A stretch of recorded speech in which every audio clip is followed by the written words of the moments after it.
Estamos aquí en el Botaski Complex, Seseña Ski Complex, otro año más del Bota ProAm, cuarto año consecutivo, y se han dado cita a los mejores esquiadores del mundo. This is like my idea of paradise. Like, you got these two beautiful ski lakes, you got the boats, it's like 4 dogs. It's nice coming every year for the tournament, kind of feels a bit like home. I love this place.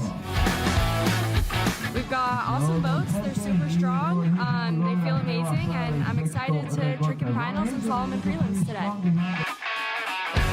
Como todos los años estamos aquí en Botaski, en uno de los mejores lugares de Europa para esquiar. Aquí es donde yo he hecho ya 2 veces mis récords personales y récords mundiales. I love the lake, I love how it skis, I think it's a really good lake for all events. I'm really enjoying the tournament.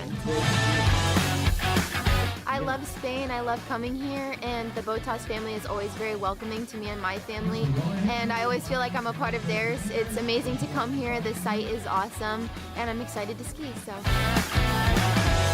It's unbelievable. I've been coming here since I'm 14 years old for Europeans, sometimes good and French, and so I love every time. I love this place.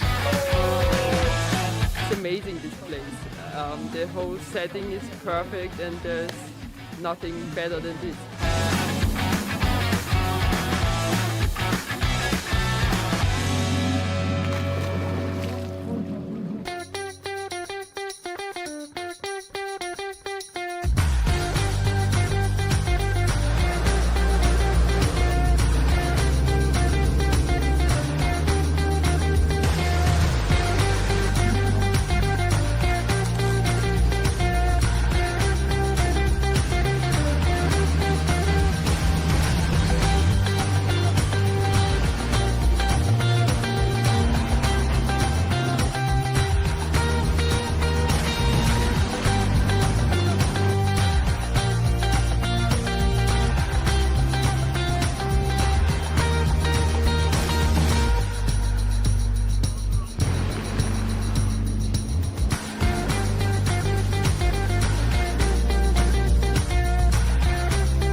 Estoy muy contento, aquí gané mi segundo mundial junior, entonces tengo mucho cariño para este lago. El año pasado tristemente quedé en segundo lugar y pues este año quería mejorar y eso hice. La primera ronda fue buenísima para mí y pues todos quedaron muy bien y estoy muy contento de ganar.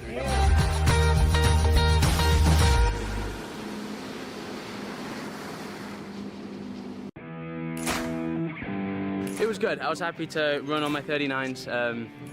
Run the last 2 39s, which was nice. I felt pretty solid out there. Just couldn't quite get the job done on 41, but it was a lot of fun.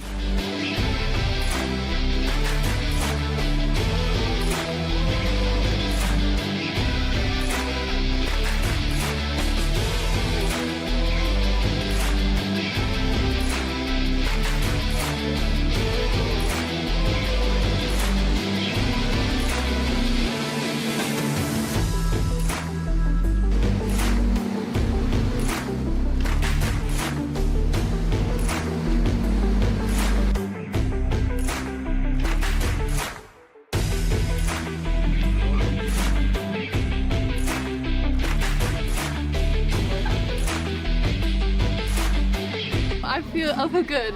I mean, it could have been better.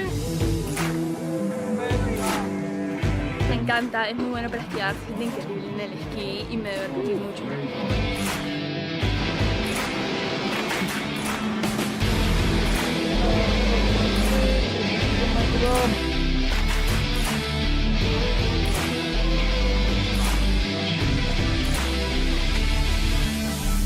Gracias.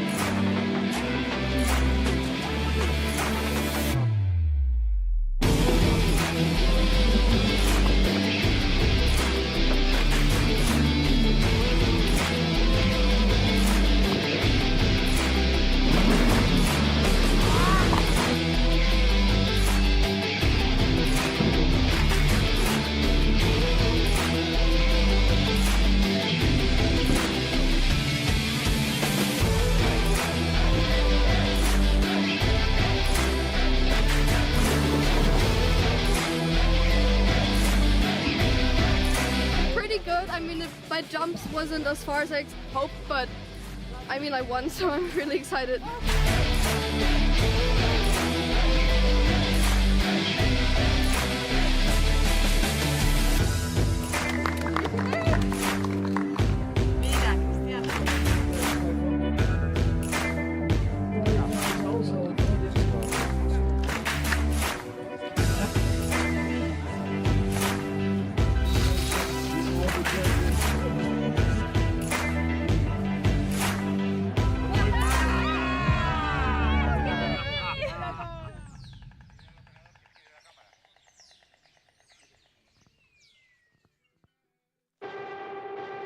Only one water skiing brand holds all 6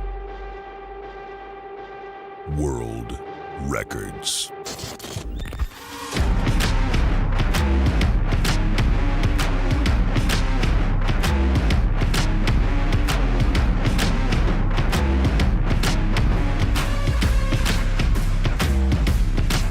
Masterline, made in the USA.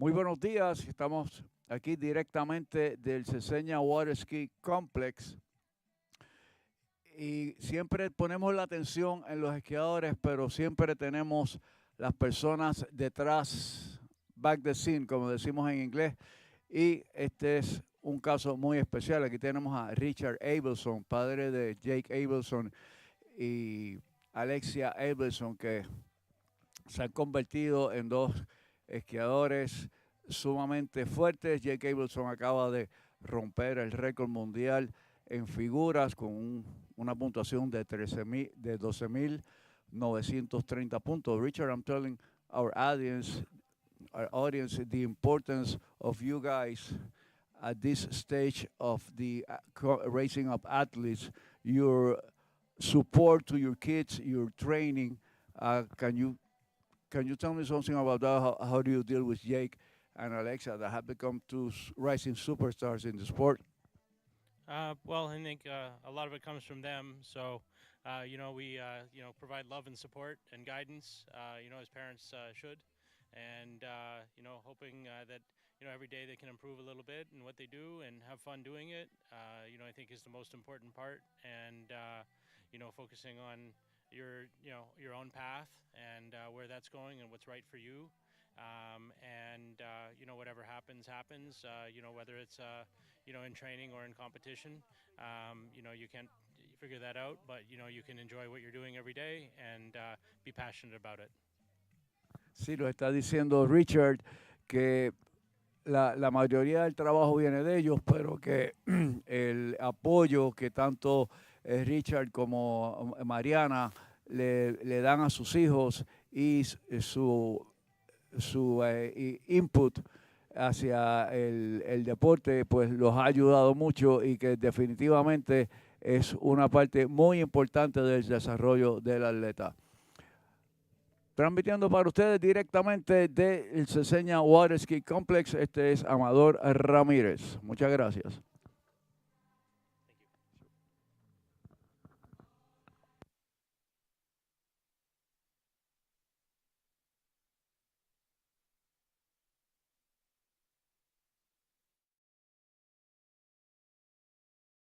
Ski Complex, Ceseña Ski Complex, otro año más del Botaski ProAm, 4º año consecutivo y se han dado cita a los mejores esquiadores del mundo. This is like my idea of paradise. Like you got these 2 beautiful ski lakes, you got the boats. It's like 4 dogs.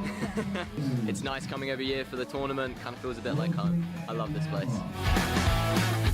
We've got awesome boats, they're super strong, they feel amazing, and I'm excited to trick in finals and slalom and prelims today. Como todos los años estamos aquí en Botaski en uno de los mejores lugares de Europa para esquiar. Aquí es donde yo he hecho ya 2 veces mis récords personales y récords mundiales. I love the lake. I love how it skis. I think it's a really good lake for all events. I'm really enjoying the tournament. I love Spain. I love coming here, and the Botas family is always very welcoming to me and my family, and I always feel like I'm a part of theirs. It's amazing to come here. The site is awesome, and I'm excited to ski. So. It's unbelievable. I've been coming here since I'm 14 years old for Europeans, sometimes good and French, and so I love every time. I love this place. It's amazing, this place. The whole setting is perfect and there's nothing better than this.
Contento, aquí gané mi segundo mundial junior, entonces tengo mucho cariño para este lago.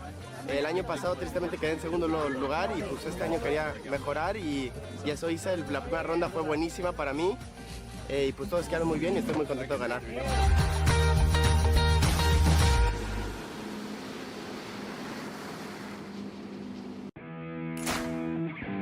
It was good. I was happy to run on my 39s. Well, run the last two 39s, which was nice. I felt pretty solid out there. Just couldn't quite get the job done on 41, but it was a lot of fun.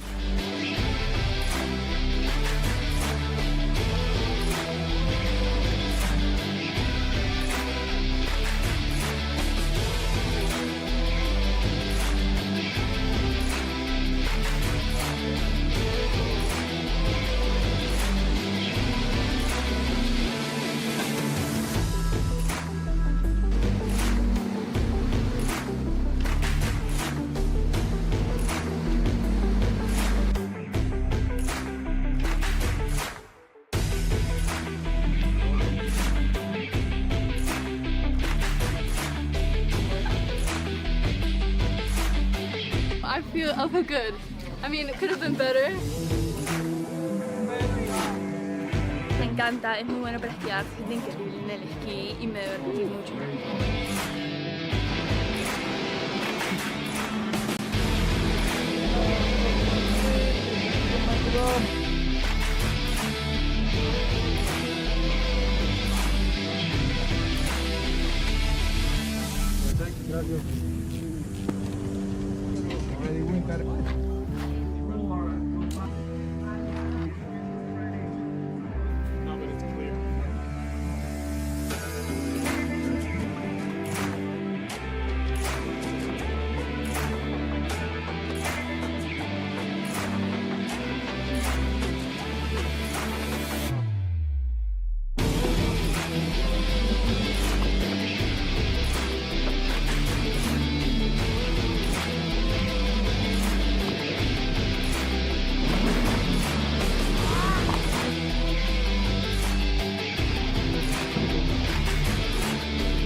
I mean, my jumps wasn't as far as I hoped, but I mean, I won, so I'm really excited.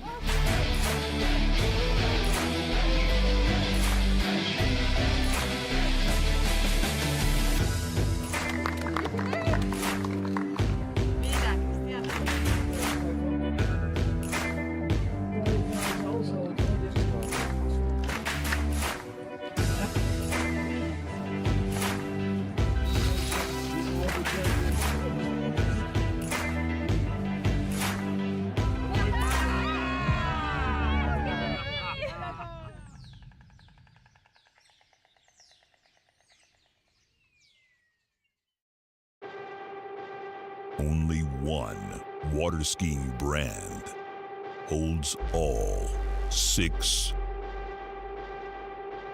world records.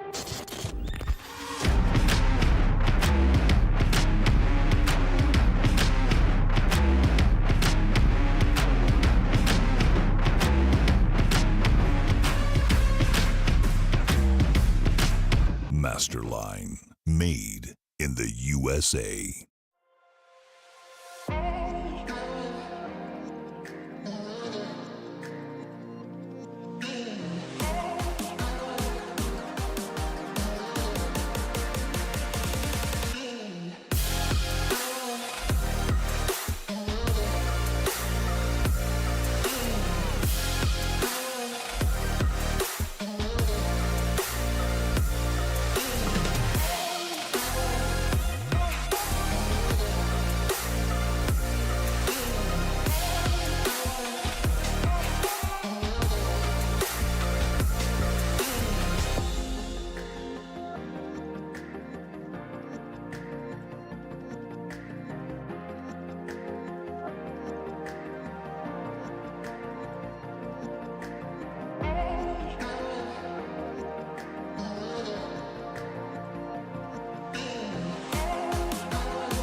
Canal 1, pero el radio es rojo. El radio pequeñito es rojo.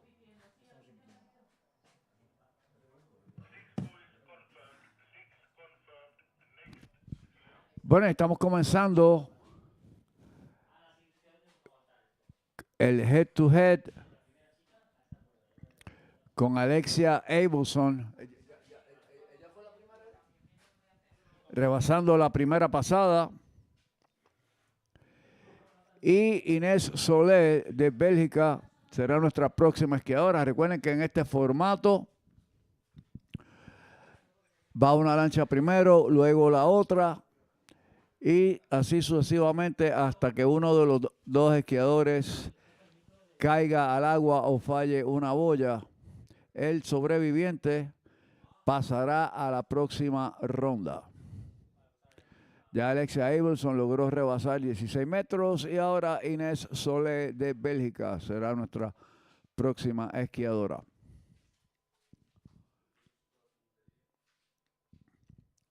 Todos comienzan con el mismo largo de cuerda. No hay selección de largo de cuerda, todos a 55 kilómetros por hora en esta división. Aquí tenemos a Inés Solé de Bélgica.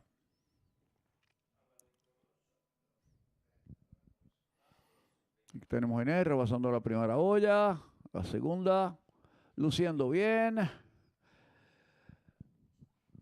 Rebasando la 4, la 5, la sexta boya, y ambas esquiadoras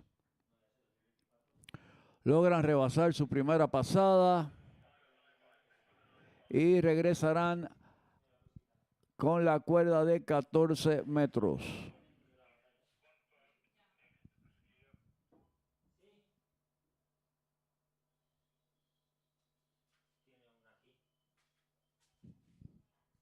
Dile que tengo el robo. Intenta hablar, no. El 1.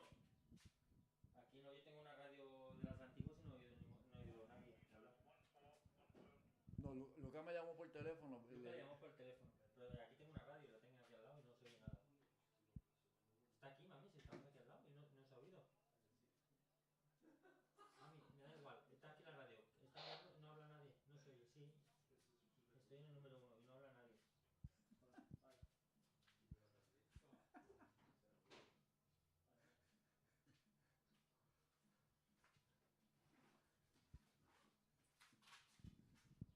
Bueno, estamos próximos a comenzar la segunda pasada. Alexia Abelson en el voto rojo, acercándose a la cancha de slalom con la cuerda de 14.25 metros. 55 kilómetros. Aquí tenemos a Alexia luciendo muy bien, rebasando la tercera boya, rebasando la cuarta, quinta boya, sexta boya para Alexia, rebasando la cuerda de 14.25. Y ahora tenemos que esperar a Inés Solé en su segunda pasada.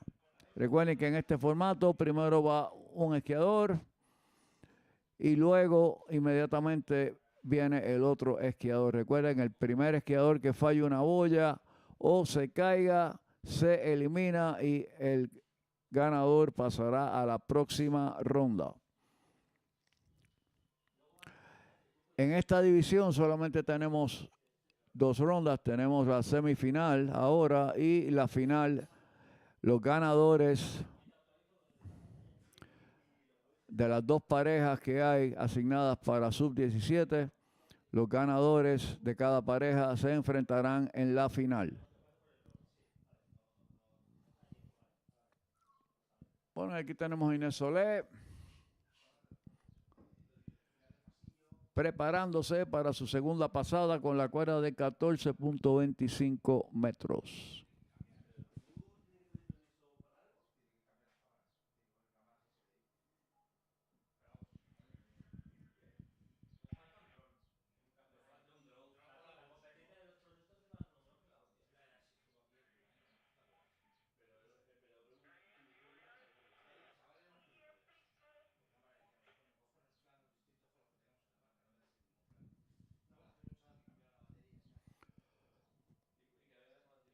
Bueno, y la menorquina está ofreciendo helados gratis al lado de la escalera del clubhouse. Menorquina is offering free ice cream right beside the stairs for everyone. So visit Menorquina. Okay, Inés Solé coming down the course at 14.25 meters, and she's able to run the pass. And both skiers will go back at 13 meters.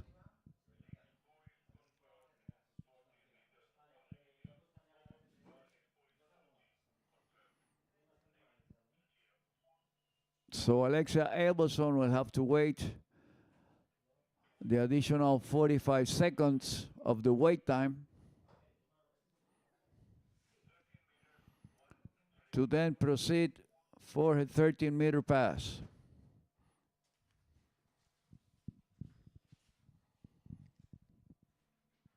Bueno, Alexia Abelson esperando el tiempo reglamentario luego de una pasada, tiempo de espera. Eran 45 segundos, no estamos, tengo que verificar bien si son 45 segundos o 1 minuto con 10. El tiempo de espera para la próxima pasada. Bueno, preparándose el bote rojo, Alexia Abelson.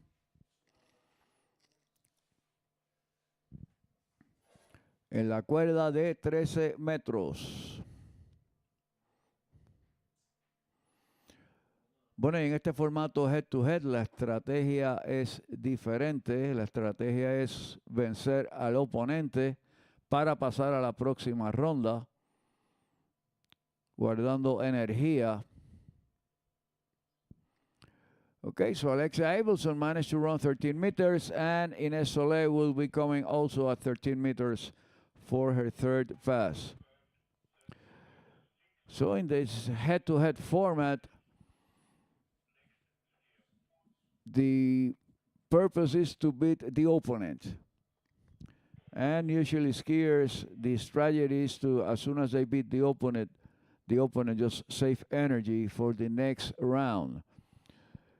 In order to win this event, the winner had 2 qualifying rounds yesterday and 3 rounds today. So we're talking about 5 rounds in 2 days.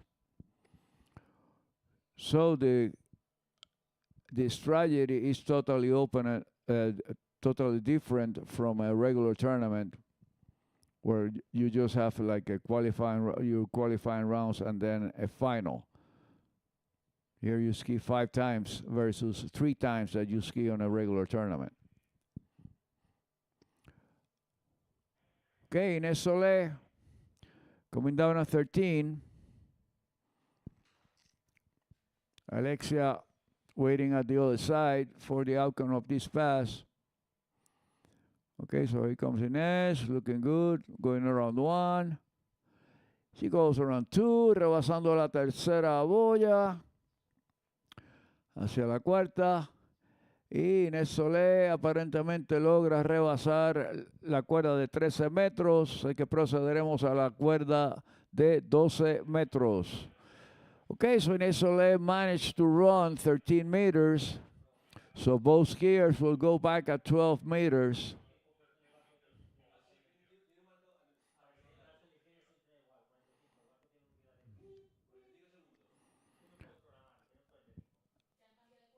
And then Filipa Attensam and Cristiana de Osma are waiting on the starting dock for our next pair. So the winner between Alexia Abelson and Ines Solé will face the winner between Filipa Attensam and Cristiana de Osma.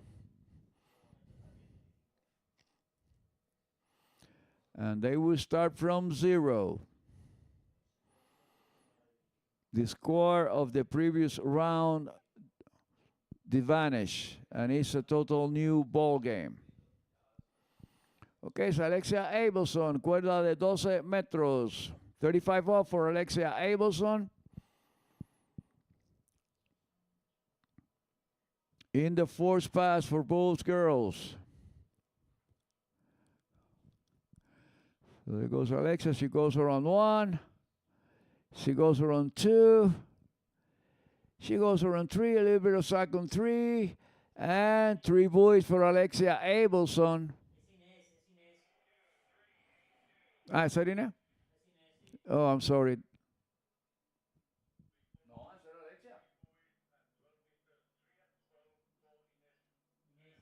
Oh, sorry, Ines in the water. Oh, so Ines was in the red boat. I'm sorry about that. My mistake. Okay, so Alexia Abelson is coming now at 12 meters. And Alexia needs 4 buoys to go up to the next round. Also, in this format, the skier with the top score chooses, the top qualifying score chooses the boat and whether they want to go first or second. So the second skier must have a better score than the first skier. The skier that qualified first. So the second skier who had a lower score must have a better score of the winning skier to go on to the next round. Okay, so Alexia Abelson coming at 12 meters. She needs 4 buoys, 3.5 buoys to go on to the next round. So she goes around 1, looking good. She goes around 2. She goes around 3. She goes around 4, and we got a winner. Alexia Abelson will meet the winner between Filipa Attensam and Cristiana de Osma.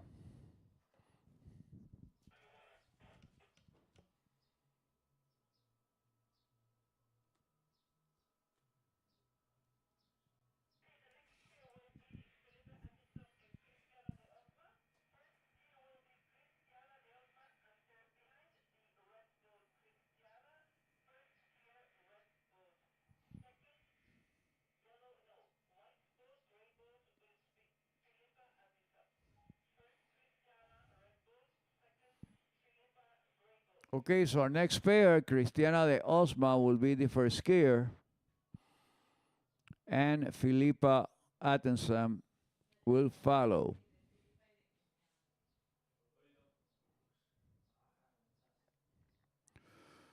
So we already have a winner. So Alexia Abelson will face the winner between Cristiana and Filipa.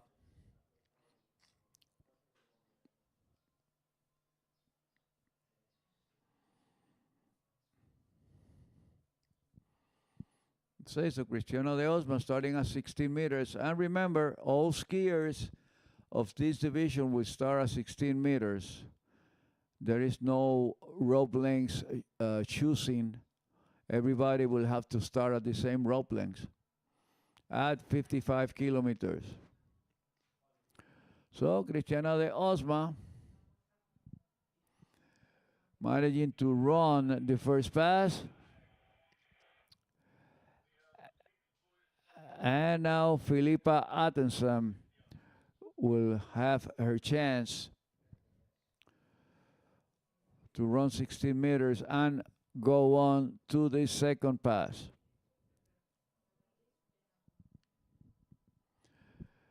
Okay, so right after Cristiana and Filipa, we will have the guys in under 17. So Luis Germain and Tim Wild will be our first pair. Then Jake Abelson and Konstantin Attenson.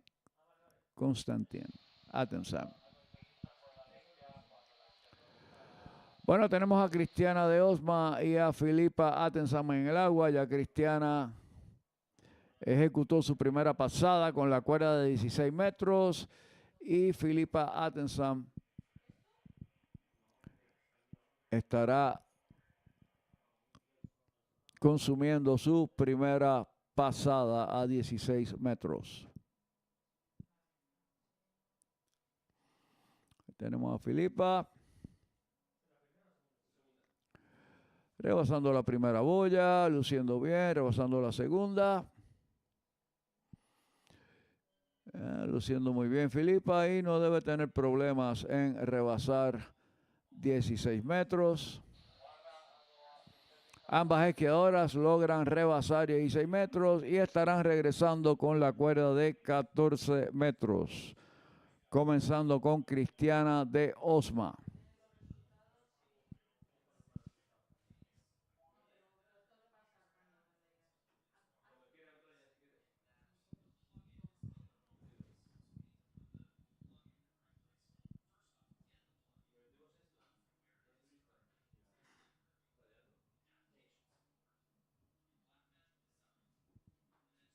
I think if you're leading, you're gonna get the same choose on the final.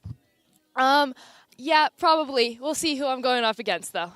Okay, thank you very much, and go get warm. Thank you. Yes, thank you.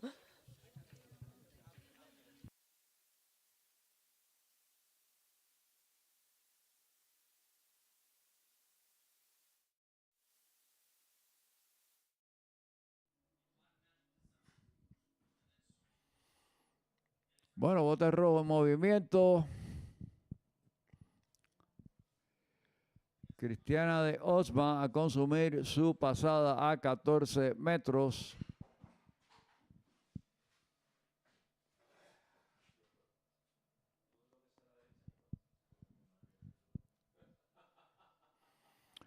Aquí tenemos a Cristiana, 14 metros. Rebasando la primera boya, rebasando la segunda, luciendo bien, Cristiana de Osma.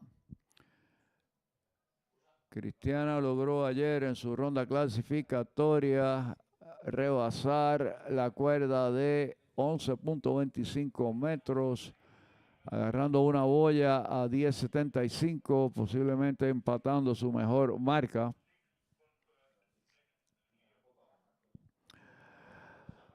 Cristiana de Osma yesterday in the qualifying round was able to run 11.25 meters. And that's pretty much a personal best for her, or probably she tied her personal best. And this is one of our rising superstars, the new generation of skiers. And they will be seeing action in the Under 17 World Championships in Canada, taking place in August this year. And remember, our next big tournament here will be the 35 plus European Championship in August, and then the 35 plus World Championships in September here at the Cesena Water Ski Complex. Okay, so Filipa getting ready for her pass at 14 meters.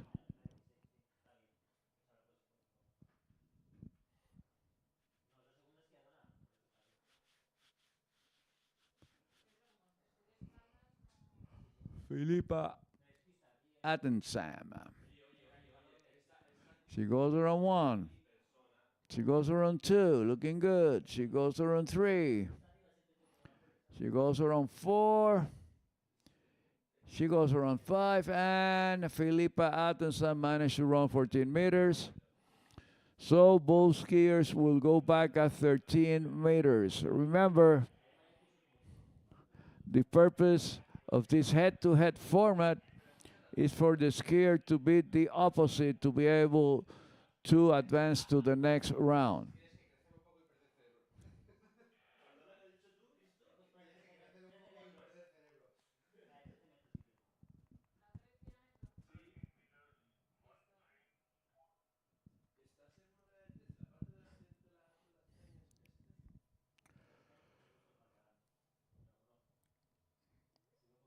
Okay, so Luis Germain and Tim Wild, you guys get ready. You'll be taking the stage very soon. Jake Abelson and Konstantin Attensam also. You guys will be taking the stage very soon.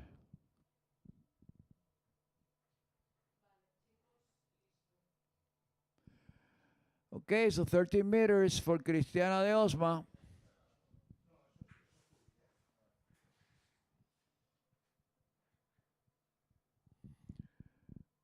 Going for her pull out. Attacking the course. She goes around 1. She goes around 2. Looking good. Cristiana goes around 3. She goes around 4. Strong pull through the wake. And Cristiana is able to run 13 meters. And then she must wait for Filipa in her attempt to run 13 meters. Cristiana de Osma logra rebasar la cuerda de 13 metros y ahora tendrá que esperar por Filipa en su intento por rebasar also también los 13 metros.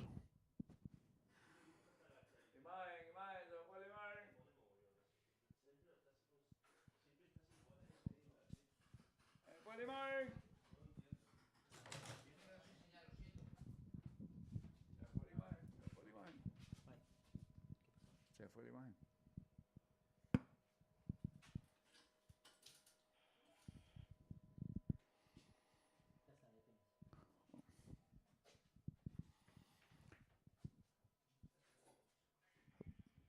Bueno, y la lancha blanca esperando el tiempo reglamentario para el intento de Filipa con 13 metros. Mario Pigossi acelerando la lancha, acercándose a la cancha de slalom. Y Filipa Attensam en su intento de 13 metros, rebasando la primera boya, rebasando la segunda, rebasa la tercera. She goes around 4, she goes around 5, she goes around 6. So Filipa Attensam also able to run 13 meters, and both skiers will have to go back at 12 meters. Ambas esquiadoras rebasan la cuerda de 13 metros, regresando con la cuerda de 12.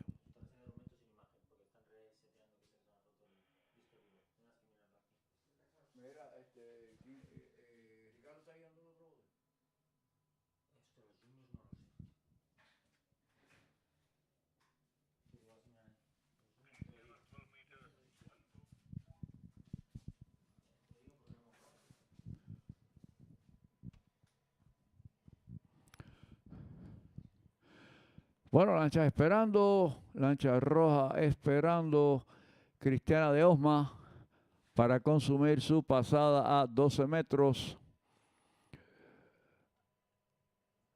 Y esto se está poniendo interesante, ninguna de las dos chicas quiere ceder. Cristiana de Osma approaching the course at 12 meters, 55 kilometers.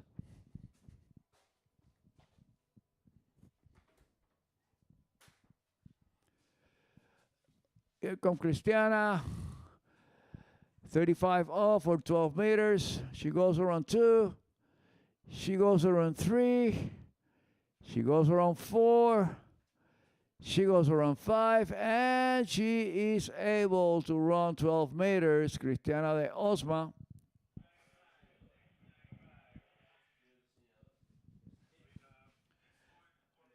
And she will have to wait for Filipa Atensam pass at 12 meters.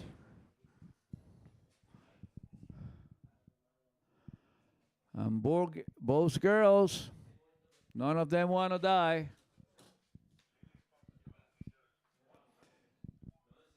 They are giving it all.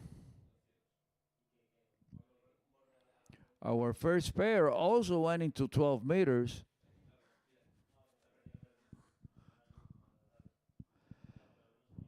So Cristiana de Osma becomes the first girl to run 12 meters.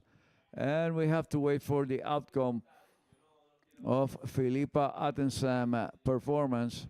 See if she's still alive. She must run 12 meters to stay alive and go on to the next rope lengths. If she fails to run 12 meters, then Cristiana de Osma will face Alexia Abelson.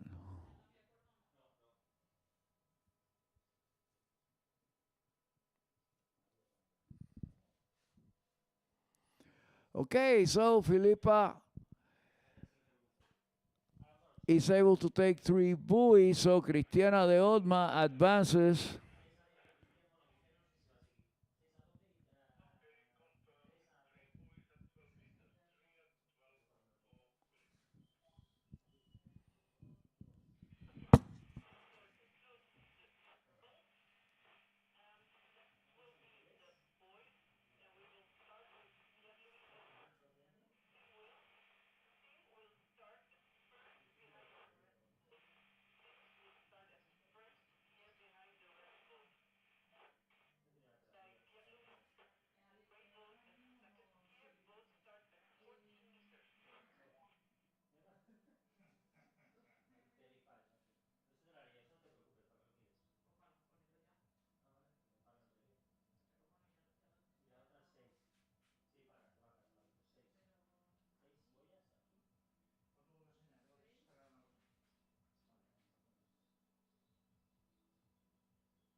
Okay, so Cristiana de Osma managed to advance to the next round, and she will face Alexia Abelson.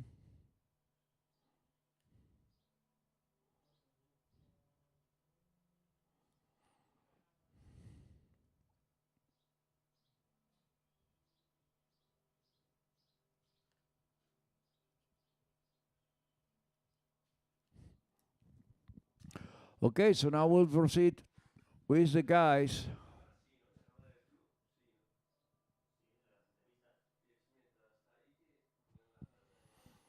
So the guys will come next.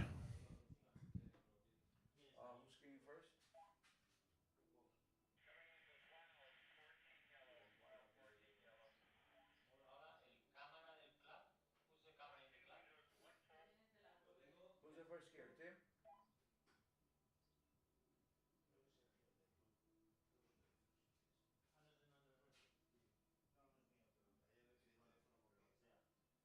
Who's going to be the first skier?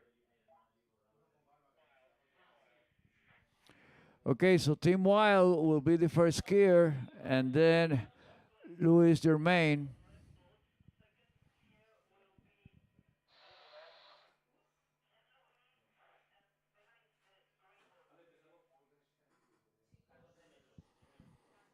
Okay, so Team Wild getting ready for his first pass at 14 meters. And he goes around 1, he goes around 2, looking good. And Team Wild had the longest jump this morning.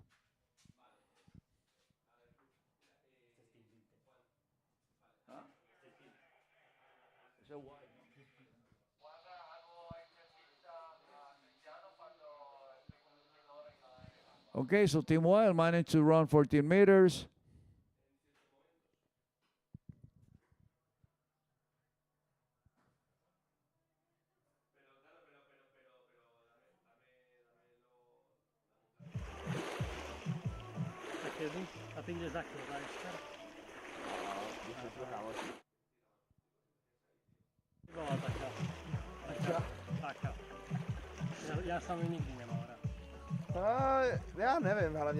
So the next skier getting ready for his first pass at 14.25 meters.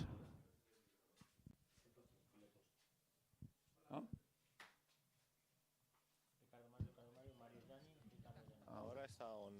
¿Me oyes? 1, 2, 3. Okay, 1, 2, 3. So Luis Germain will be our next skier Funziona. at 14 meters. Mi senti, Sergio? Pronto? Perfetto. Sorry, 20 seconds. 19, 18, 17. Okay, so Mario Pigos in the white boat. And Pierre-Louis Germain from France is our next skier in the water. And looking good, nice and smooth style. 14.25 meters at 58 kilometers. And remember, both skiers have to start at the same rope length. And the winner of this pair will face the winner of Jake Abelson and Konstantin Atensam. Constantino Atensam y Jake Abelson será la próxima pareja. En el agua, Team Probando, Wild probando, y hola, probando. Pierre-Louis Probando, hola. Germain. Ya ambos esquiadores rebasaron 14.25 metros y estarán regresando con la cuerda de 13 metros.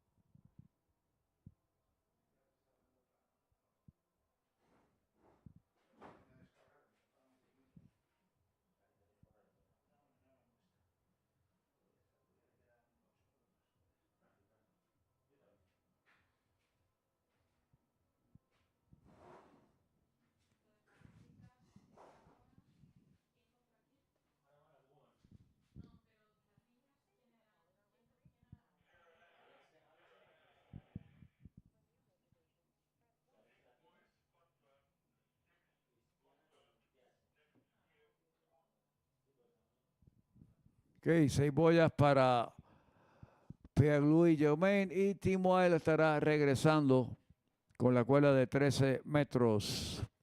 Both skiers managed to run 14.28 meters and both skiers will be coming back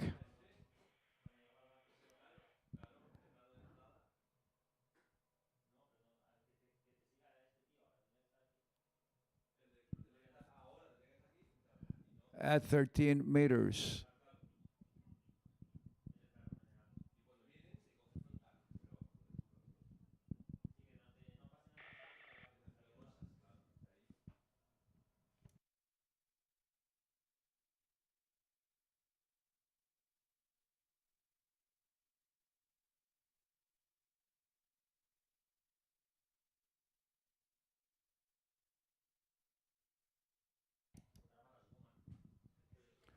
So Team Wild, 13-meter line. He goes around one. He goes around two.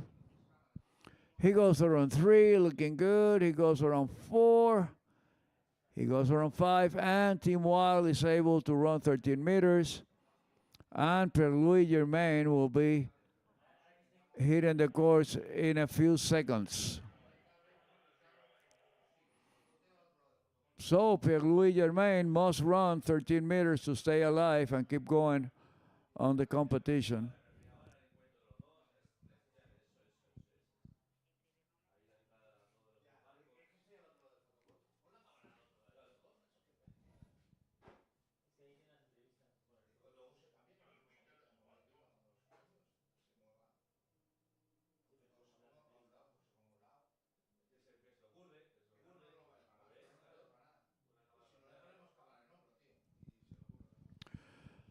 Okay, so remember that the winner of this pair between Pierre-Louis Germain and Team Wild will face the winner of Jake Abelson and Konstantin Atensam.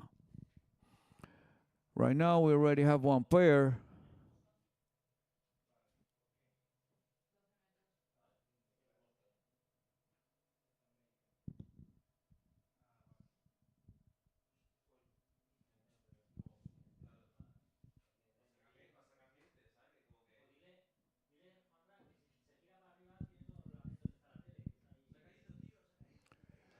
And Pierre-Louis Germain.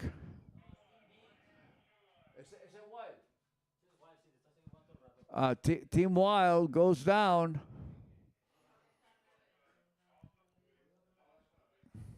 At 12 meters. So Pierre-Louis Germain will have to go around one and will continue. Pierre-Louis Germain will just need to go around one and continue.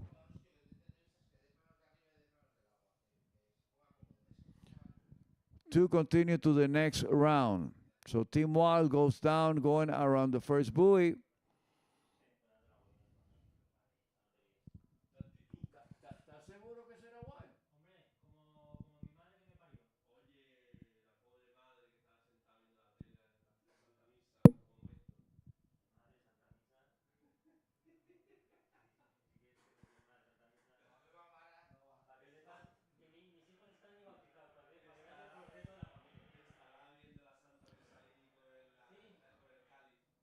Okay, so Pierre-Louis Germain, all he have to do is go around one and stay up, and he will go on to the next round.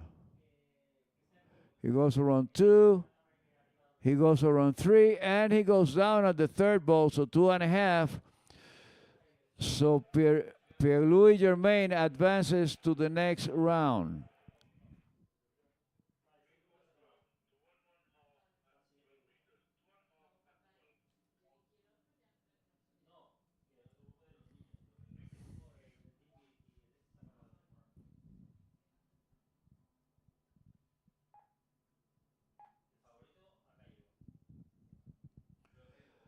Okay, so Pierre advances to the next round, and Jake Abelson and Konstantin Atensson will be our next pair.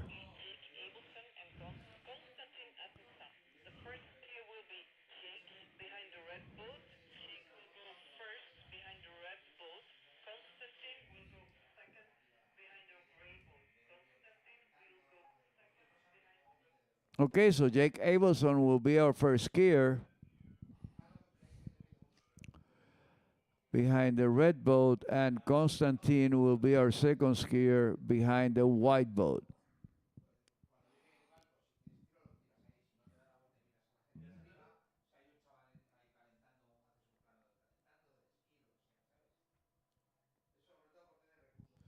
So this is a very interesting format.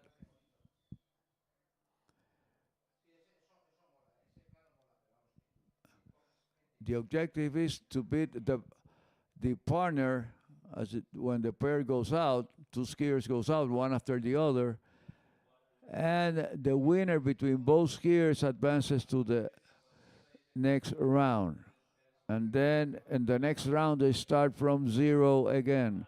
So it doesn't matter if you break the world record in a particular round. When you advance to the next round, that score they vanish. And then in the finals, in a case of a tie, they have to go back in the water again.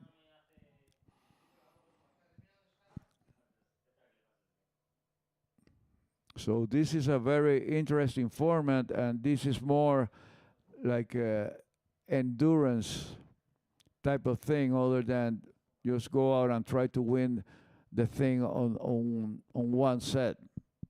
Whoever wants to win this have to ski at least 5 times.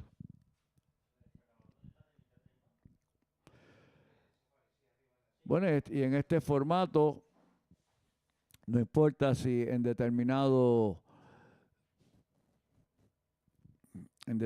manga usted rompe la marca mundial. Una vez que usted avanza a la próxima ronda, esa puntuación desaparece y empezamos de cero otra vez. Aquí tenemos a Jake Abelson con la cuerda de 14.25 metros.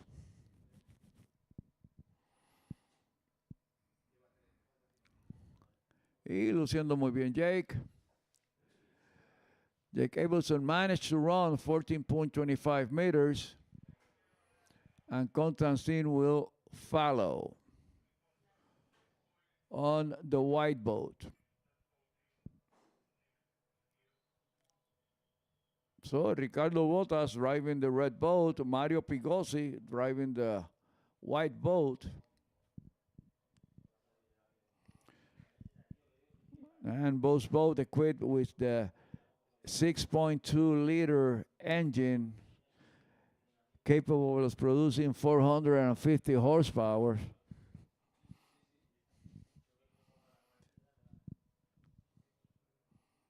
And this is the favorite engine for the jumpers.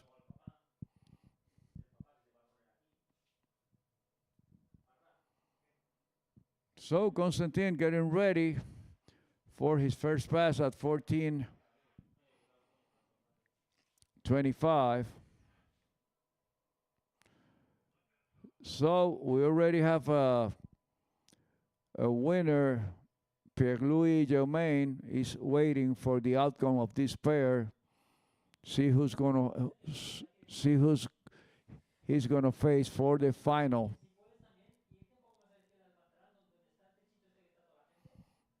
And he goes around 2.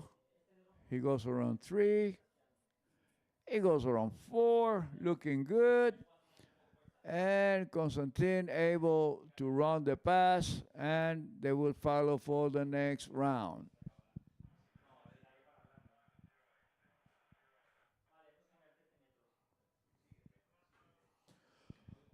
Okay, so ladies on the pro division. Ali Garcia and Jamie Bull will be the first pair of skiers in the water. Then Cristiana de Osma and Ali Nicholson will be the second pair. And Cristiana skiing back to back. She skied on the junior division, and now she's going in the open division. Neely Ross and Manon Costard will be our next pair, and then Paige Rini and Elizabeth Montalban will be the fourth pair.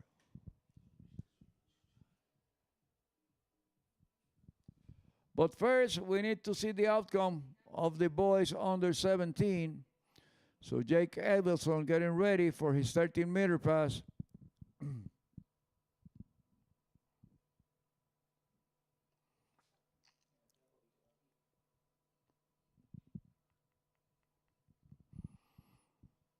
Okay, so Jake is approaching the course. Coming through the gate, he goes around 1. He goes around 2.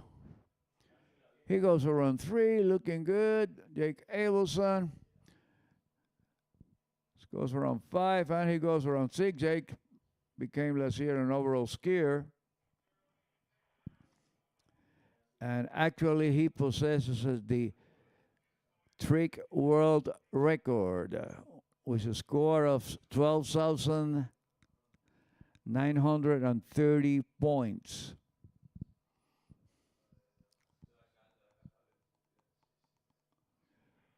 Okay, so Jake able to run 13 meters, and Konstantin will have to run 13 meters to stay alive and have the competition keep going.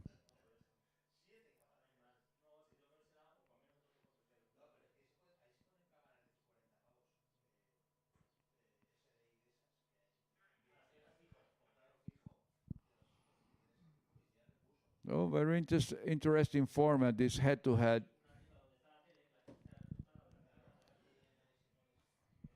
And remember, the winners, both men and women, will qualify for the Masters next year. Remember also that this is an equal gender opportunity.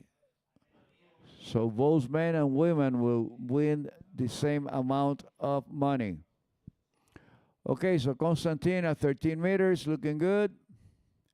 Able to run the pass, and both skiers will go back at 12.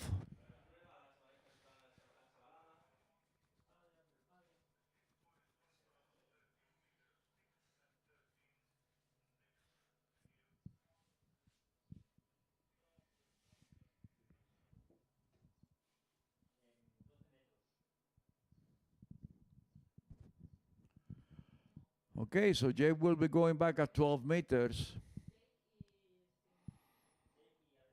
The first pair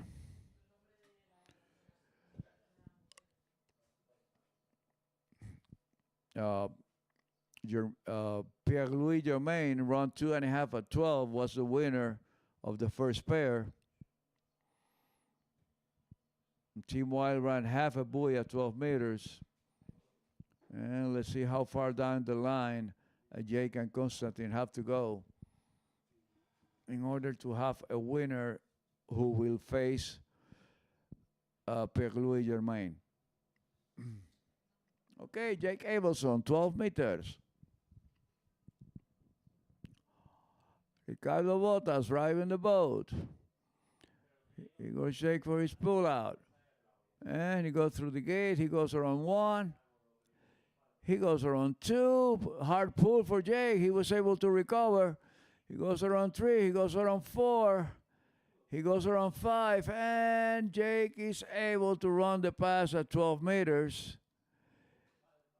He had a really hard pull coming out of 2 ball, but he was able to manage the amount of speed that he grabbed that hard pull coming out of 2.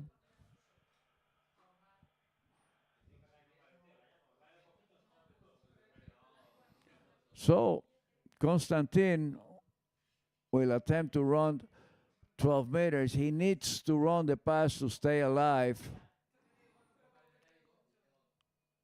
So then both skiers will come back at 11.25.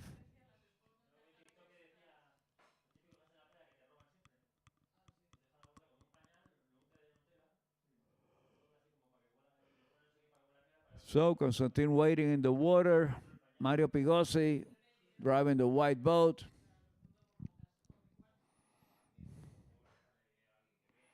Was getting ready.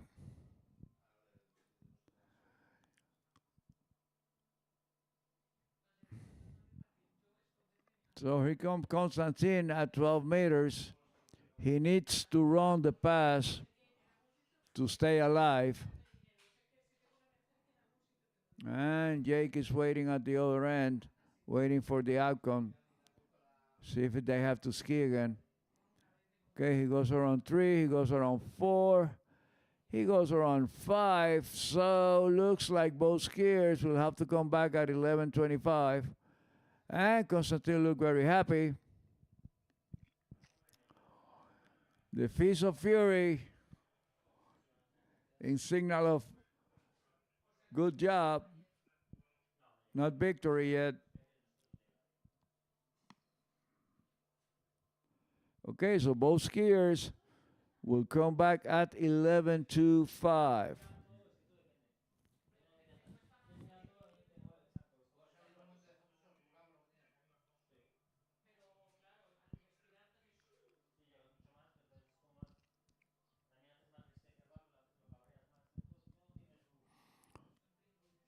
Okay, so ladies, be ready.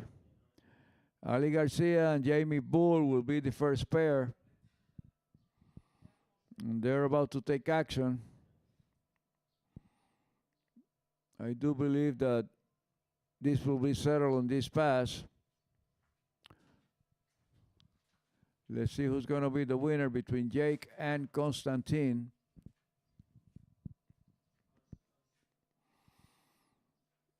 Mi opinión es que en esta pasada se debe determinar quién va a ser el ganador y se estará enfrentando a Pierre-Louis Germain.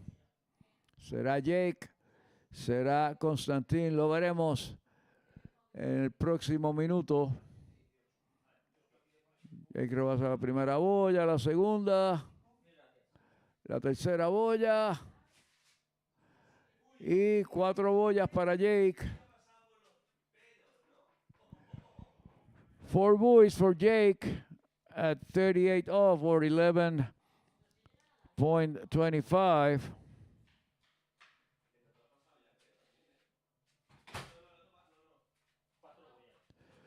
So Constantine need a piece of 5 to be able to go on to the next round. Otherwise, less than 4, Jake will be the winner.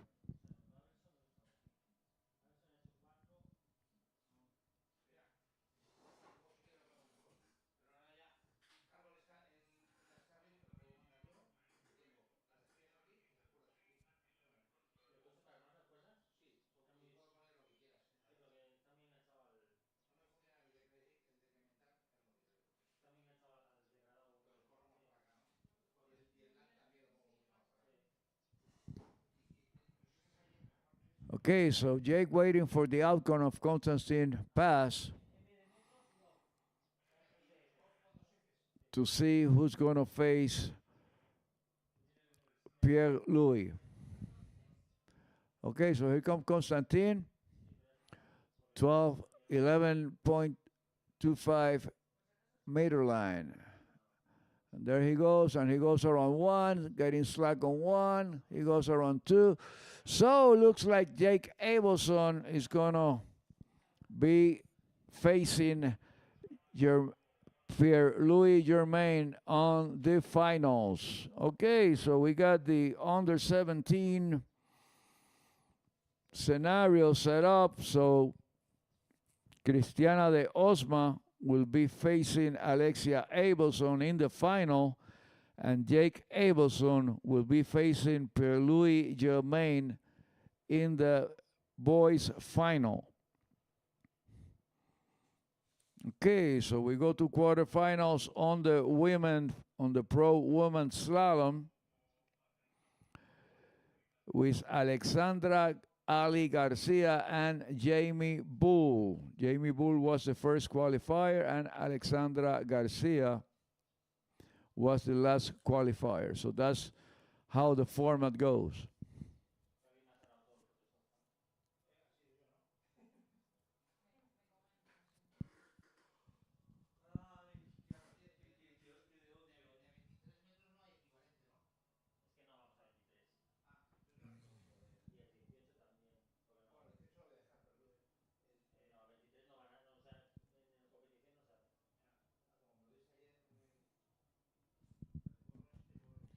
And remember, Ski Nautique, the official towboat for the Botaski ProAm.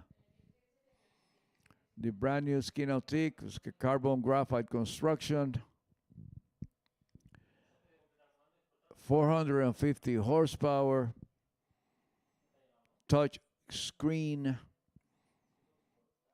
electronic hydrogate, and micro tuners.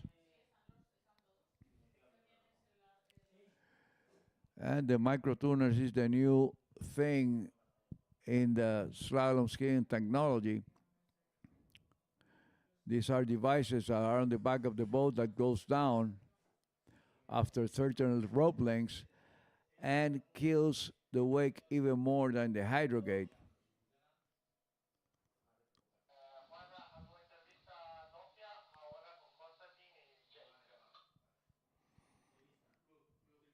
Okay, so my colleague Luca Espinelli will be having an interview with the Also, finalists. and Konstantin Atenstam. Jake, winner, can you tell us something about the win? There's no wind. The conditions felt great, and I was really happy to go out there and feel good on the water. Consti, what happened to you was coming next. You were second after Jake, and how did you feel on the water? Beginning, I felt pretty nervous because Jake is an awesome skier. I knew that from before. So I started very nervous. I think not the best start. Number 12, it was a wonder it came through there. I don't know how. And I'm super happy. I think the conditions are great, no wind, but I was just nervous and I'm happy and I can't do more than that, so super happy. Thank you. Jake, you were the one choosing the driver? No, he chose the driver. So what was your choice, Consti? My choice was basically Mario because I know him pretty well and he knows me pretty well as a skier and he always calms me when I'm sitting in the water, so I guess that was my major point why I chose him. So Jake, you had to, for sure, you had to beat Consti to get into the final, right? How did you feel mentally? I felt good, and I wanted to go first because I wanted to be the one to set the tone and to go out there and focus on my skiing. All right, thank you very much, guys, and Jake, we'll see you in the final. Thank you, Consti, for what you've done, and thank you, guys. Have a nice day. Thank you. Thank you. Thank you.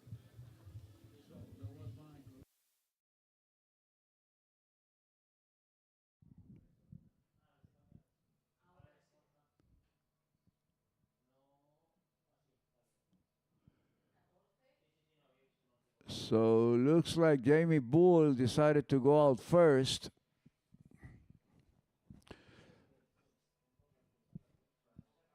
And the ladies are coming out at 14 meters, 14.25 meters.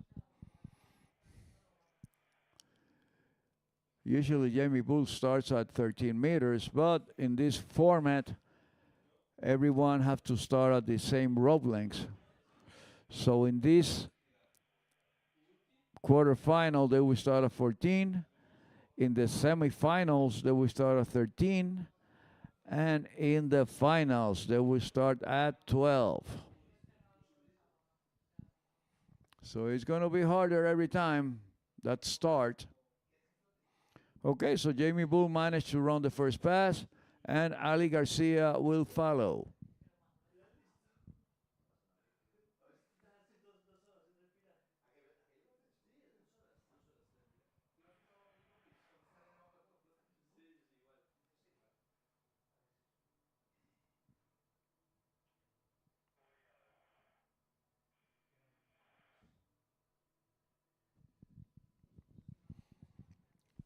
So Ali Garcia going here for a pull out, 14.25 meters. Y debe rebasar 14.25 metros para mantenerse con vida e ir a la próximo largo de cuerda. So Ali Garcia rebasa las 6 boyas a 14.25 y ambas esquiadoras estarán regresando con la cuerda de 13 metros. Okay, so Ali managed to run 14.25, staying alive and coming back at 13 meters both skiers. So Jamie Bull getting ready. Jamie Bull was the top scorer and Ali Garcia was the lowest scorer. So they're facing each other in this head-to-head format in the quarterfinals. And then from 8 skiers, we'll go down to 4 in the semifinals. And then we'll go down to 2 in the finals. And remember, right after the head-to-head, we will finish the jumping. And that will be a wrap for the tournament. The 2024 version of the Botaski ProAm. Okay, so Jamie Bull in the water, 13 meters for Jamie.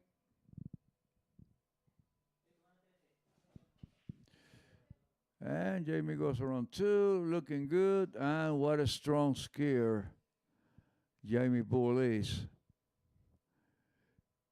She has such a strong pull behind the boat that gives her all that room to turn in the balls.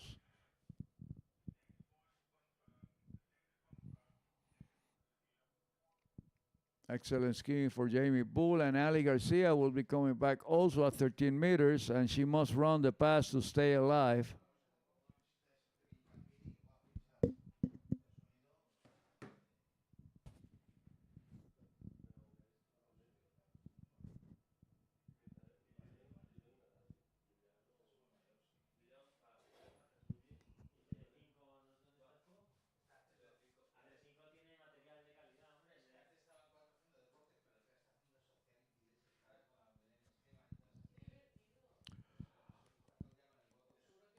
Okay, so we're getting ready for Ali Garcia to come back at 13 meters.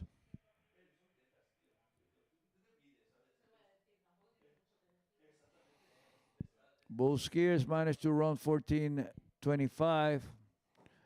Jamie Bull managed to run 13, and Ali Garcia needs to run 13 to stay alive in the competition. So here comes Ali Garcia from the United States. She goes around 1, she goes around 2, looking good. So 13 should be an easy pass for Ali Garcia. Also, it was a piece of cake for Jamie Bull. So Ali managed to run 13 meters, and both skiers will come back at 12.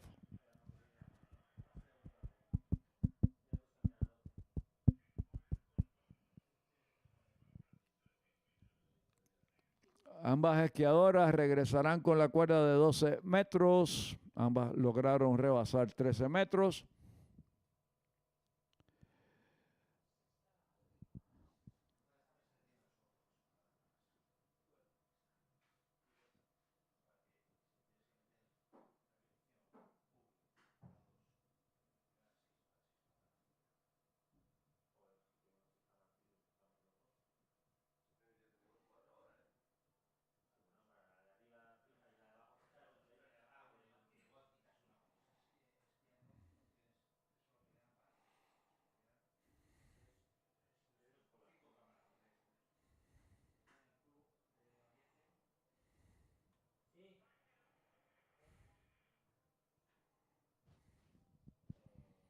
Okay, so Jamie Bull coming back at 12.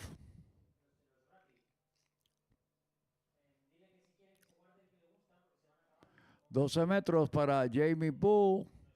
Y esta pasada también debe ser todavía de calentamiento para ambas esquiadoras. Ambas esquiadoras logran rebasar esta pasada con relativa facilidad.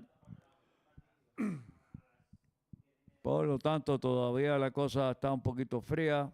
Estaremos calentando después de la próxima pasada. So, Jamie Bull managed to run 13 meters, and Ali Garcia, no, I'm sorry, 12 meters. And Ali Garcia should be coming back also at 12 meters.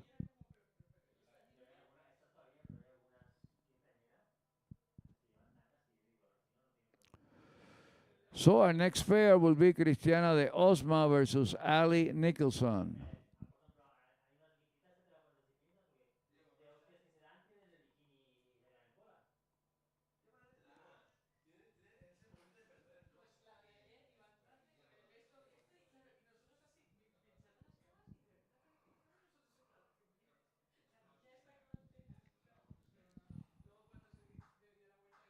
So Mario Pigosi getting ready, stretching the rope for Ali Garcia for her pass at 12 meters.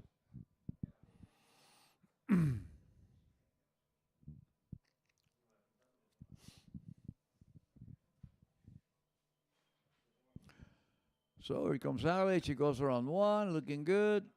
She goes around 2. She goes around 3.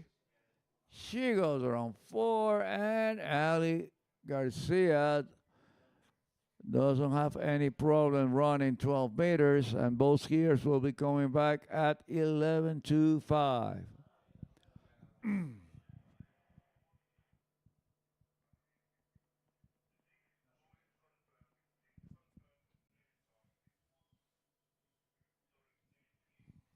And we have my uncle start as the starting dog, warming up, and Cristiana de Osma will be our next pair.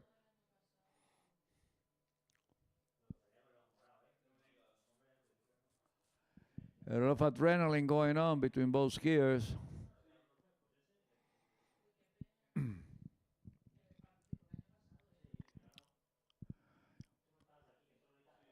Okay, so 11.25 meters for both Ali Garcia and Jamie Bull.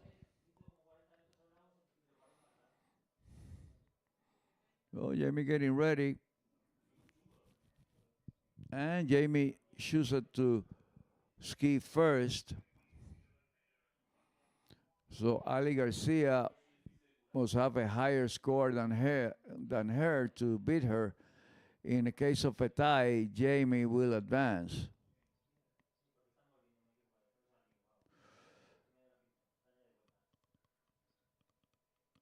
Okay, so Jamie Bull going around 4. She goes around 5. And Jamie Bull managed to run the pass relatively easy. Well, that looks from here. But to make it look that easy, they really have to work behind the boat. And they need hours and hours of training and cross-training to be at the maximum performance. Water skiing is a very demanding physical sport. You need to be at the top of the game to be able to handle that quick acceleration when you come out of the buoy and you go through the wake. Pretty much the skier will double the speed of the boat, so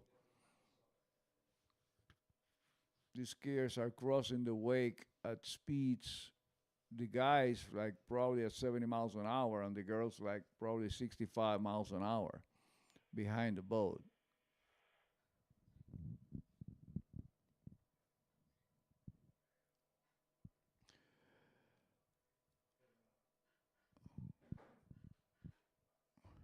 Okay, so Ali Garcia to 11:25, and this is a do or die for Ali. She goes around 2, and she goes down coming out of 2, so Jamie Bull advances to the next round.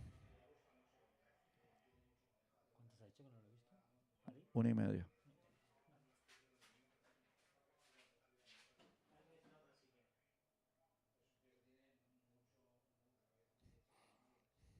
So Jamie Bull advances to the next round. And Jamie Bull will face the winner of Elizabeth Montalban and Paige Rini. So now Cristiana de Osma must battle with Ali Nicholson to determine the next qualifier.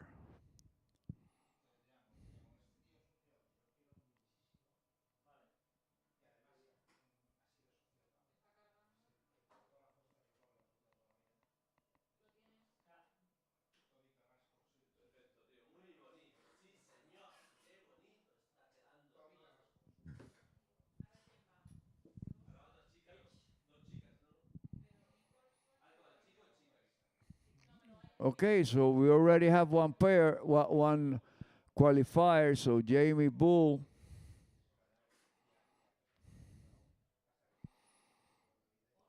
goes to the semifinal, and she will be facing the winner between Elizabeth and Paige. And then now the winner between Cristiana de Osma and Ali Nicholson will be facing the winner between Neely Ross and Manon Costard. Okay, so Ali Nicholson decided to go first at 14:25.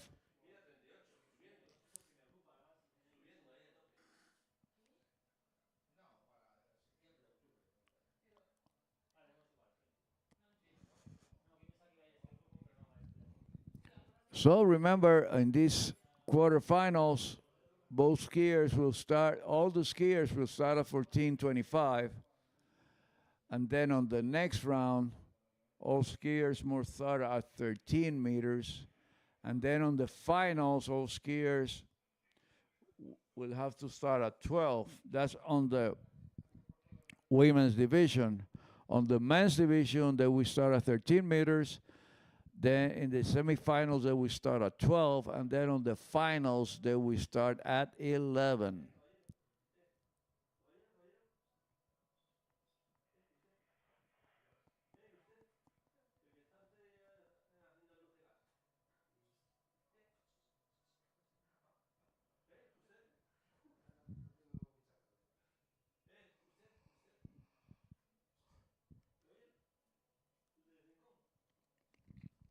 Okay, so 14 meters in the sack for Ali Nicholson and Cristiana de Osma to run 14 meters to go on to the next round.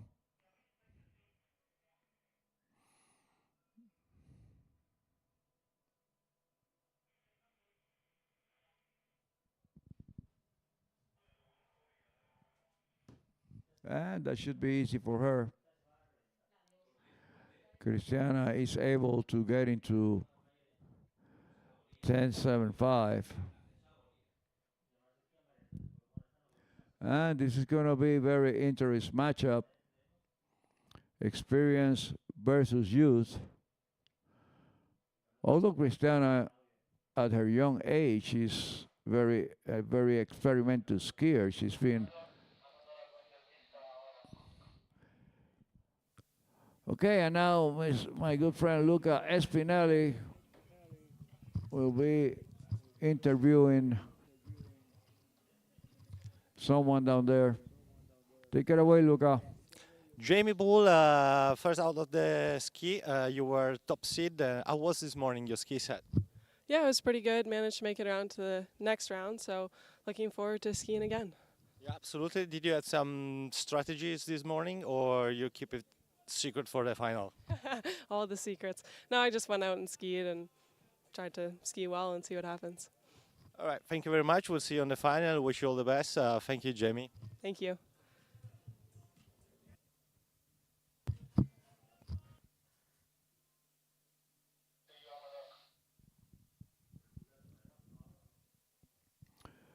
And that was Luca Spinelli and Jamie Bull. Okay, so Ali Nicholson coming back at 13 meters. So both skiers need to run 13 meters to go on to 12.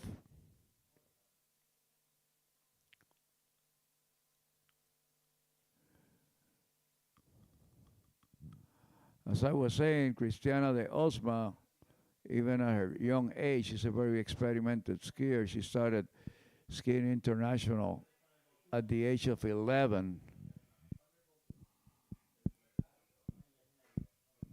The Latin American Championships down in South America. And Cristiana de Osma comes from a big tradition of skiers in Peru, starting with her mom, Monica Bedoya, who is a very important part of the equation in Cristiana's success as a skier. Monica's always been there, supporting her and also training her at the early stages of the game. Okay, so Cristiana de Osma getting in the water for her second pass at 13 meters. And she must run this pass to stay alive. And she definitely is very capable of doing so.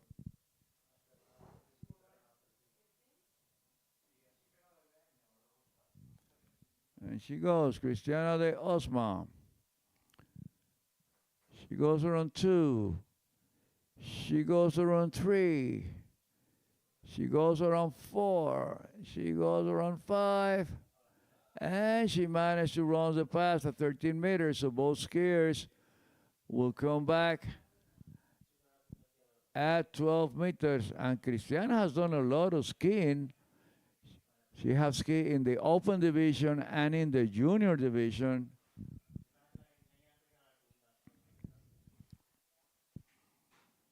She just skied in the junior division, and now she's again on the open division. So it's a lot of skiing for Cristiana.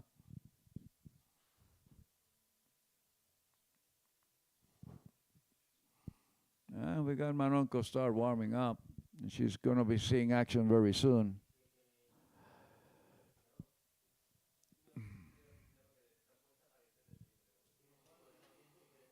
And Manon Costard will be facing Neely Ross. And then Paige Rini will be facing Elizabeth Montalban. So 12 meters for both Ali Nicholson and Cristiana de Osma.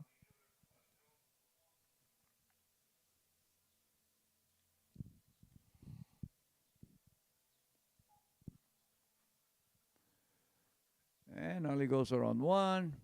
She goes around 2, looking good. She goes around 3. She goes around 4. She goes around 5, and Ali managed to run 12 meters. So Cristiana must run 12 to stay alive and go on to the next rope length.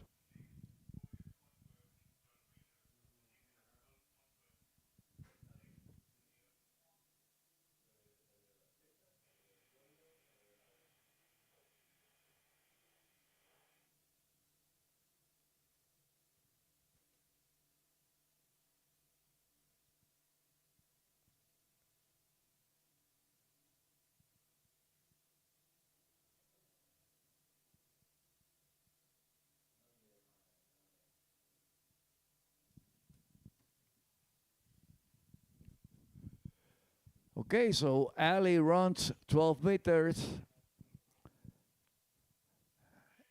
And Cristiana de Osma waiting for her turn to also attempt 12 meters. She will run it.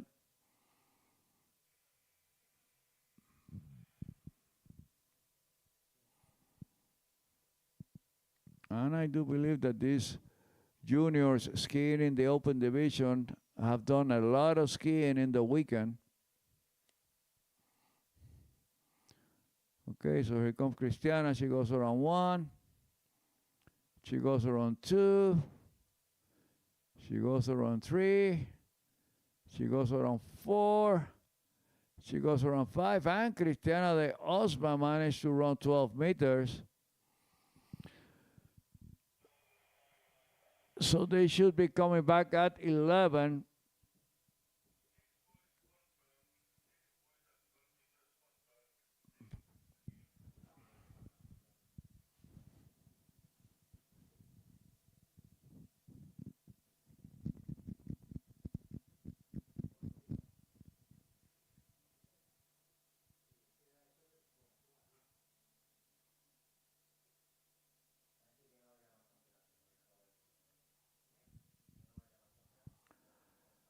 Okay, so both ladies managing to run 12. And we'll be coming back at 11:25.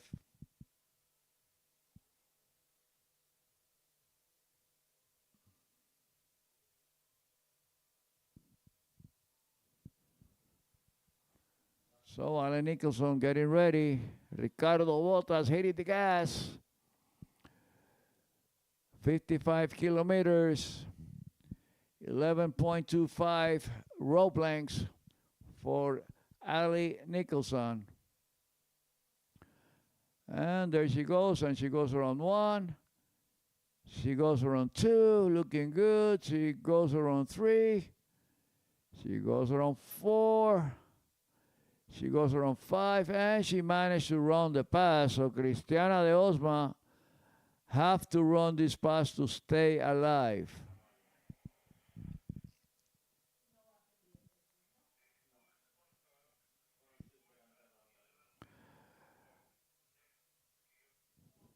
And you really have to give it to Cristiana de Osma. She has skied a lot today and yesterday, skiing in both under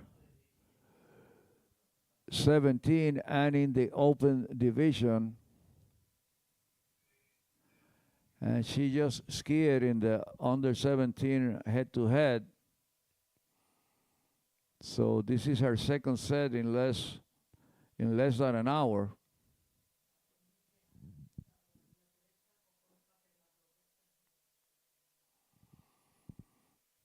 Tenemos que darle mucho crédito a Cristiana de Osma. Ha sido quizás de las personas que más ha esquiado.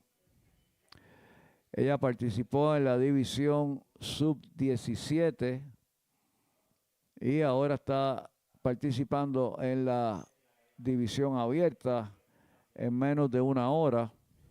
Así que tiene que estar en unas condiciones físicas excelentes, Cristiana de Osma, para aguantar el empuje. 11.25 metros. Vamos a ver si Cristiana de Osma logra mantenerse con vida. Debe rebasar 11.25. Rebasando la primera boya. Rebasando la segunda. Y Cristiana de Osma con 2 boyas a 11.25. Cae vencida por Ali Nicholson, que logra rebasar a la próxima ronda.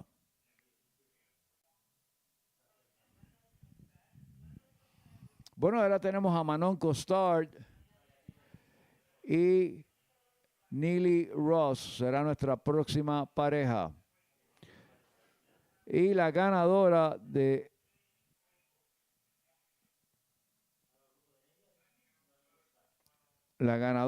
esta pareja se estará enfrentando a Ali Nicholson.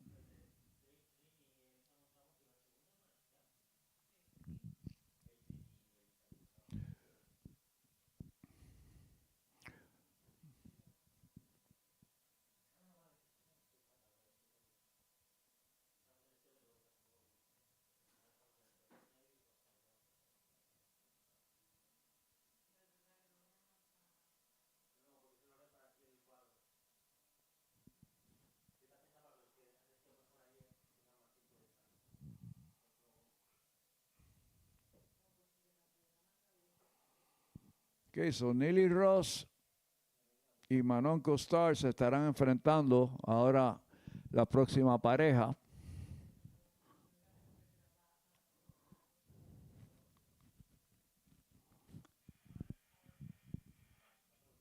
Vamos a ver.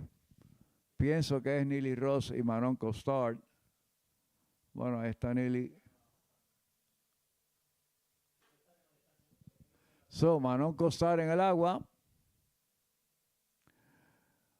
Aparentemente Manon tenía la opción de comenzar primero o segunda.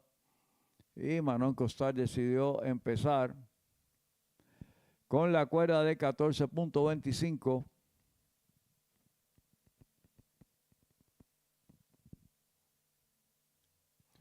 So, Ali Nicholson esperando la ganadora de esta pareja, a ver a quién se va a enfrentar.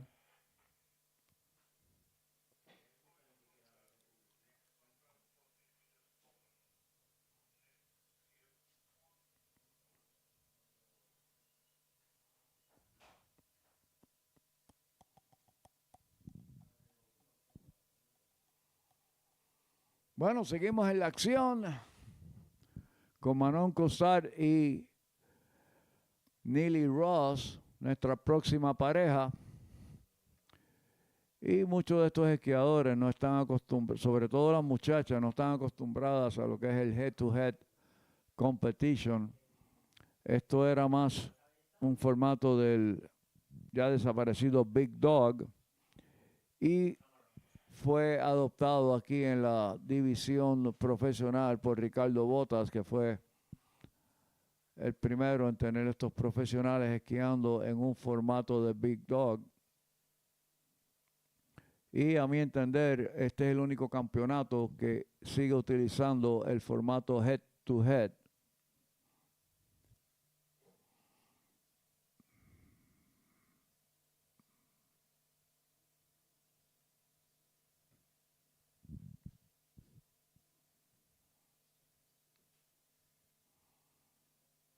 So, aquí tenemos a Neely Ross,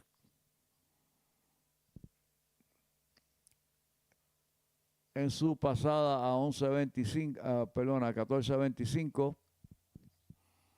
Y no debe tener ningún problema Neely Ross en rebasar 14.25. Estos son pasadas de calentamiento. Rebasa 14.25 Neely Ross y estarán regresando ambas esquiadoras a 13 metros.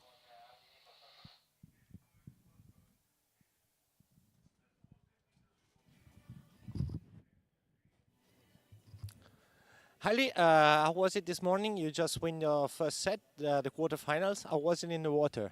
Yeah, it was really good out there. I skied against Christiana. We were having fun cutting up on the ends. You know, the head-to-head's kind of different. We're not used to being able to talk to another skier on the end and sitting there for a while. So, no, it felt really good. Had to start off at 28 off, 14 meters this morning, which is not normal for me, but got through it. And, yeah, happy to advance.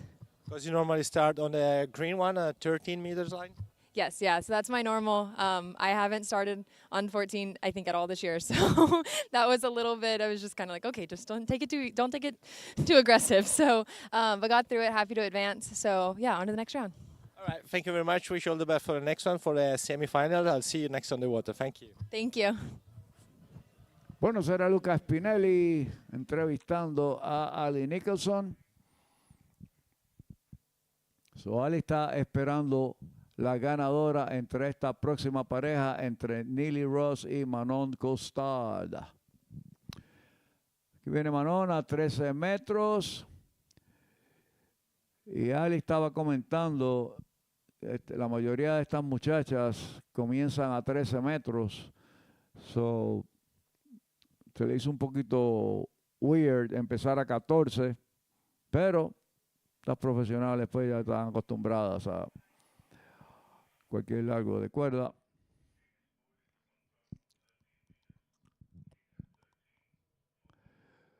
Ok, so Manon Costa logra rebasar 13 metros y Neely Ross próxima a consumir su turno también a 13 metros.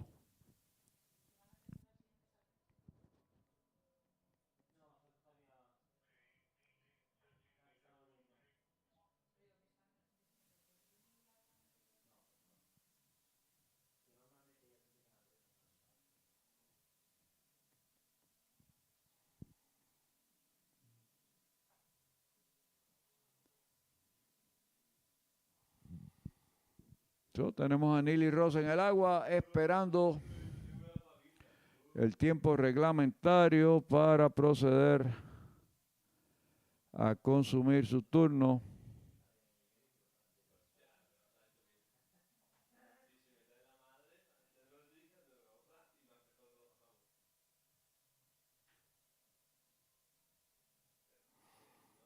Aquí vemos a Neely Ross acercándose a la cancha. 13 metros. Neely Ross approaching the course at 13. And she goes around 1. She goes around 2. And Neely Ross looking really solid behind the boat. Very strong pull. Managing to run 13 meters, and both skiers will go back at 12. Bueno, ambas esquiadoras logran rebasar la cuerda de 13 metros y estarán regresando con la cuerda de 12 metros. 12 meters, so 35 off for the girls.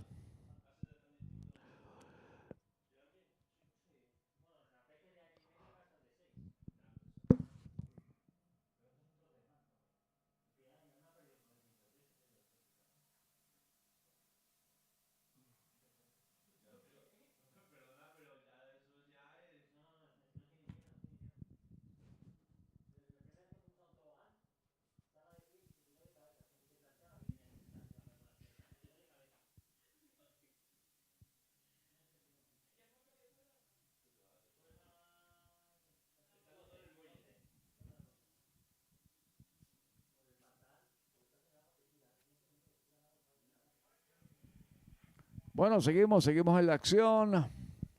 Manon Costar regresando a 12 metros.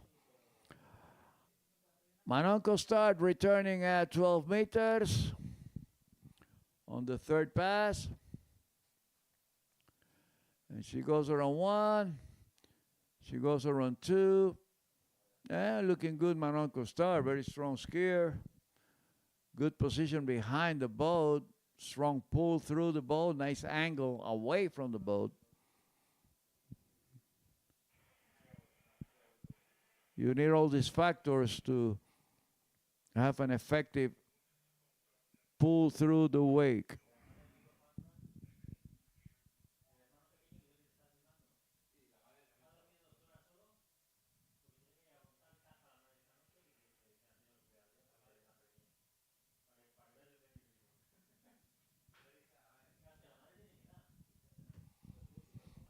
Okay, so Manon Costar managed to run 12 meters and Neely Ross will follow.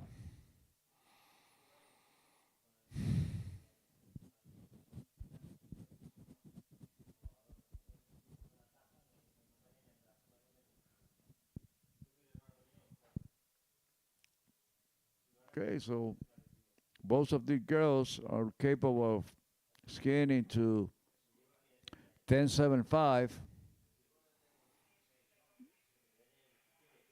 So probably it will be settled between 10.75 or even 10.25. But my good guess it will be settled at 10.75. Oh, Neely Ross, 12 meters. And she shouldn't have any problem running this pass.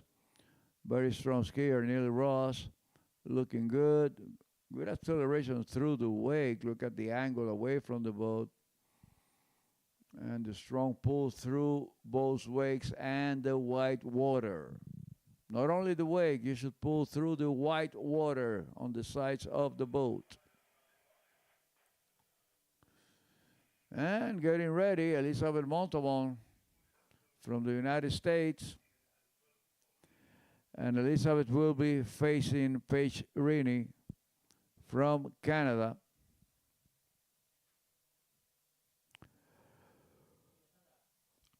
Okay, so next pass will be at 11.25 for both skiers.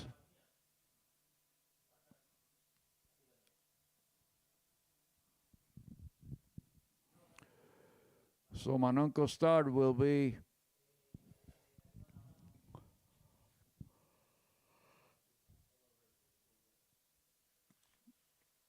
heading to the course pretty soon at 11.25.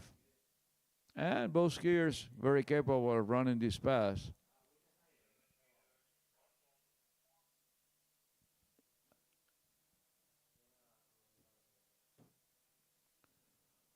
So 11.25 meters for Manon Costard. And she goes around 1, looking good. She goes around 2. She goes around 3, big turn on 3, able to hold on. She goes around 4 and not able. Manon Costard had a big turn in 3, so that threw him a little bit off pace.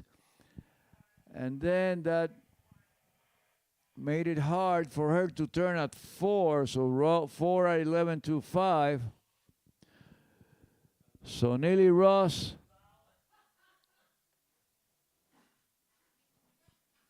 all she needs is a piece of 5 to be able to go on to the next round and face Ali Nicholson.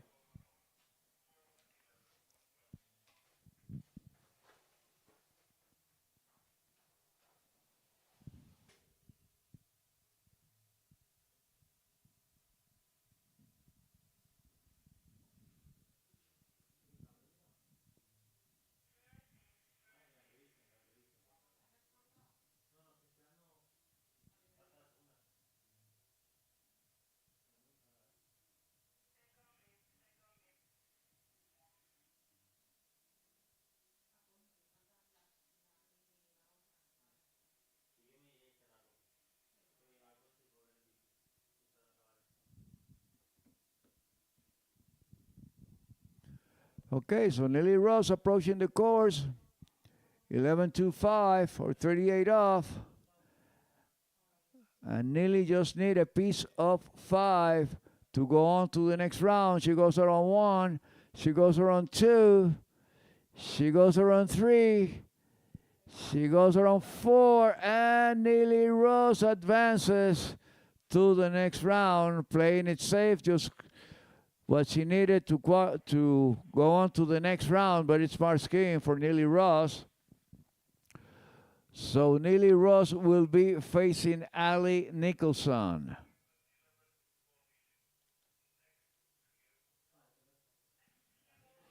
So we got our final pair with Paige Rini and Elizabeth Montauban. And the winner of this pair will be facing Jamie Bull. So we got pretty much our semifinals pretty much set up. We just need the pair of Jamie Bull between Paige Rini and Elizabeth Montauban.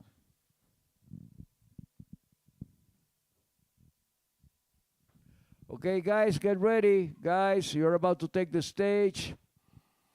Robert Hazelwood, Tomas de Gasperi, Jonathan Travers, Will Asher, Brando Caruso, Joe Poland, Jaime Palomino, and Charlie Ross. So as soon as Paige and Elizabeth are done, you guys are on. Our first pair will be Robert Hazelwood and Tomas de Gasperi.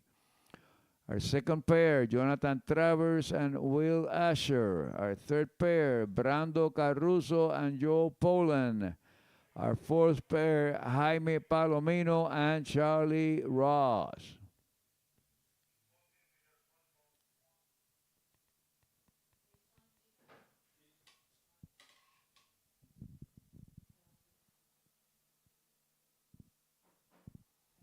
Okay, so Paige Rini is first out in the water.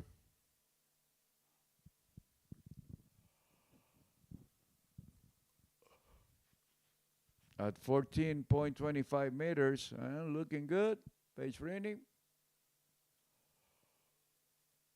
So Elizabeth Montauban will follow.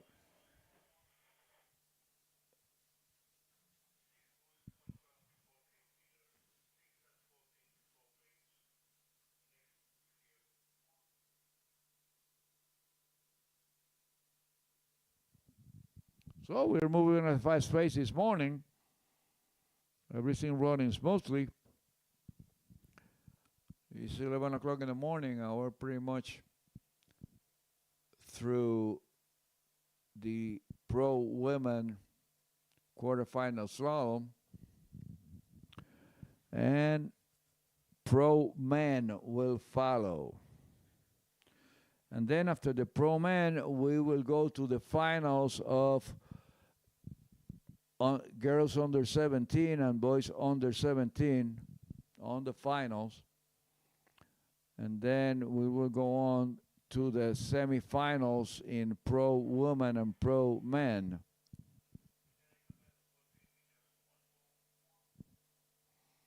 Okay, so Elizabeth Montauban in the water.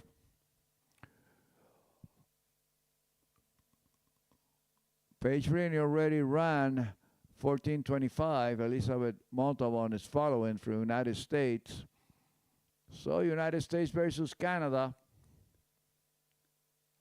Elizabeth looking good. And she's able to run the pass, and both girls will come back at 13 meters.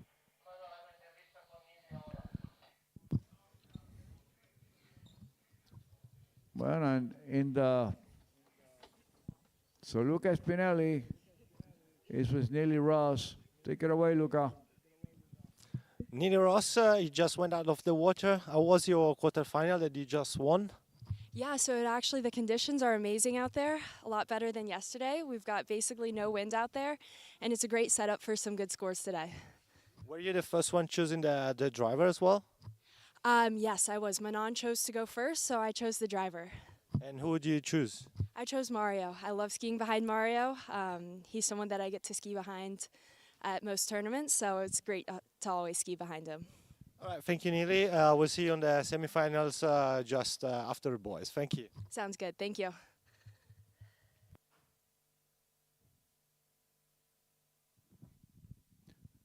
Okay, so Mario Pigosi hitting the gas. Paige Rini in the water.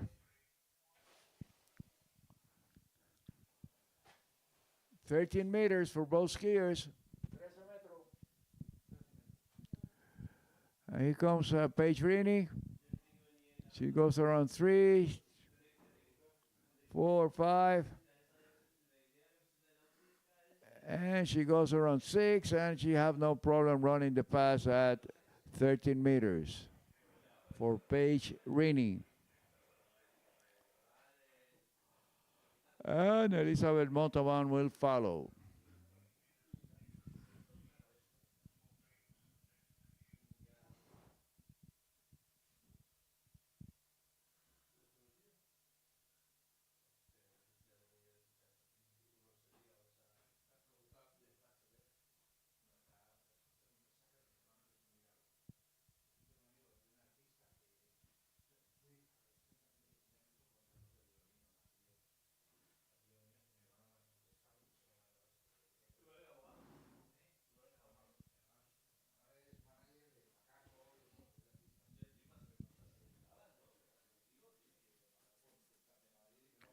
Okay, so the winner of this pair will be facing Jamie Bull.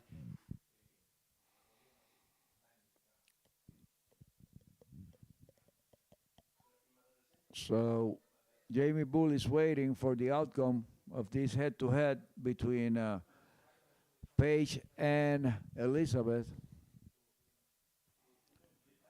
to see who's going to be her opponent.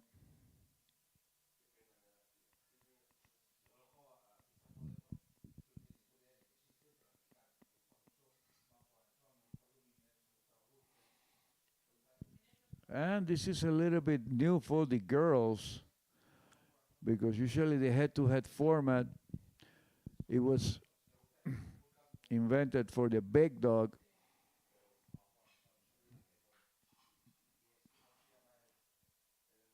And then we started here in Spain for the professionals. And I think here in Spain is the only place that it's been taking place, the head-to-head format, which for me is very, very interesting.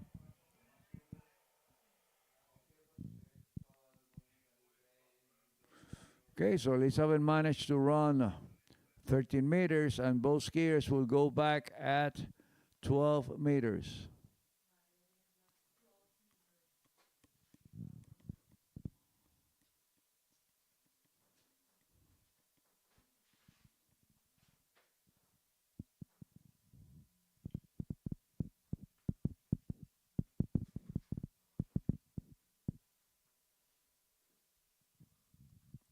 So Paige Rini will go back at 12.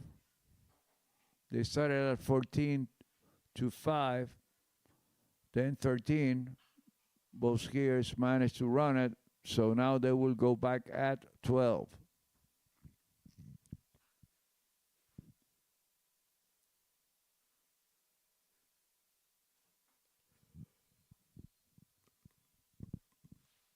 So Paige Rini getting ready. Mario Pigosi stretching the line, and then he goes, hitting the gas, 34 miles an hour for Paige Rini from Canada. So Paige looking good on her pullout. And she goes around 1, looking good, nice and steady. And Paige have a strong pull. And Paige is trained by her dad, Matt Rini, and they are located in Orlando.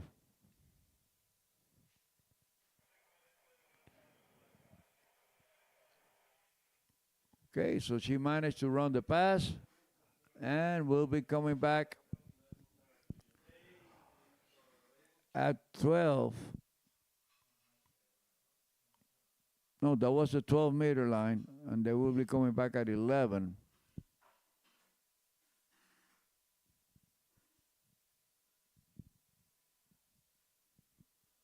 So 12-meter line also for Elizabeth Montalban, and she needs to run this pass to stay alive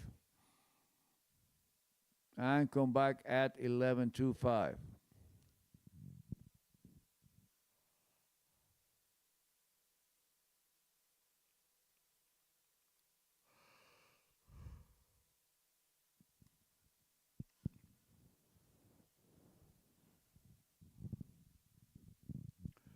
So Elizabeth getting ready.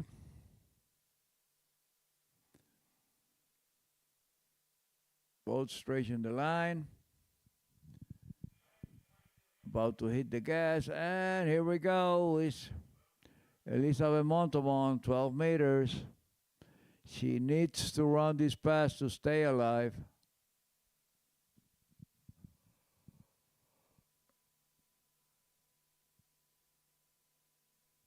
Now here comes Elizabeth looking good. She goes around 2. She goes around 3. And Elizabeth is a very strong skier.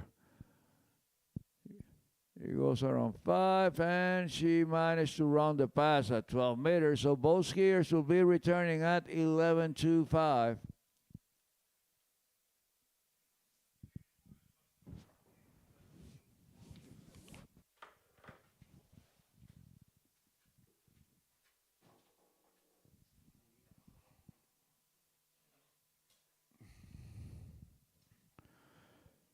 And probably this will be settled either in this pass or the next one.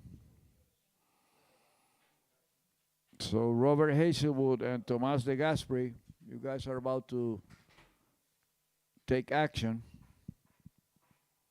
Let's see if both girls runs this pass to then provoke another pass at 10.75.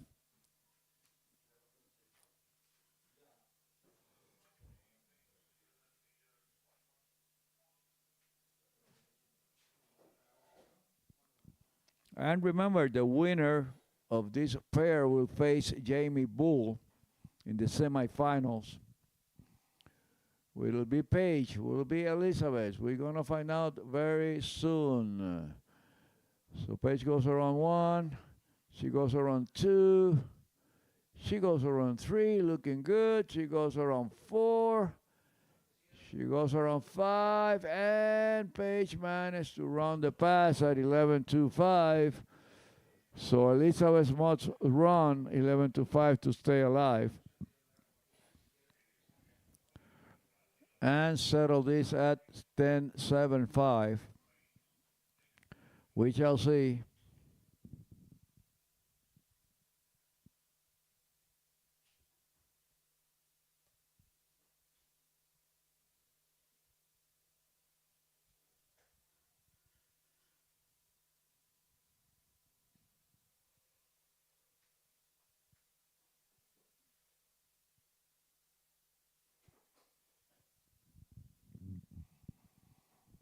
Okay, so Elizabeth Montalban getting ready. 11.25 meters. She must run the pass to stay alive.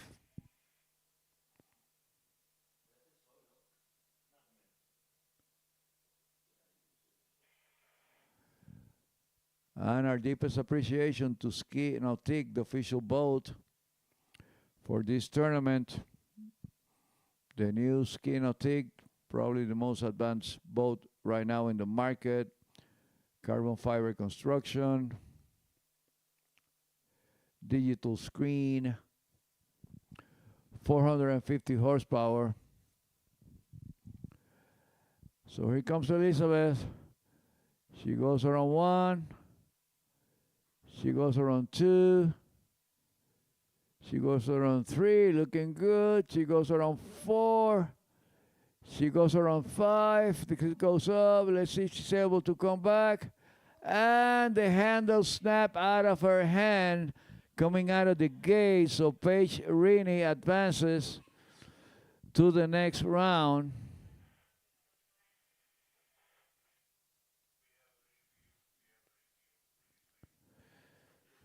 So we have a review to see if 5.5 buoys or 6 with no continuation.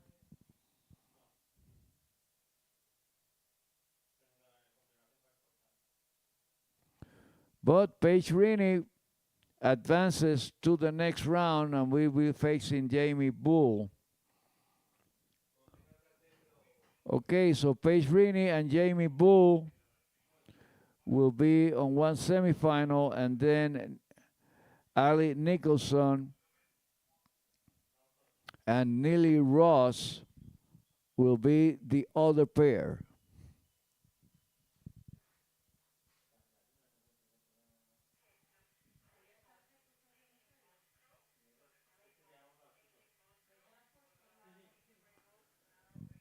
Okay, so Robert Hazelwood and Tomas De Gasperi will be the first pair in the men's division.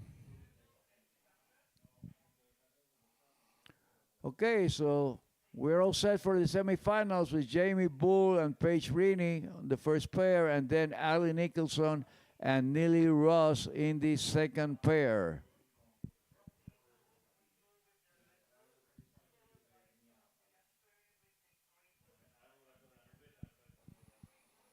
Okay, so Robert Hazelwood will come out first.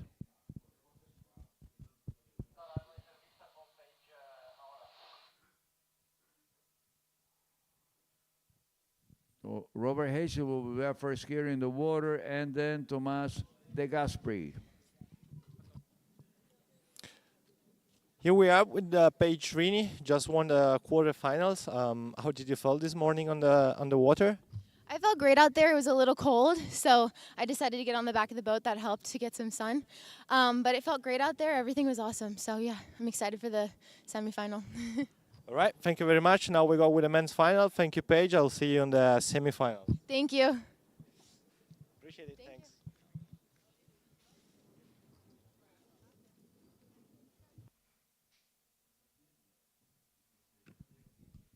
Okay, the scenario is ready for the guys. So apparently Robert Hazelwood will go out first and Tomas De Gasperi will go out second.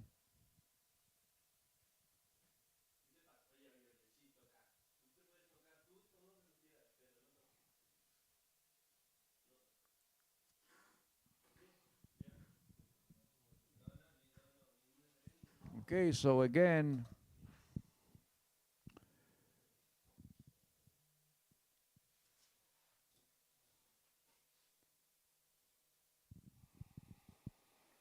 in the girls, Jamie Bull will be facing Paige Rini, and Ali Nicholson will be facing Neely Ross. And then we have a green light for the guys with Robert Hazelwood in the water, and the guys will be starting at 13 meters in this quarterfinals. On the next round, the girls will be starting at 13, and the guys will be starting at 12.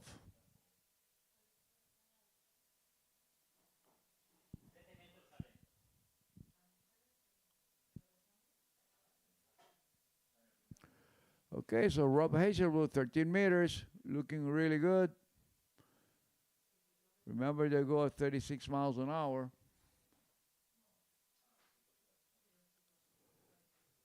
Okay, so 13 meters in the sack for Robert Hazelwood, and Tomas De Gasperi about to consume his first turn, also at 13 meters.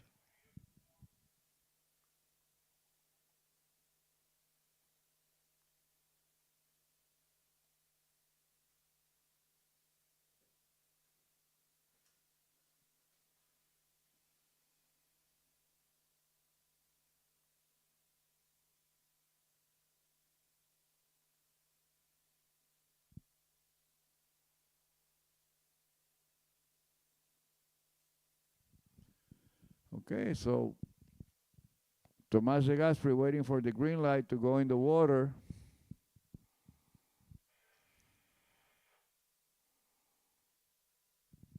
So Tomas gets in the water, Ricardo Botas driving the white boat.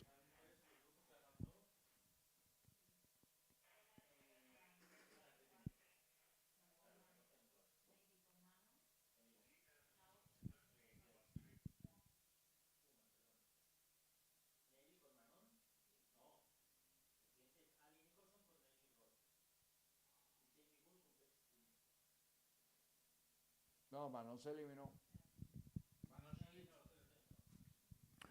Okay, so Tomas de Gasperi going around the buoys at 13 meters.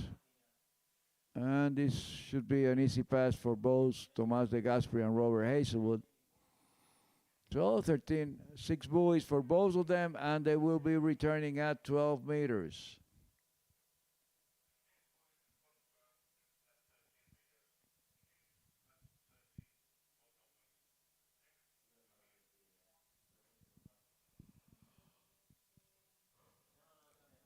Okay, so 12 meters for both skiers.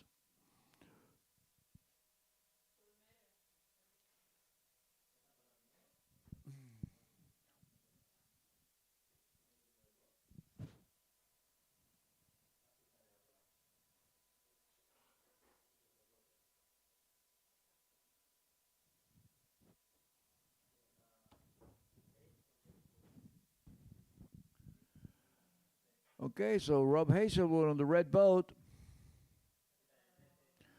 Getting ready.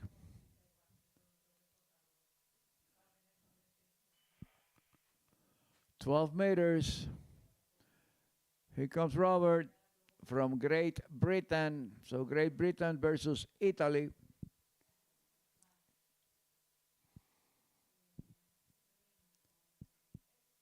Okay, so here comes Robert Hazelwood. He goes around 2. He goes around 3, looking good. And Rob looks really, really strong.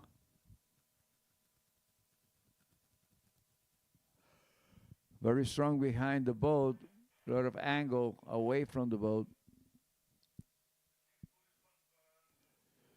Okay, so 6 buoys for Robert Hazelwood, and Tomas de Gasperi will be coming back also at 12 meters. And he must run the pass. I don't think he'll have any problems running the pass.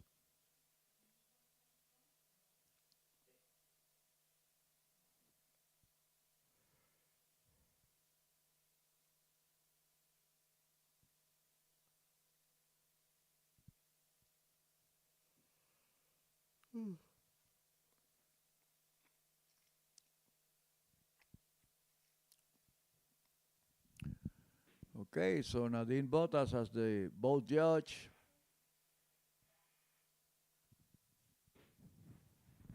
And Gianni driving the boat, the red boat.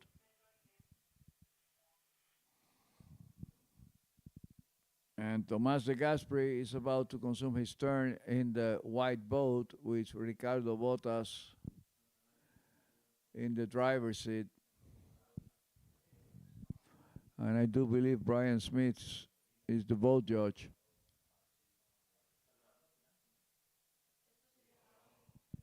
So, Tomas de Gasperi.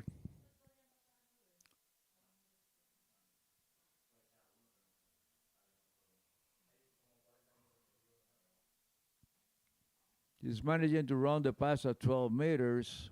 Piece of cake for Tomas de Gasperi at 12.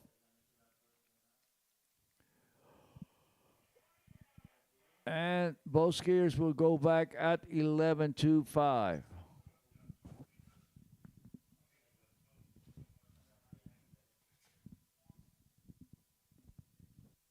And this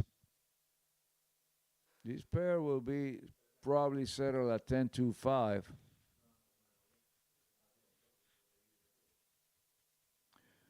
This is the chance for the money, so these guys will give it all. Take that paycheck.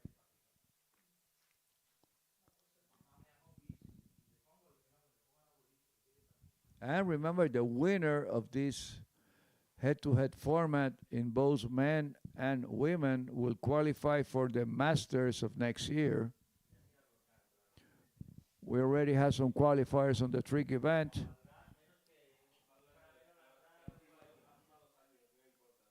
In the junior division, Matias Gonzalez and Cristiana de Osma qualified on tricks. And then on the open division, Martin Labra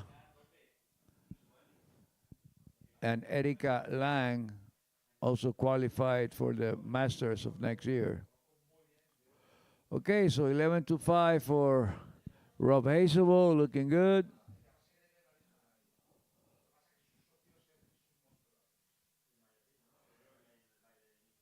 Running the pass at 11-5, and Tomas de Gasperi following.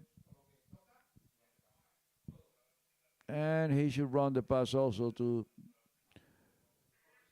probably this pass and the next one. Probably both skiers will run it.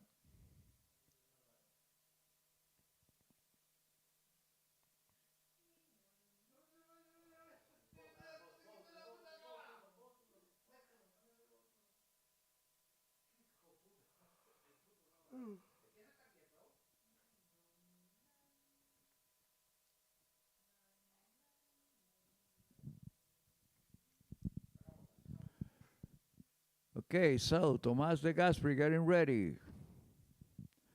11-5 the rope lengths.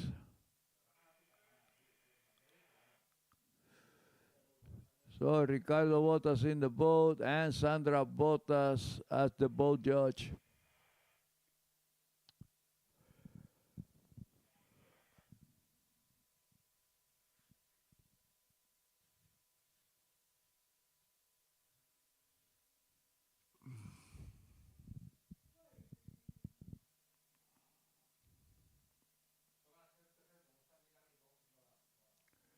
Okay, so Tomas de Gasperi 11-5. Shouldn't have any problem running this pass. He goes around 5, and he's able to finish the pass at 11-5.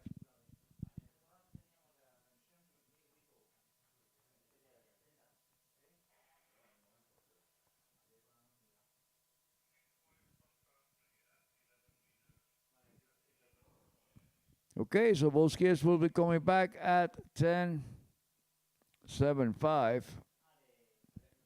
And what a difference the water condition today. No wind. The water is beautiful.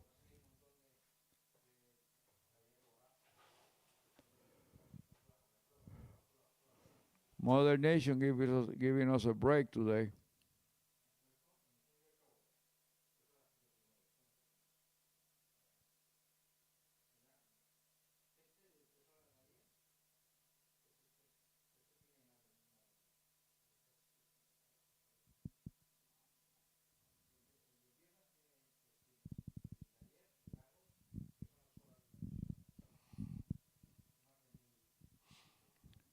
Okay, so next pass, 10-7-5 for both Tomas de Gasperi and Rob Hazelwood.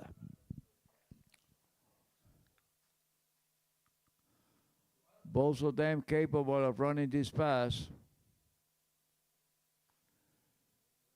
So very good one for Rob, looking good at 2. He goes around 3, and Rob Hazelwood going down on the third bowl, so 2.5. A little bit unexpected. So 2.5 at 10.75 for Rob Hazelwood. So all Tomas de Gasperi have to do is go around 3. And he's got it wrapped and become the first qualifier for the semifinals. So the winner of this round will be facing the winner between Jaime Palomino and Charlie Ross.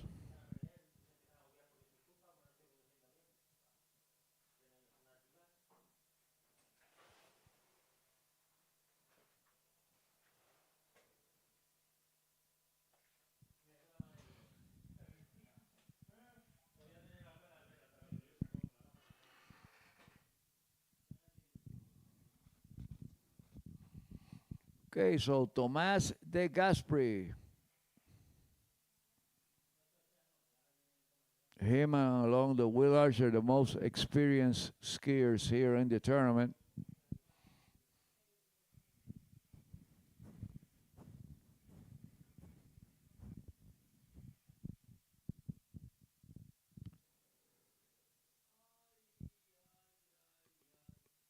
So Tomas de Gasperi, all he needs is go around 3 and come back to the wake, and he will qualify for the next round.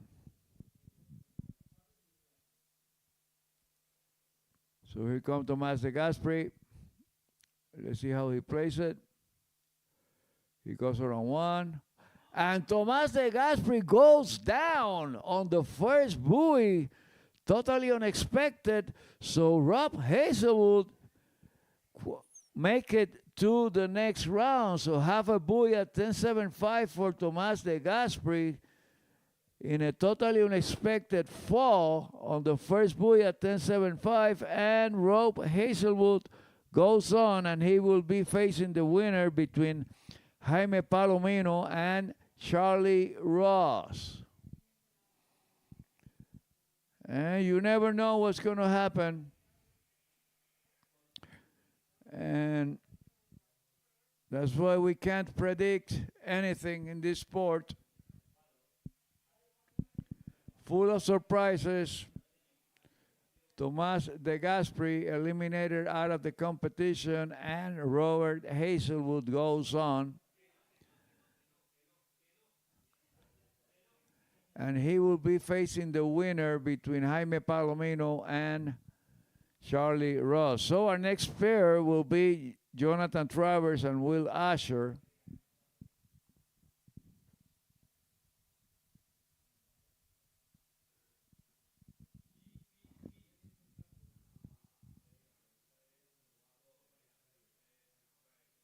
So Will Asher will be the first skier in the water, I think. Yep. Will Asher in the water, and John Travers will follow. So Gianni hitting the gas, 36 miles an hour for Will Asher. Ironman in the water. It's incredible how Will Asher have been able to stay at the top of the game for all these years.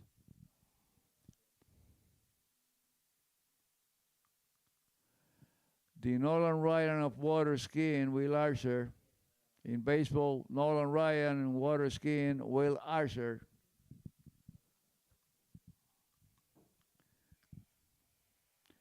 They cheated Father Time.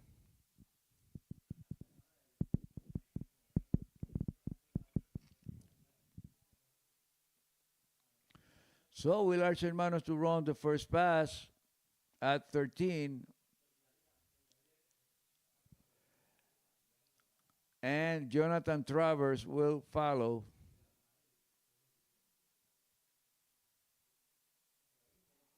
And just as you know, they're both teammates. They both design skis for the same company. And they train together a lot. And now they have to face each other.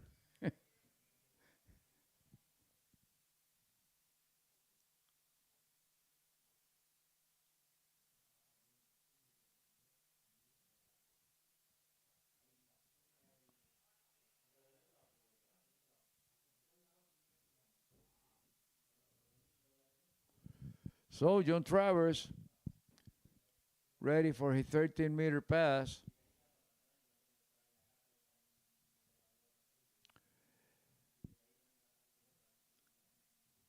And as a coincidence, both John Travers and Will Asher ran 10:25 here back, I do believe was in 2020 or 2021, when 4 skiers ran 10:25 in a qualifying round. And Will Archer was one, and Jonathan Travers was the other one.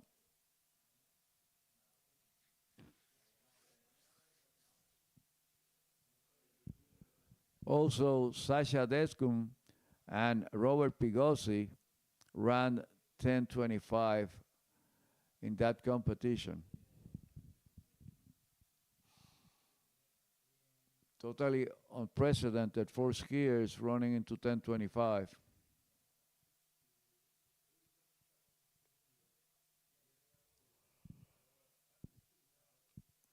Okay, so both skiers managed to run 13 meters, and they both will go back at 12 meters.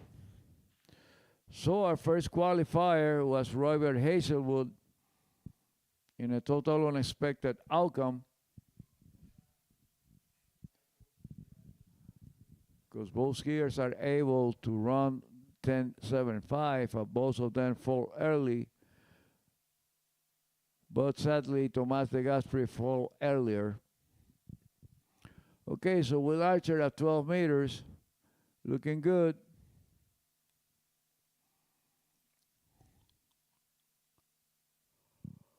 Ironman Will Archer.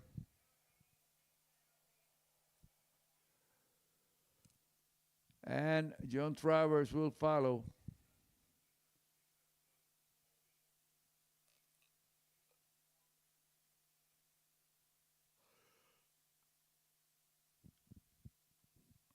So the top qualifier chooses if he wants to ski first or second, and pretty much all of them has chooses to ski first because they have the point advantage. See, like the second skier must have a higher score in able to beat the first skier. If in a case of a tie, the highest qualifier skier pass on.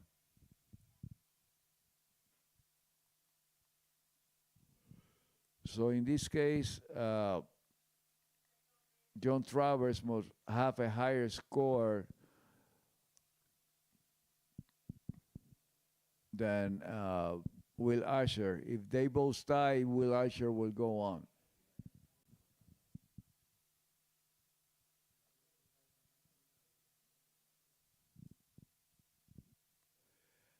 So John Travers and Will Archer both skiing on HO skis.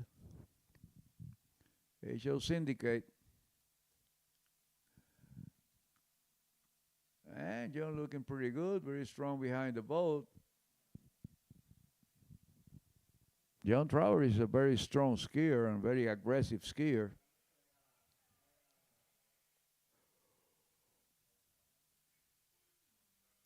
Will Archer, also pretty strong skier, but with a more calm style.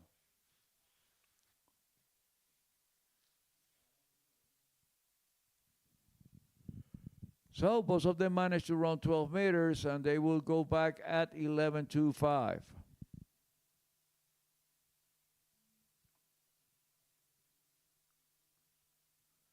So if you observe, all skiers are getting out of the water to take the waiting period. Water is a little bit cold, so is the weather is a bit cold for June here in Cesena. I remember a couple of years ago we got hit by a heat wave that broke all the records, all the high temperature records in Europe. That was a couple of years ago. And now it's really nice and cool.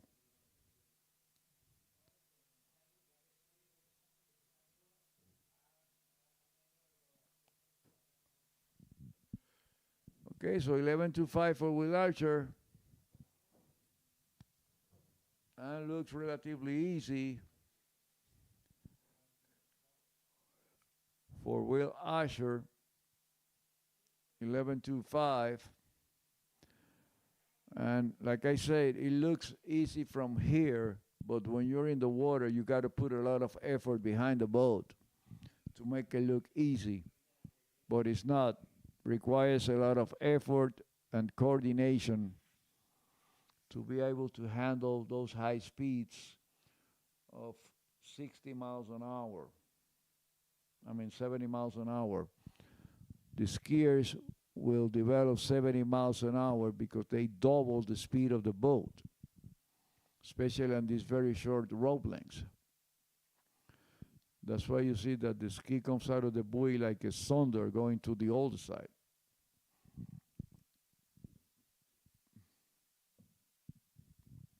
Okay, so Jonathan Travers at 11 meters. He must run this pass to stay alive, and he's definitely capable of doing so.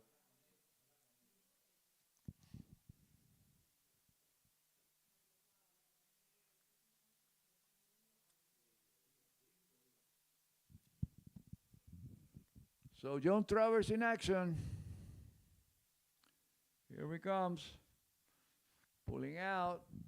Attacking the course at 11.25 meters. 36 miles an hour, 58K. John Travers looking good. He goes around 3. Nice and smooth. He goes around 4.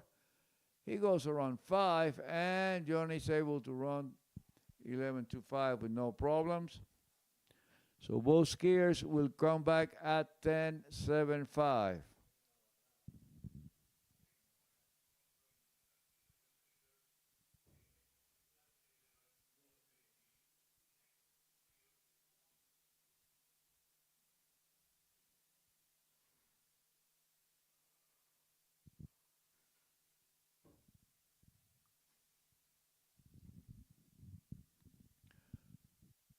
Okay, so Will Archer goes in the water to come back at 10.75. Both John and Will are capable of running this fast. We had a surprise on the first pair. Let's see what happens now.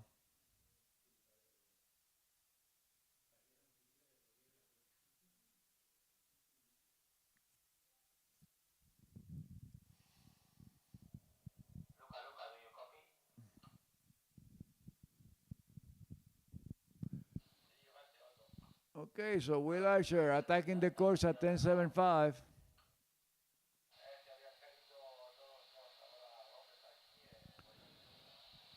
Let's see how Will Archer plays this pass. He goes around 1. He goes around 2, looking good. He goes around 3. He goes around 4. He goes around 5. And Will Archer runs 10.75. So John Travers must run 10.75 to stay alive and settle this at 10.25.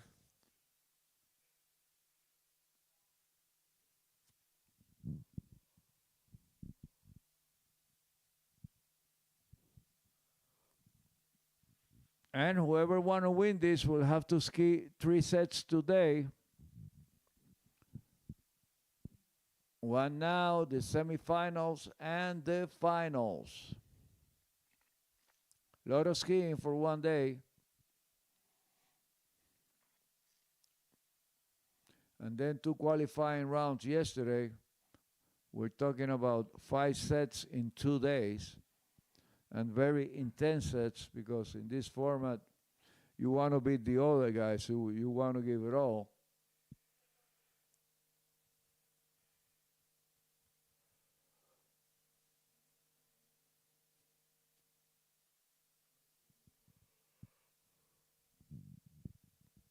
So here comes Jonathan Travers at 10.75, and it's a must-do for Jonathan Travers. He must run this pass in order to stay alive. He got a good 1. He goes around 2. He goes around 3. He goes around 4. He goes around 5. And Jonathan Travers managed to run the pass. So this will be the settle at 10.25.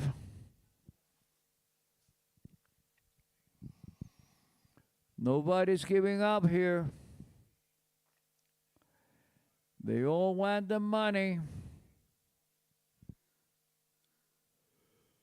So Will Archer must go back to the water at 10.25. And so must John.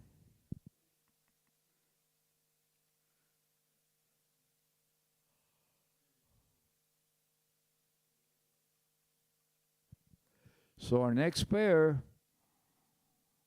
will be Brando Caruso and Joel Poland. So they should be getting ready. And then Jaime Palomino and Charlie Ross. Okay, so 10-5 for Will Asher. Mr. Ironman.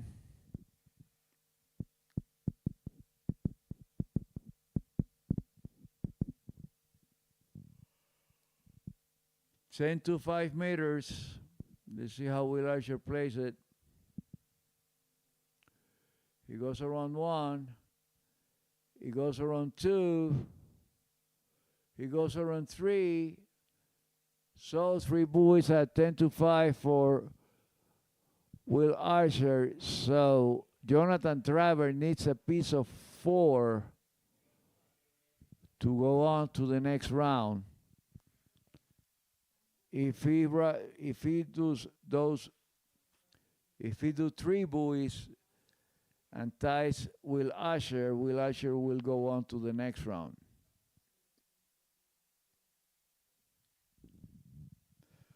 So Jonathan Traver needs 3.5.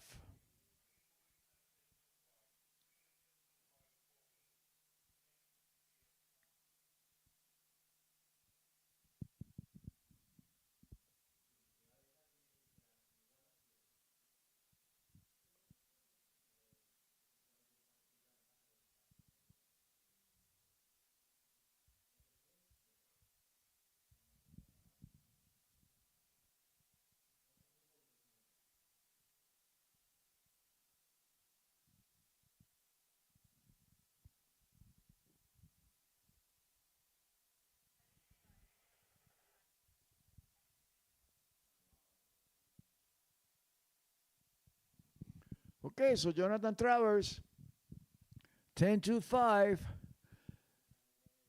He must do 3.5 to go on, and Jonathan Travers goes around 1.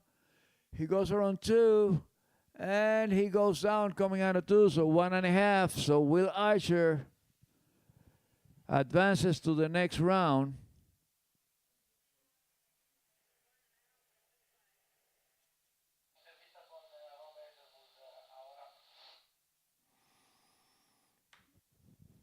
Okay, so both Robert Hazelwood and Jonathan Travers, Will Asher, are waiting for the outcomes of the next 2 pairs. Here we are with Robert Hazelwood. He just won facing. the quarterfinals against Robert Tigas. Hazelwood Was it on the waiting water, Rob? for Charlie Ross or Jaime A little interesting. I Palomino mean, I skied Blanche. awfully. I had pure luck that unfortunately Tigas went down. Everyone's like, "Oh, congratulations!" I'm like, "I'm not sure. I'm not sure that's a congratulations. It's a sucky way to go through, but one of the benefits of head-to-heads is that it's kind of helps an underdog maybe shine through in a way. So I got very lucky, but managed to kind of secure a top 4 spot, which is awesome for me. I don't get many of those. So yeah, I'm very grateful that something went my way today. You know, I wish it had gone better and I'd have been through with a 2 or 3 at 41. But it is what it is. I'm happy to go through. We can kind of reset and go on to the next round, and hopefully that was another set of learning and another set of trying to figure things out. Sure, sometimes you got some possibility and you need to get them. So what was your choice this morning about driver or starting first or second? Tigas picked the driver, he picked Ricardo, so I got to go first or second, and that's kind of the best case scenario in a lot of ways, because and then I just don't get to think. I don't have to be concerned about who I prefer, what I like, which boat, which this. I can just go out, I can just ski, and no, obviously the first choice. You no matter if you hate going first, you go first because of that quarter buoy advantage. You know, if you put out a 3 at 41 in this day and age, it gives you a very good chance of getting there. So first place is always the call. And I'm happy that I made the call, and I'm very grateful that I managed to get through. And yeah, I'm in top 4. Thank you, Rob. Wish you all the best for the semifinals then, and see you again on the water. Thank you. Thank you. Okay, that was Luca Espinelli with Rob Hazelwood. Our first qualifier for the next round, and our second qualifier was Will Asher.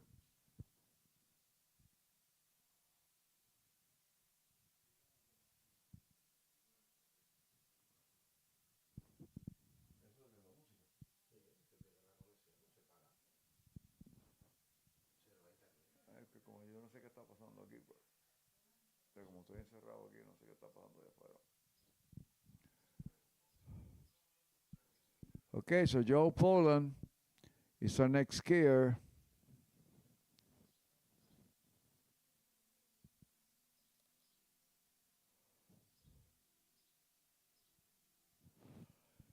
And both skiers will be starting at 13. So the winner of this pair will face Will Usher.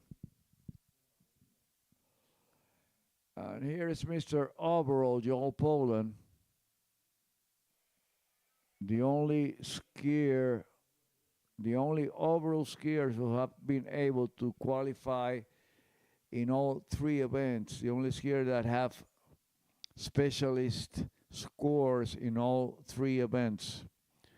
I would dare to say that Joe Poland is the greatest skier of all times, with scores at 43 off or 975 in slalom, 225 feet, 230 feet jumping, and 12,000 points plus on tricks. Mr. Joe Poland.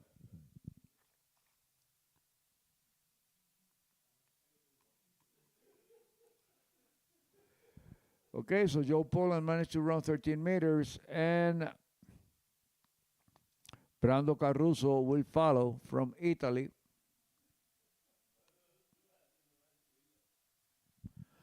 Brando came in second last year here in Botas, and we all wanted to see that rematch with Freddie Winner. But sadly, Freddie Winner got hurt on the last tournament, serious injury. We hope that he recovers fast, and we would like to have Freddie back in the water very soon. Okay, so Brando Caruso, 13 meters.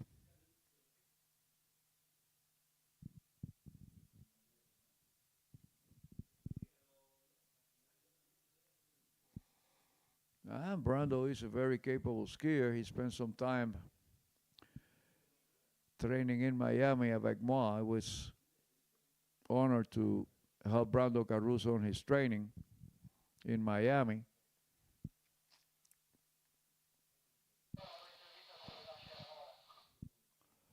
So Brando managed to run the first pass at 13 meters, and he will be going back at 12 meters, both skiers. Will Asher And just again, both of the advance on the semifinals? I was on the water this morning. How did you feel? Yeah, I actually felt in pretty good control. Yeah, I felt really connected to the driver, so which I was really happy about that. I feel like he's got more comfortable. Yesterday was probably his first time driving 36 41s, and who knows how long, but he got some practice, and I would say he's actually driving really well. So I'm encouraged by that. And then it's always tough going against John. He's obviously one of my best friends, and he's my training partner. So I would have been very happy if he had beat me. So for me, it was kind of weird, but it was a win-win. He wins, I'm happy. If I win, I get to continue. So. What was your choice this morning on the driver or first or second on off the dock? I chose to go first. Yeah, so I figure I give John the nice things. You get to have two choices, so I chose to go first. All right, thank you very much, Will. We'll be back to you in the semifinals. Thank you. Okay, thank you.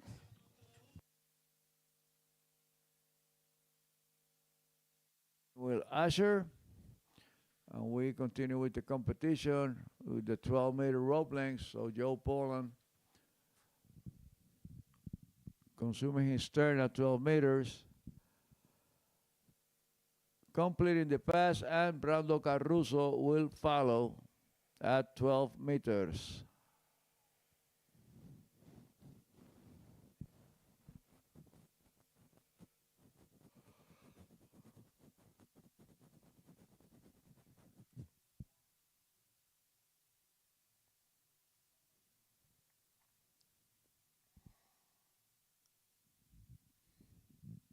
And see the temperature of the water is a little bit cold, so skiers are coming out of the water to wait for the next turn. because as you notice, skiers will have to wait double the time inside the water. They have to wait for the 45 seconds for them and the 45 seconds for the next skier.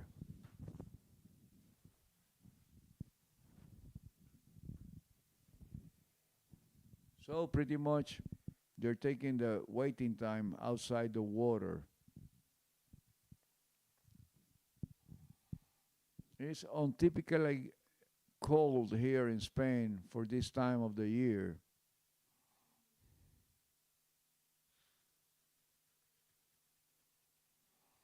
I mean, we'd rather be a little bit cold than melting ourselves when we had that heat wave a couple of years ago.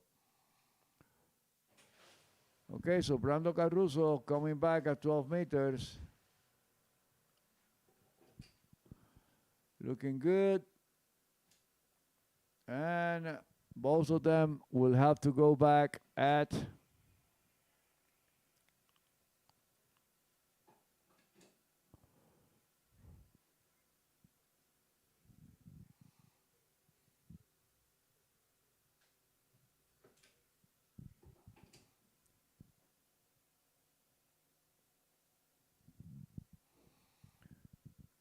at 11:25.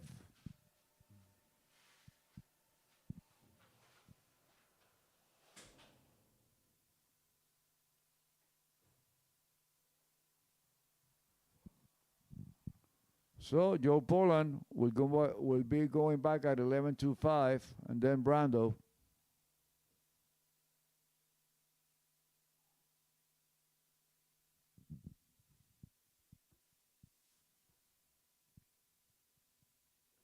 And then our final pair will be Jaime Palomino and Charlie Ross.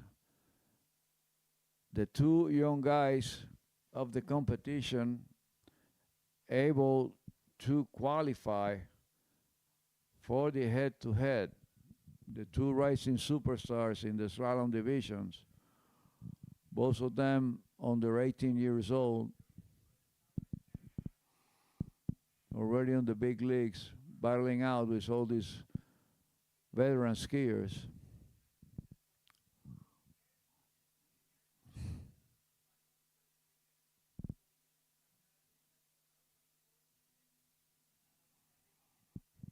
Okay, so Joe Poland at 11:25, looking good. Whoops, a little bit of a pull over to the shoulder, but he was managed to run it. And Joe Poland ran 10:25 in the World Championships back in September.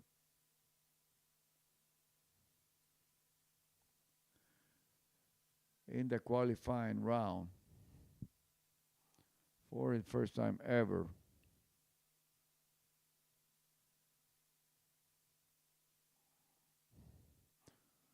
Okay, so Brando going back in the water at 11:25.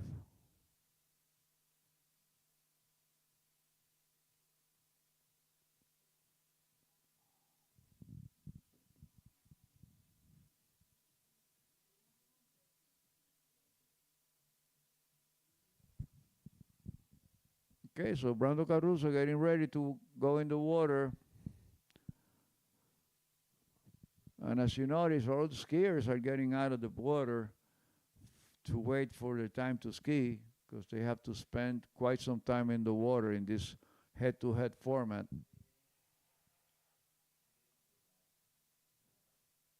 And the weather is not that favorable to stay in the water for a long time.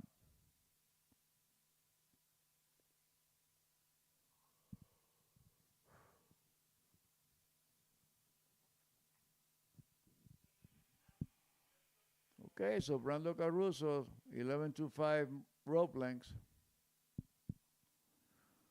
And Brando Caruso, a lefty skier, so his strong turns are in 135, but his strong pull is going towards 2 and 4, 2, 4, 6.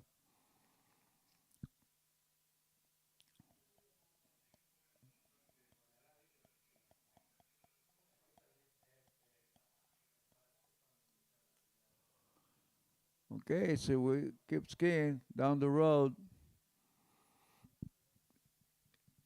In the Pro Men division with our third pair, and the winner of this pair will face Will Asher, and then the winner between Jaime Palomino and Charlie Ross will face Robert Hazelwood.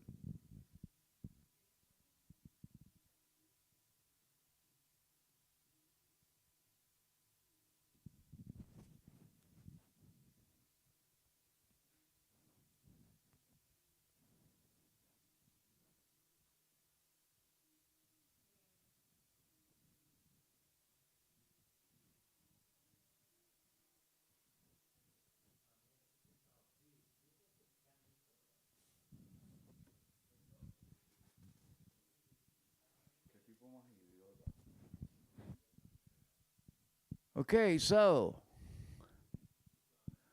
Joel Poland, 10.75. And Joel is capable of running this pass. He goes around 4, he goes around 5, and he managed to run the pass at 10.75s.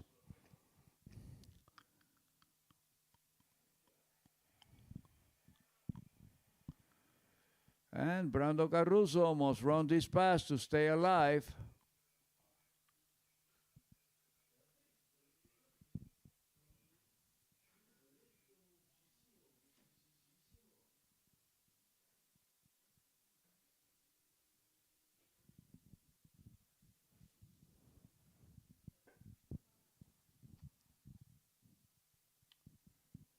So 10.75 for Joe Poland in the sack, and Brando must run 10.75 to stay alive.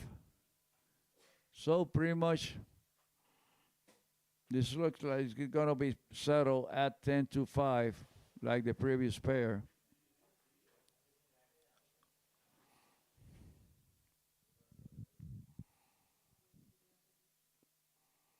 And remember, the winner of this pair will be facing Will Archer.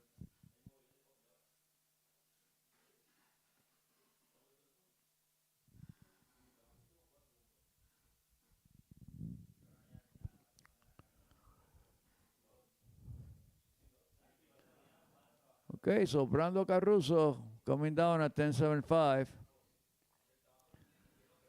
And he's very capable of running this pass.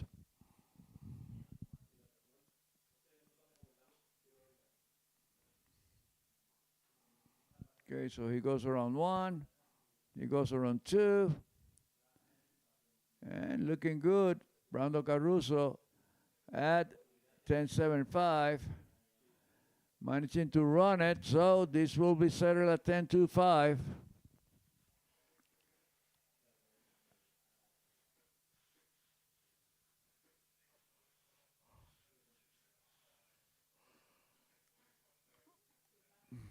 Most likely it will be settled here. Skiers want to save energy.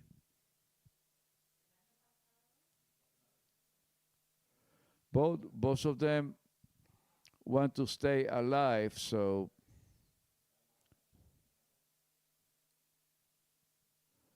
let's see what Joe Poland can do in this pass.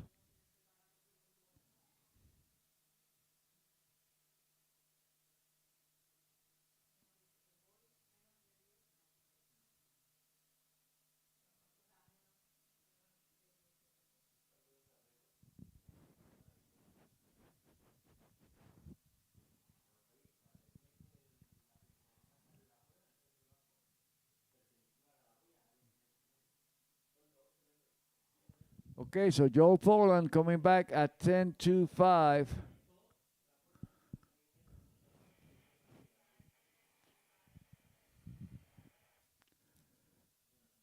$41 off in the American language.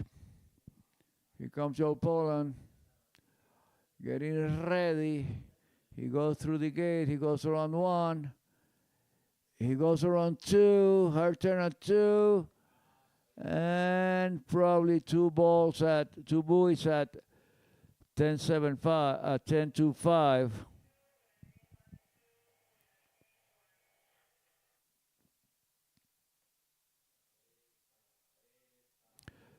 So Brando Caruso needs a piece of 3. With 2.5 buoys, he will go on to the next round. You're pulling 2.5. I mean, 2 buoys at 10.25. So Brando needs 2.5. And remember, whoever wins here will face Will Asher. Will it be Brando? Will it be Joel? We're about to see.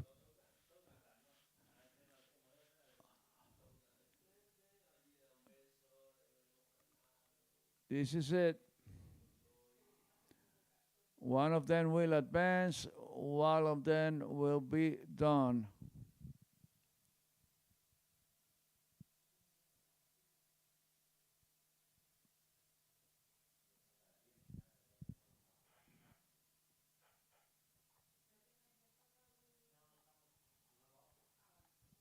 Okay, so Brando Casuso getting ready. 10.25 meters or 41 off. So here goes Brando.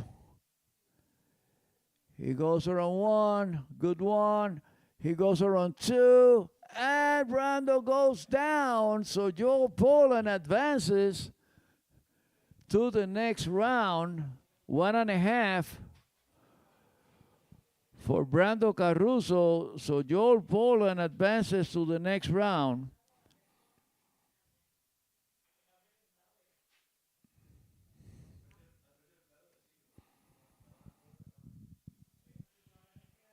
So Mr. Overall advances. I mean, yes, Joel Poland advances and will be facing Will Archer in the semifinals. And Brando Caruso is eliminated of the competition. So our next pair will be Charlie Ross and Jaime Palomino.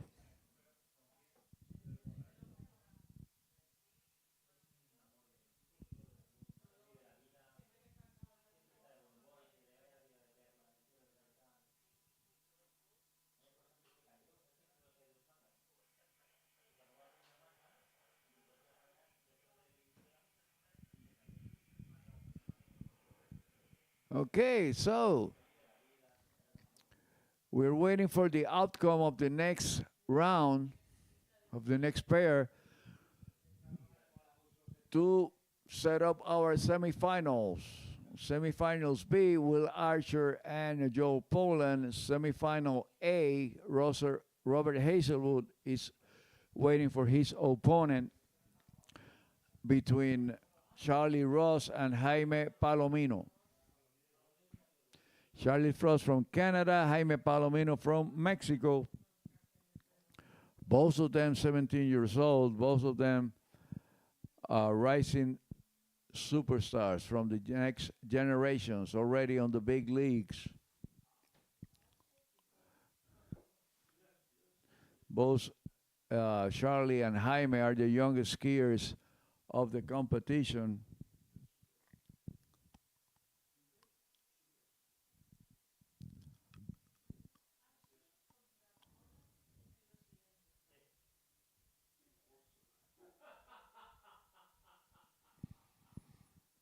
Okay, so right after we finish this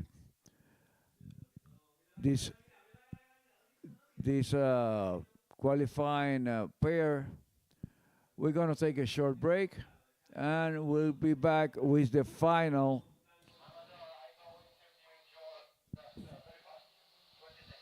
Okay, Luca Spinelli with Joe Poland. There we are with Joe Poland. You just win against your friend Brando with 2 buoys on 10.25. How was it in the water? How did you fall? Man, it was really fun. Like, I was giving him a little bit of stick at the ends and trying to get in his head a little bit, trying to, play the game. And, yeah, he took it really well and, yeah, somehow ended up on top. I didn't think 2 was really going to do it, but I guess when you got 2 lefties and the score's 2, it's almost more pressure. Like, if the score was 3, he can just go for it at 2, whereas he kind of had to safety but go for it. So, yeah, felt good. Happy with how it went. 2 more rounds to go, hopefully. Thank you very much, Joe. I'll see you in the semifinals. Thank you. Hey, thank you. That, that was Luca Spinelli and Joe Poland. Okay, so Jaime Palomino goes out first. 13 meters for Jaime from Mexico. And my deepest regards to Jaime Palomino Sr. and Natalia Blanche, his parents. I do believe they went to Barcelona.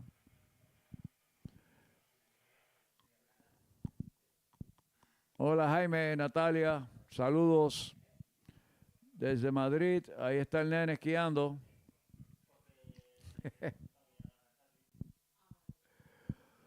Okay, so we keep on going with Charlie Ross from Canada. And also, Drew Ross is present here supporting his kids, Charlie and Neely Ross. And they're both trained with Charlie, with Drew over at Orlando. At the Drew Ross Training Center.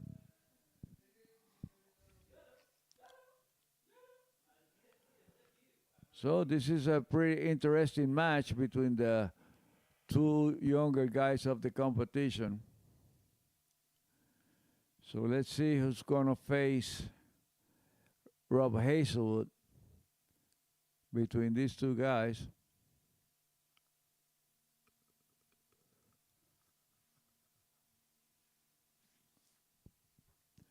And you got to keep an eye on these two. They are the young generation coming up, and they're already battling with the veterans.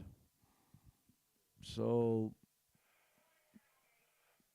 it's going to be a very interesting turnout. The career of both Charlie Ross and Jaime Palomino, the future of slalom skiing right here, right now.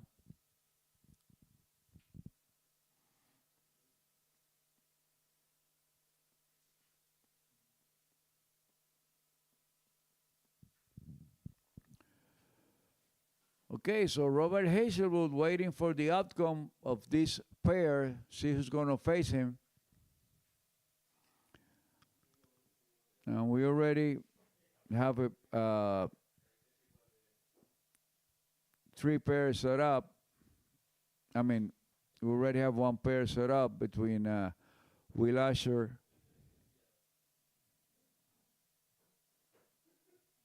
and Joe Poland.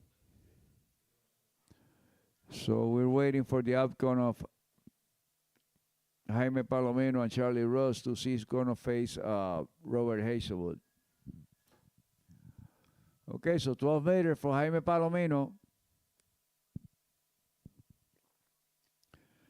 And remember, today is it. There's no tomorrow. You either go on to the next round or you're done for the competition. So Jaime Palomino, looking good at 12 meters. Very strong young skier.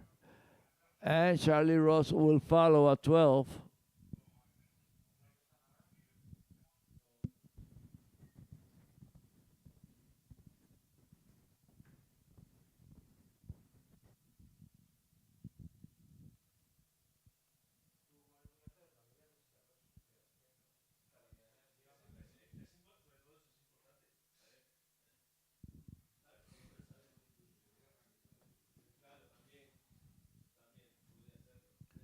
So the water is kind of cold, and the air also is kind of cold. So that's why you see the skiers coming out of the water. They have to spend at least 2 minutes to wait for the next turn. So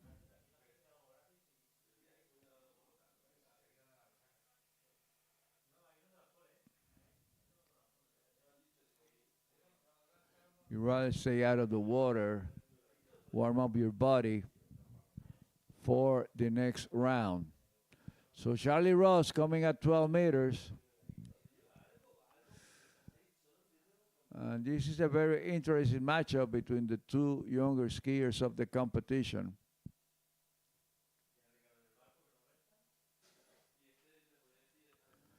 Okay, so Charlie goes around 1.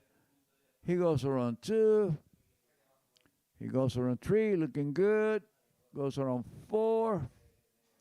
Goes around 5. And Charlie Ross managed to run 12 meters.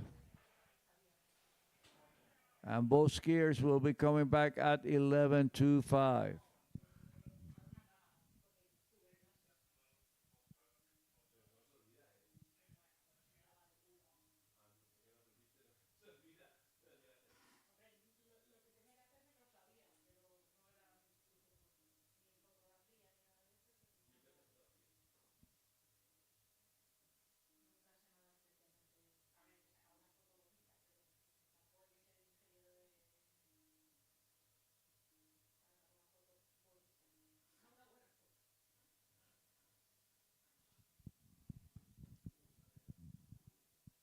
Okay, so Charlie managed to run 12 meters, and both skiers will come back at 11:25. And both of them went into 10:25 on the qualifying routes. Both of them qualified with 2 buoys.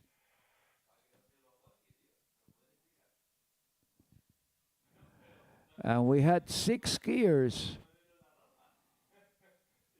scoring 2 buoys at 10:25 in the qualifying round. 1 skier 3 buoys at 10:25, and 1 skier with 1 at 10:25. Okay, so Jaime Palomino at 11:25. He goes around 5, and he goes around 6, and he managed to run the pass at 11:25. 1 step closer for Jaime. And Charlie must run 11:25 to stay alive.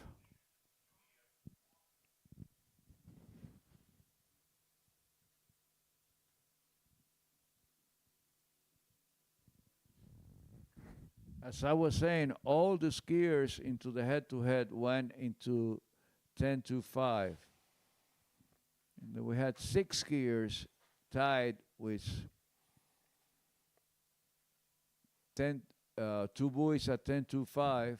What determined their position was the first round score, or the second round score was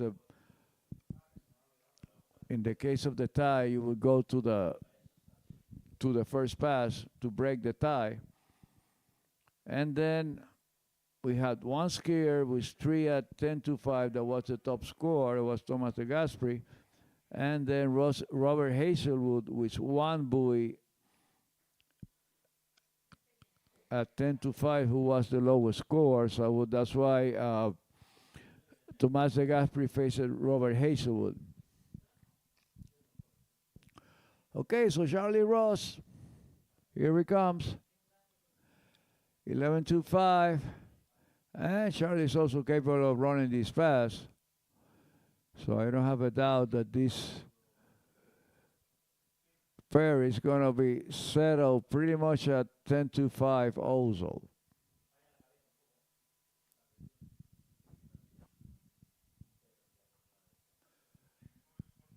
Okay, so Charlie Ross make it through 11:25. And both skiers will come back at 10:75.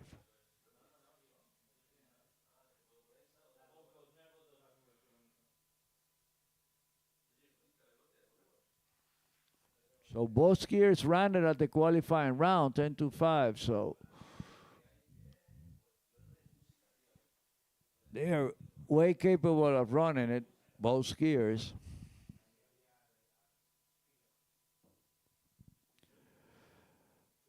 Okay, so apparently we're going to take a short break after these 2 skiers finishes.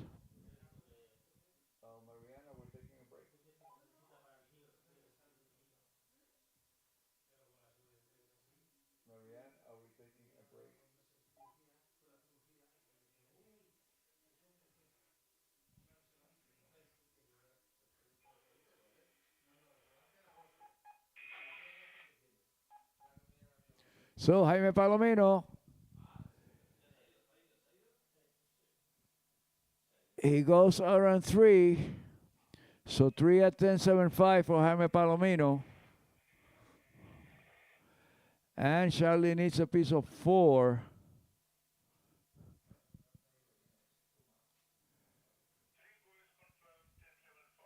Okay, so 3 buoys for Jaime Palomino at 10.75. So Charlie needs a piece of 4 to advance to the next round and face Robert Hazelwood.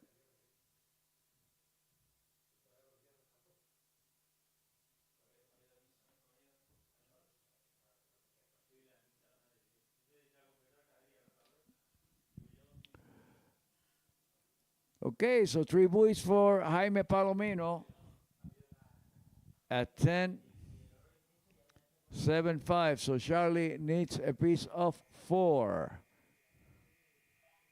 He needs at least 3.5 to go on to the next round.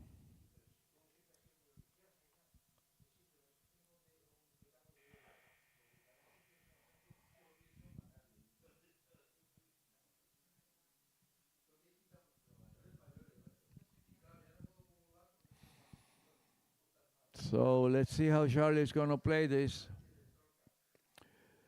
10.75.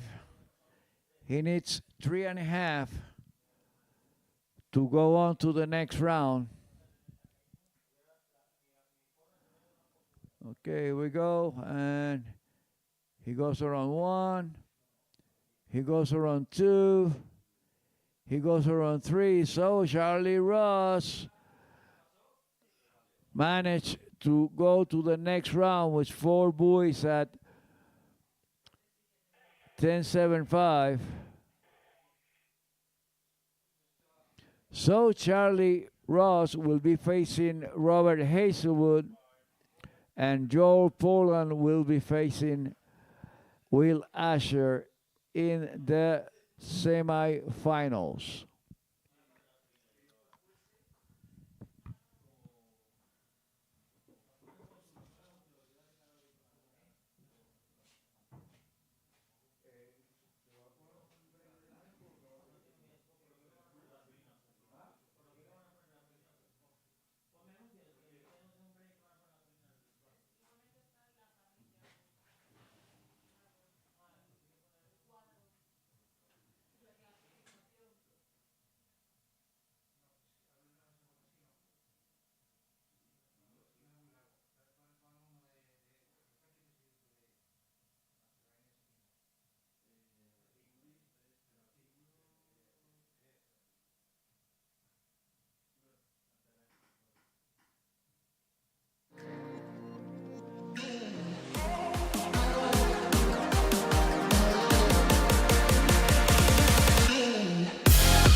Here we are with Charlie Ross, the last winner of the quarterfinals. You just won against Jamie. How was your skiing? Yeah, I thought I skied good out there. That was kind of a cool experience. Me and Jaime went to high school together, and we're continuing and going to college together. So that was cool to get to ski together out there and in a finals. Yeah, it was a cool experience. Cool to share that with them.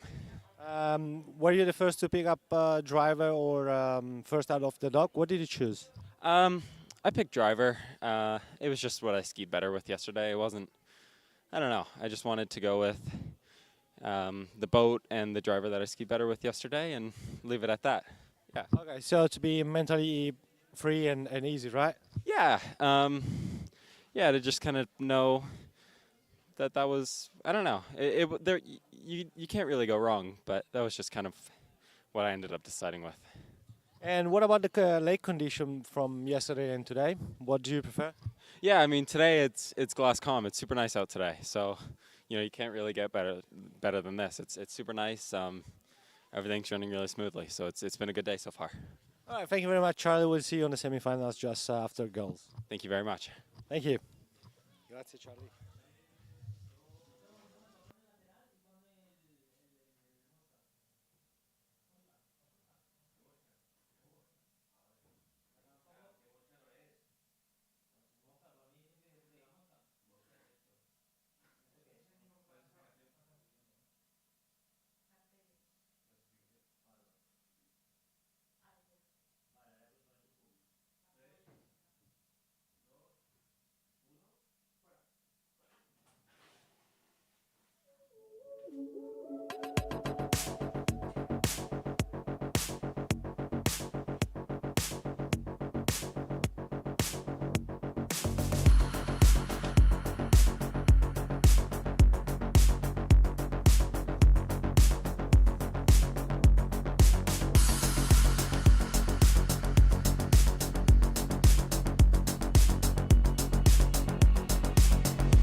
Bueno, y seguimos con la competencia.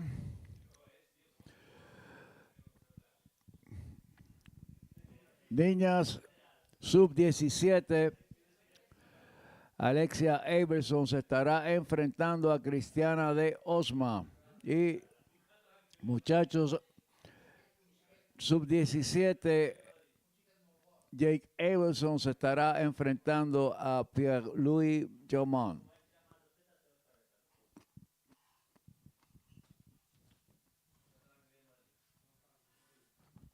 Así que ya estamos en la ronda final en la categoría sub-17. Así que pronto sabremos quién va a ser el campeón del head-to-head y la campeona en el Bota Pro-Am categoría sub-17. Well, we're ready to define the champ in both girls and boys under 17 in the Bota Pro-Am.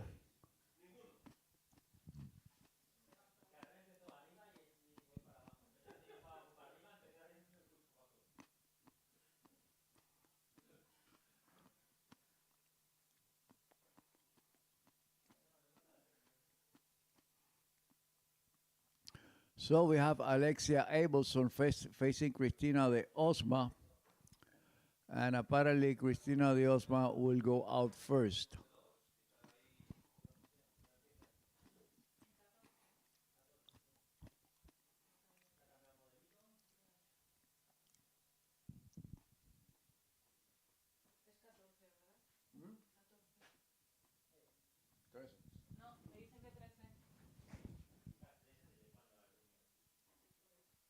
Ah, no, espérate, no deja ver.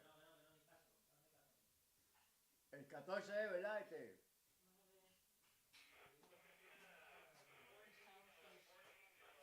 Sí, el 14, sorry. Perdone usted, señor.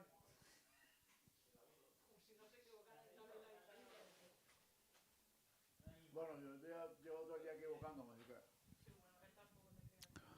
Bueno, Cristiana de Osma, comenzando con la cuerda de 14 metros. La incansable Cristiana de Osma.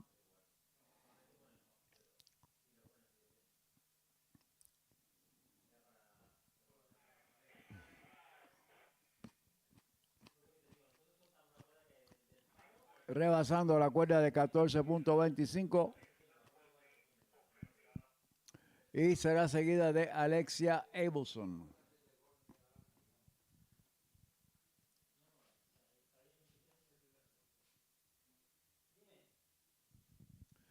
Y la verdad que estas muchachas son incansables.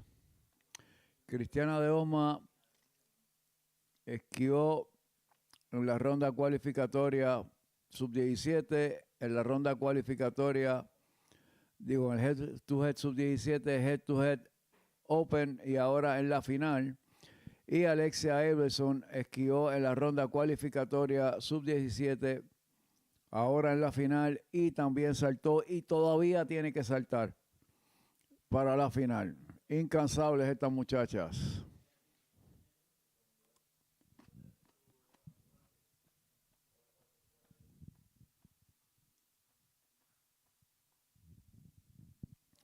Bueno, y aquí ya pronto sabremos quién va a ser la campeona de la división sub-17, rama femenina, aquí en el Bota Pro-Am versión 2024. Okay, so pretty soon we're going to meet the champ in the female version of the under 17 division in the Bota Pro-Am 2024 version. So Alexia Abelson looking pretty good. And as I was saying, these girls, it's amazing the endurance that both of these girls have. They skied this morning in the semifinal under 17. Cristiana de Osma skied in the quarterfinal of the pro woman. Now she's skiing in the finals of the under 17, and Alexia Abelson skied in the semifinal of the pro of the under 17. Now she's skiing in the final on the 17, and she jumped this morning, and she have to jump again. So a long day for both these girls.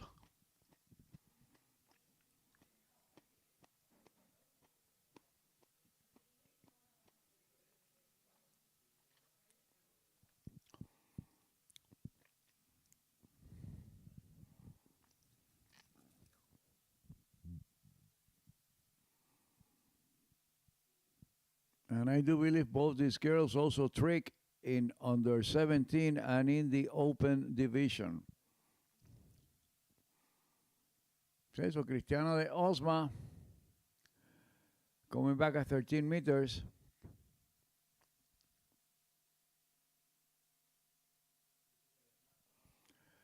And she goes around 6. So Cristiana de Osma managed to run 13 meters, and Alexia Abelson will follow.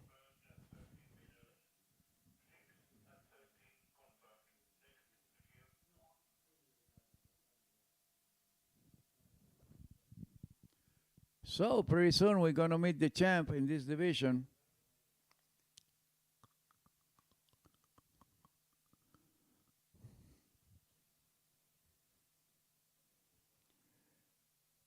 Cristiana de Osma running 13. Now Alexia Abelson will follow at 13.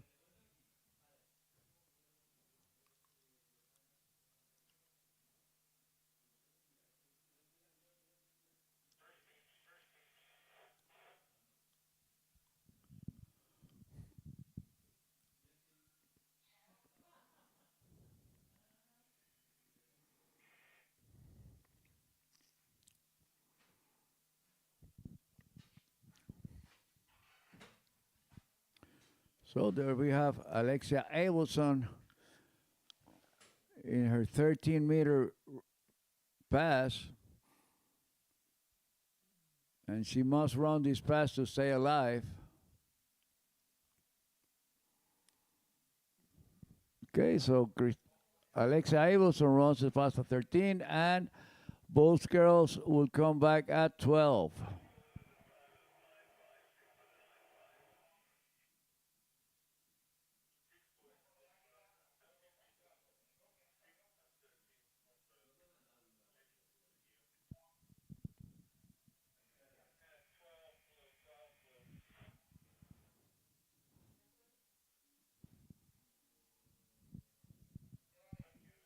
Okay, so again,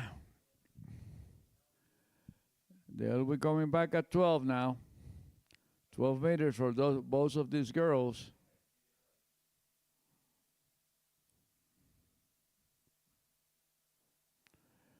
And let's see who will win this event.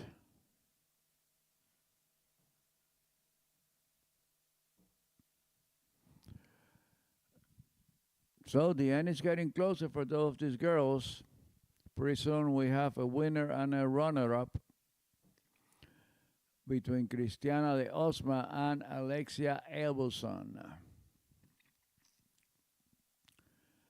And whoever wins this event will qualify for the Masters in the junior division for next year.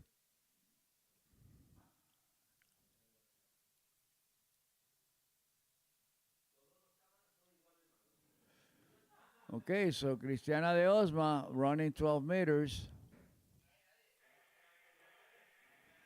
And Alexia Abelson will follow.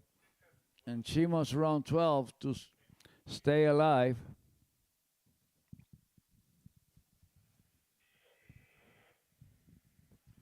Okay, so in the starting dog, Jake Abelson and Pierre-Louis Germain will follow for the finals in the boys under 17 slalom head-to-head. This is the finals for them. We still have to go to the semifinals in the pro men and women. And then we're going to go to the final in the jumping after the slalom is done.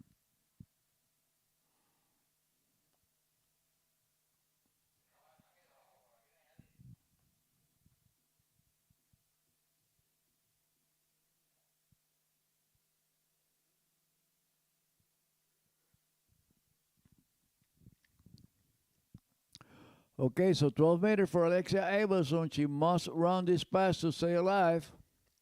So she goes around 1, and she goes around 2, and she goes around 3, and she goes around 4. She goes around 5, and she goes around 6. So none of these girls want to give up. They are giving it all.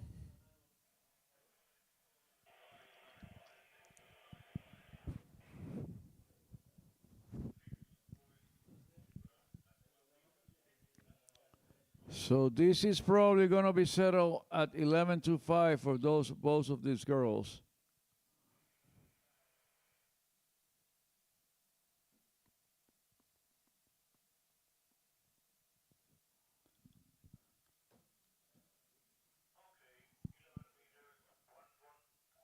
This will most likely be settled on this pass.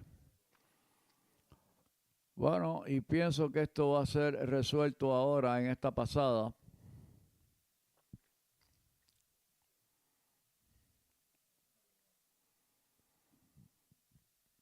La cuerda de 11.25.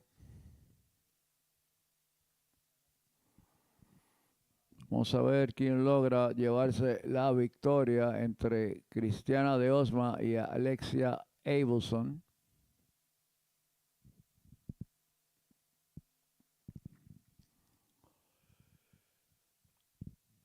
Aquí que tenemos a Cristiana preparándose para la cuerda de 11.25, rebasando la primera, rebasando la segunda, y no le llega la segunda boya. Son 2 a 11.25.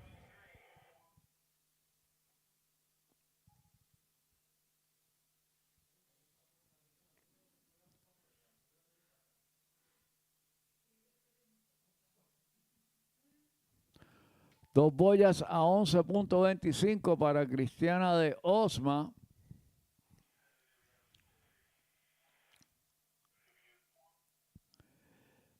So, Alexia necesita 2 boyas y media para llevarse la victoria.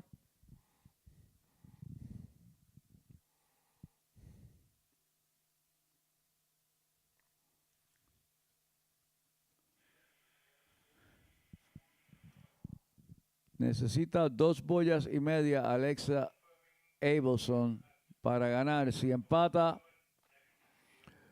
gana Cristiana.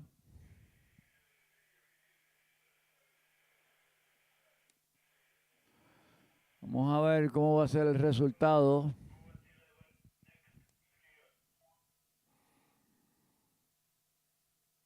Dentro de breves segundos sabremos quién será la campeona de esta división.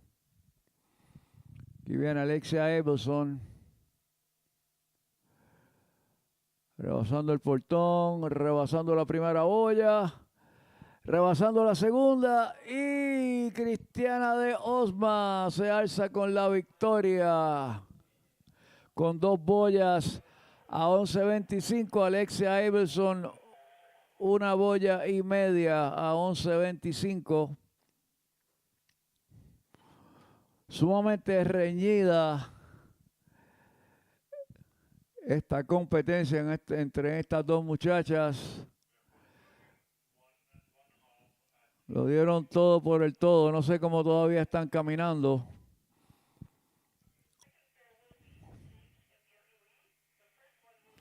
Y todavía a Alexia le falta saltar.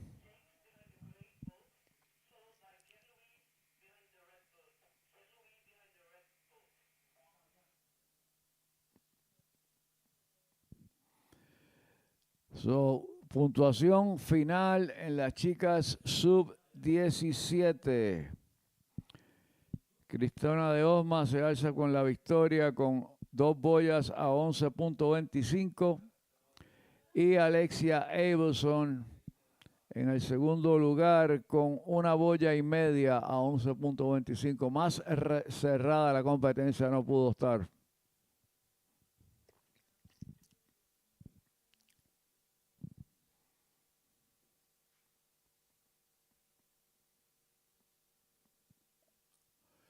Felicidades a las chicas por este esfuerzo sobrehumano que han hecho. Y procedemos con los muchachos, Jake Abelson y Pierre-Louis Germain. Vamos a ver quién va a ser el primer esquiador.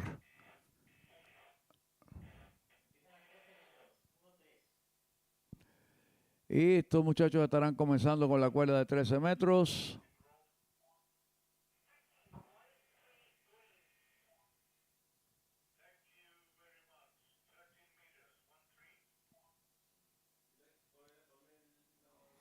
Ok, 13 metros para Jake Abelson.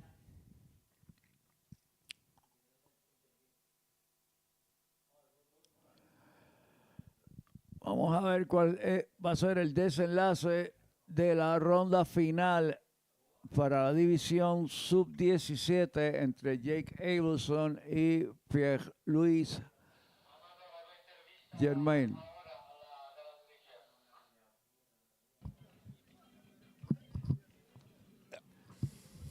Cristiana, congratulations on your win for the Junior Woman final in slalom event. How was it? How do you feel now?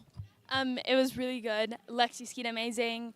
Filipa skied amazing, who I skied against earlier. Everybody skied really well. The conditions were great, and I'm really happy with the result. But you skied so many sets during these days, right? Yeah, I skied, I don't know, like 8 rounds, maybe 9 or 8 rounds. This is a lot of skiing. Lucky you're very young, very big batteries, and congratulations on your win here in the slalom event, and hope to see you again next year winning again. Thank you so much. I'll definitely be coming back next year. Thank you, Cristiana. Bueno, estaba Luque Spinelli con Cristiana de Osma. Y tal como había dicho, aparentemente esquió 8 rondas en el fin de semana, según la escuché diciendo.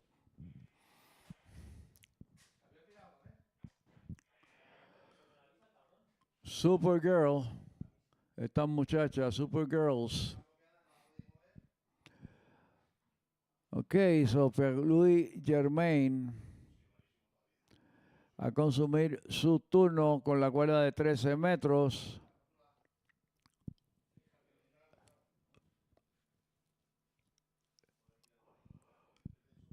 Rebasando la cuarta boya, rebasando la quinta, rebasando la sexta y logrando su primera pasada a 13 metros.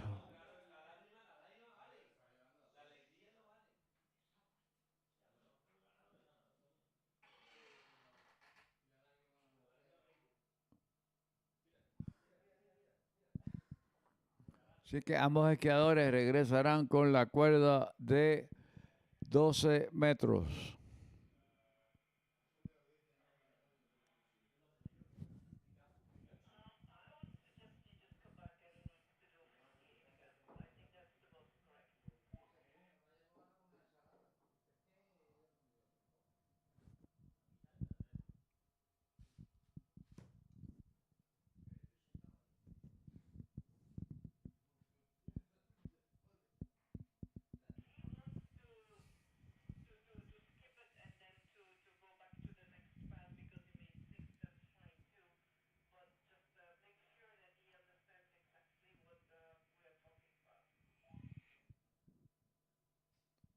Bueno, regresando con la cuerda de 12 metros, ambos muchachos, Jake Abelson y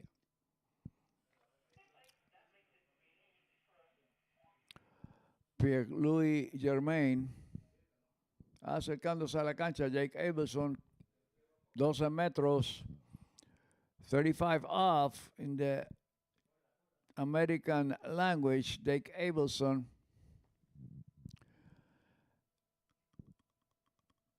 And this is it for these guys under 17. We will find out who will be the champion in the under 17 slalom head-to-head. So Jake Abelson managed to run 35 off or 12 meters.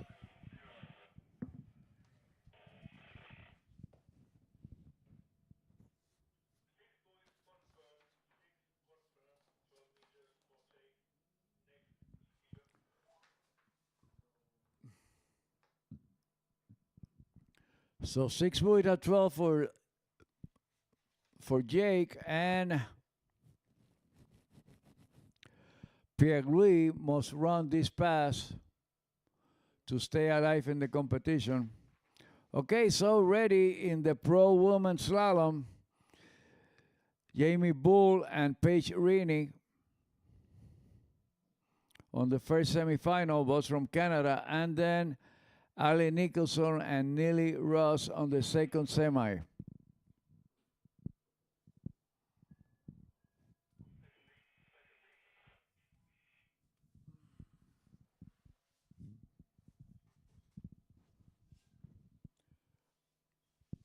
Okay, so Pierre-Louis must run this pass to stay alive in the competition.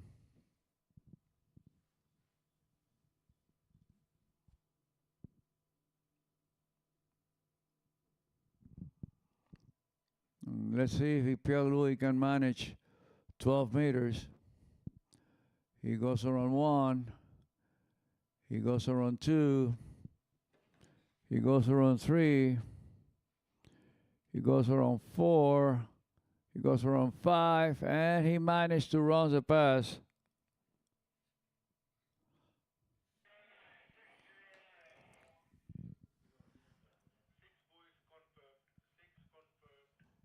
At 12 meters, so both skiers will go back at 11.25.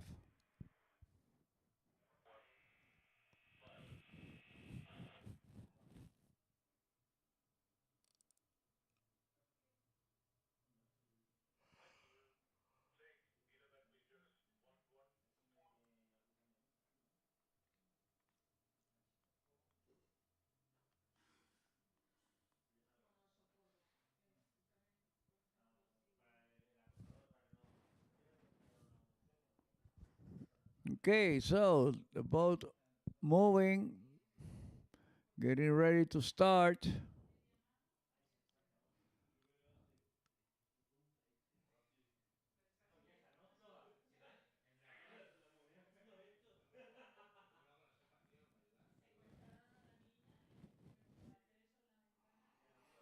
So Jake Abelson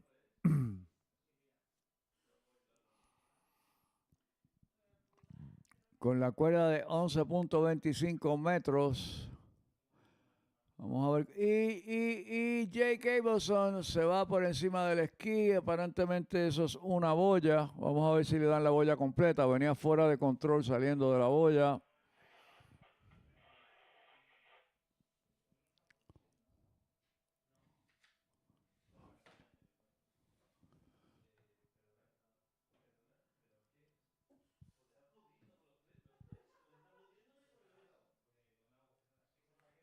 What's going to be the score for Jake?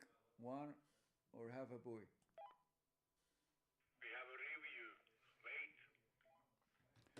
Okay, we have a video review. Deciding if it's going to be half a buoy or 1 buoy. My good guess is going to be half a buoy because he was coming out of control, out of ski position. Oh, they give him a full buoy. 1 buoy for Jake.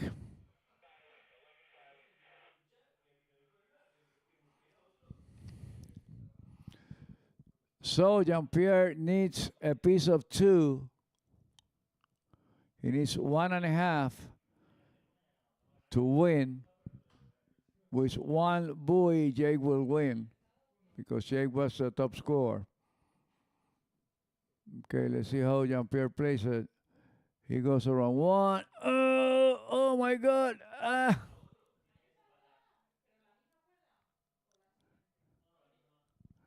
He took it too easy going around 1.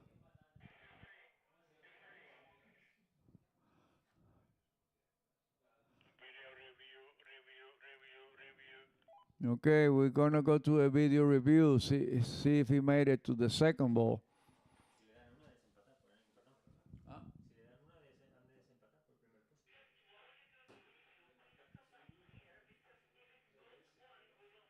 Ah, porque para el primer puesto hay que desempatar o el primero siempre. Ah.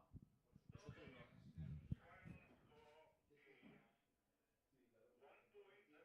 Sí, al otro le dieron una, ¿no? A Robertson. Sí. Ok, so una boya para los dos esquiadores, así que tenemos situación de desempate. We're going to a runoff with one buoy to each skier. Okay, Mariana, one buoy for each skier. So we are going to a runoff. In the case of the winner, we go to a runoff.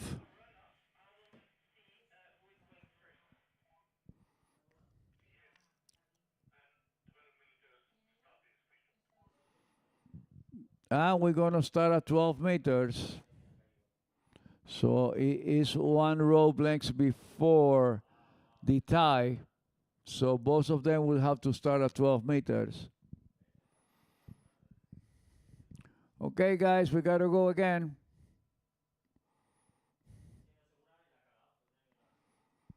Very interesting. The outcome of this competition.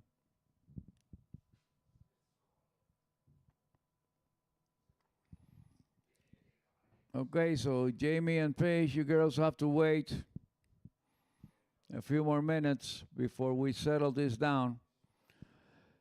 In the under 17 boys division.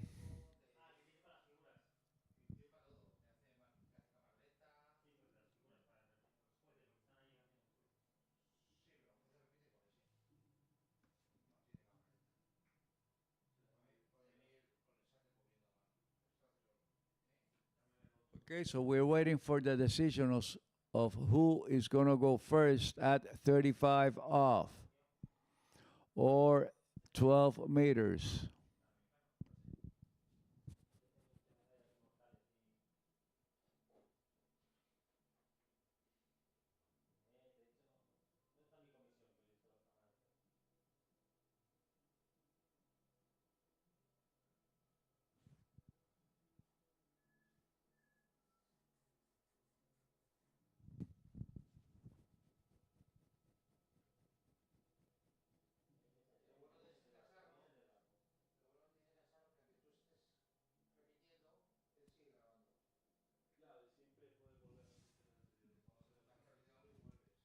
Okay, so we're waiting for who's going to go out first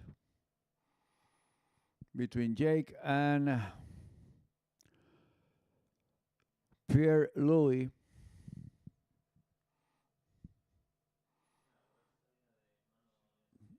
Okay, so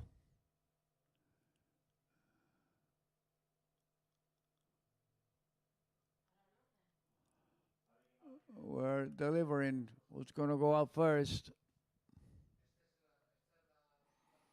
So here's our chief judge giving the running order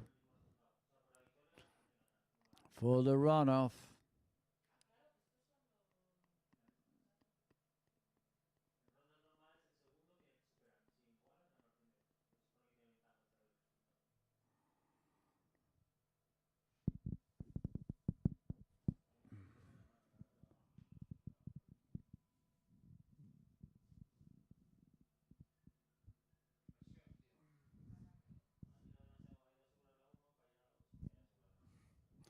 And if they tie again, apparently they will have to go to a runoff again.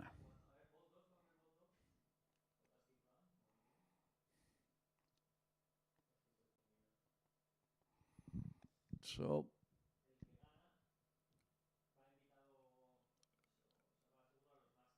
let's see if, okay, so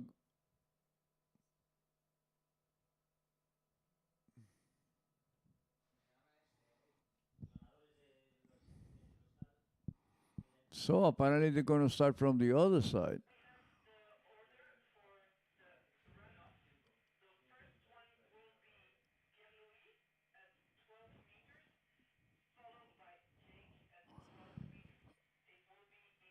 Okay, Pierre-Louis will be first, and Jake will be second.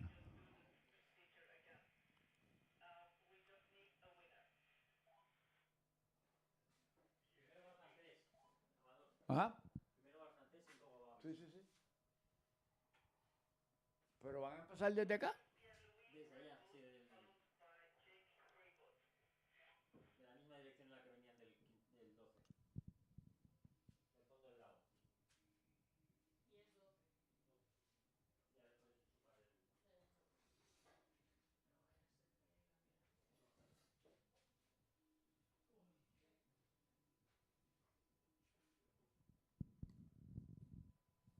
Bueno, todo listo para el desempate.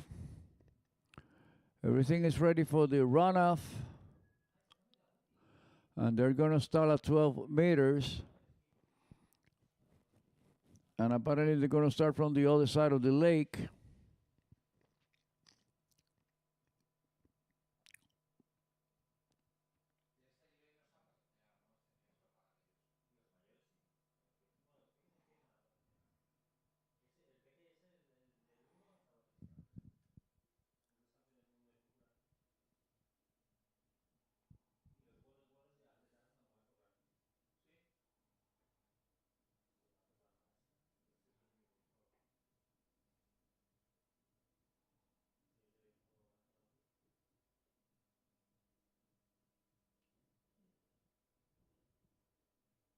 Pues este se va a tirar ahí, Iván.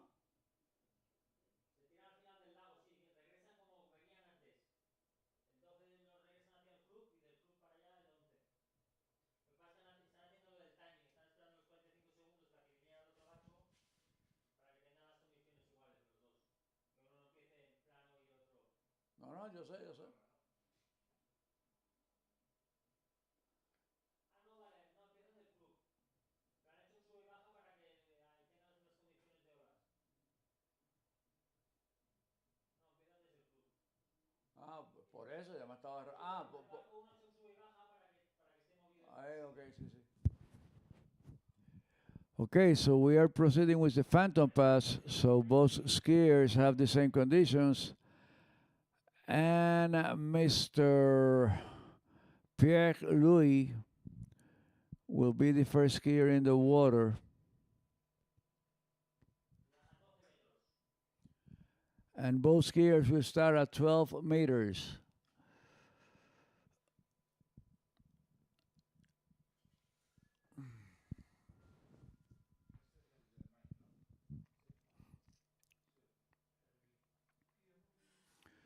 In my opinion, Pierre-Louis took it too easy coming to the gate and for the first buoy. He couldn't make it to the second ball. Okay, so 6 buoys for Pierre-Louis. And Jake will follow.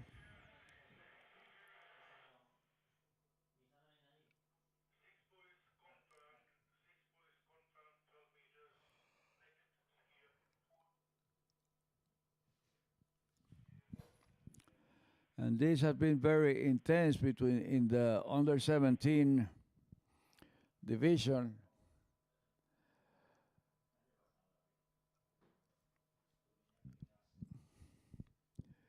It was decided by half a buoy in the girls, and now the guys are going to a runoff.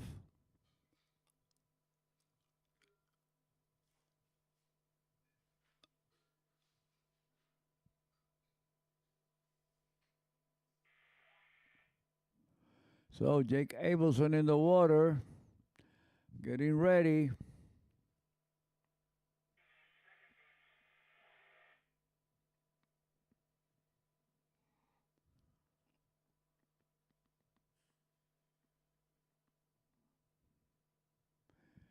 And he goes Jake Abelson. He goes around 2, goes around 3, he goes around 4, he goes around 5, and Jake Abelson runs the pass at 11.25.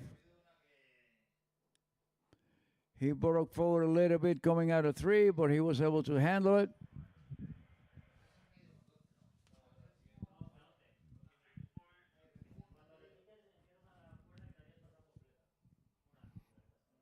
Okay, so both will be going back at 11.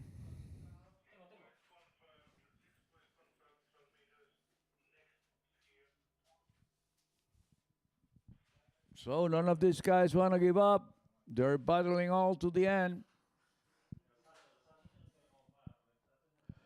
Both of them wants to go to the Master next year.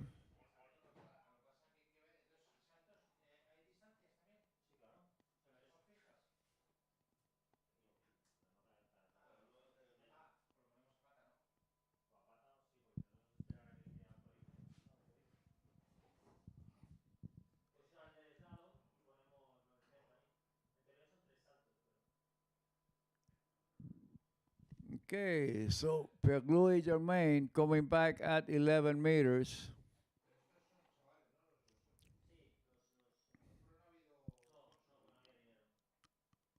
Okay, so let's see how he plays this time.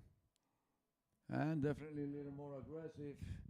He goes around 2 and couldn't handle the rope. So apparently that's the 2 buoys at 11.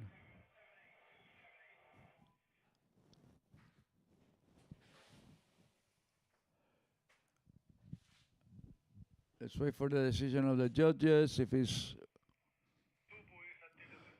2 at 11, 2 buoys at 11.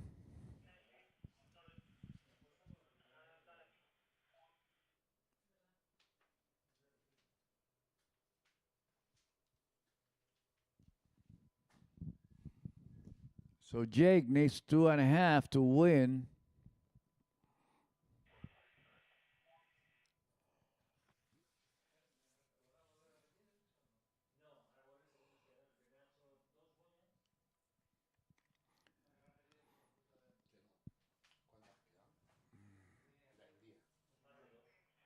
Esto y salto.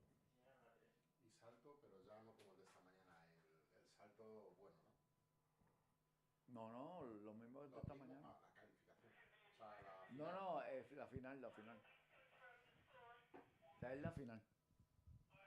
Pero lo mismo que saltaron esta mañana. ¿Y a esto cuánto vienen tardando cada uno de estos más o menos? No, ahora faltan estos. Estos dos, ¿y esto cuánto tiempo llevamos? ¿Qué tengo que ir a por la curva? 4, 8, 6, 48. 1 hora y salto, otra hora mínimo o más. Más, ¿no? No, salto es menos, menos personas. Pero sí, más o menos. Ponle 2 horas. 2 horas, vale. Jake Abelson, he needs 2.5. He goes around 1. He goes around 2. And Jake Abelson takes the victory with 2.5 buoys, with 3 buoys. So Jake Abelson is the new champ.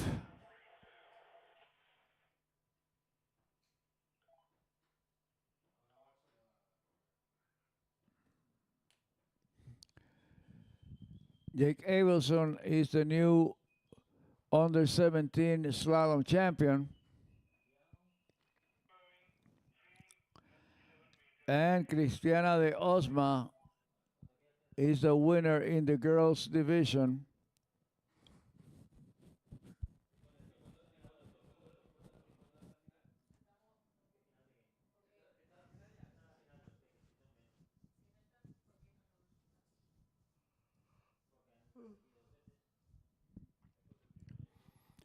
Okay, so under 17 is a wrap in the slalom competition, and then after the finals in the pro division, then the under 17 will proceed to jump.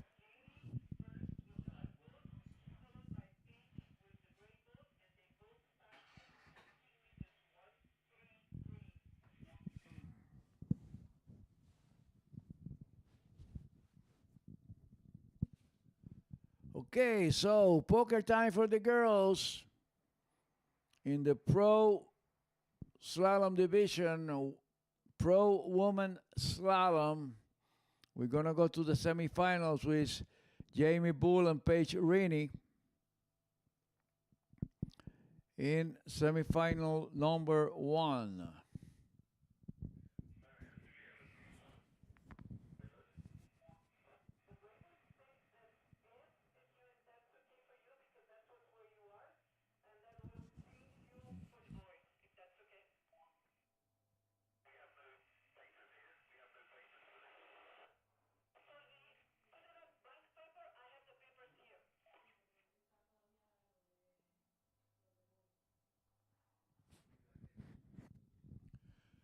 Okay, so everything is ready for semifinal number 1 in the women's pro women division. So semifinal number 1 will be Jamie Bull and Paige Rini. Semifinal number 2, Ali Nicholson and Neely Ross.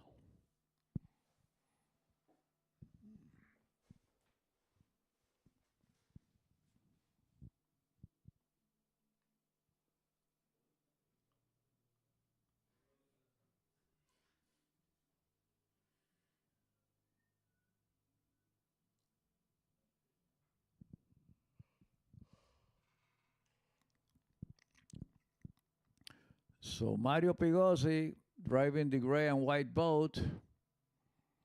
And let's see who's the other driver, if it's Ricardo Bottas or Gianni.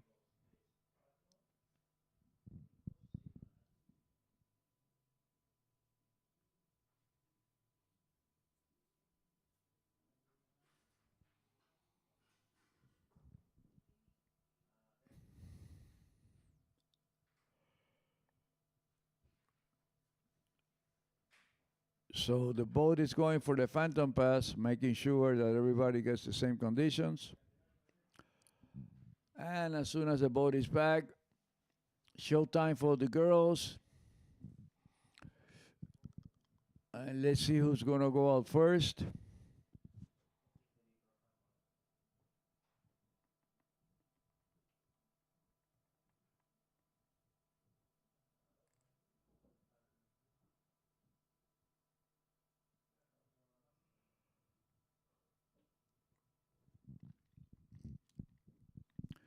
So everybody, the scene is ready for the ladies, pro ladies semifinals. Semifinal number 1, Jamie Bull and Paige Rini. Semifinal number 2, Ali Nicholson and Neely Ross.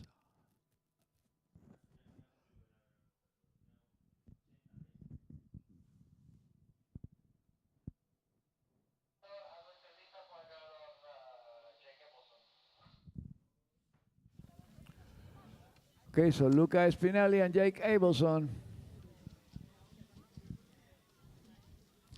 Jake Abelson, congrats on your win. You also had another runoff. How was it? How do you feel now? I feel good. I was really happy to go out there and ski good. I took a little spill, but I feel great, and I'm happy to have gone out there and skied. Was the condition was challenging today, or yesterday was more challenging? How did you feel? The conditions today felt great. I think the conditions yesterday were probably a little bit more challenging, but I really liked the way it felt out there on the water. All right, thank you very much, Jake. Congratulations again on your win. So we'll see you on the podium later on and next year again. Yeah, see you next year. Thank you, Jake. Congrats.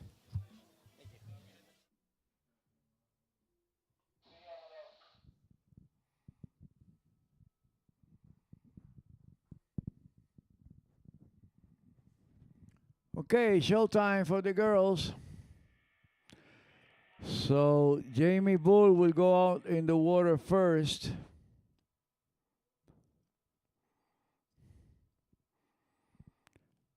Jamie is choosing to go out first.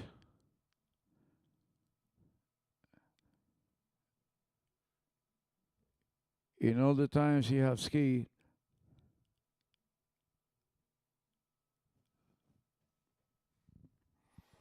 And Paige Rini will go second in semifinal number 1.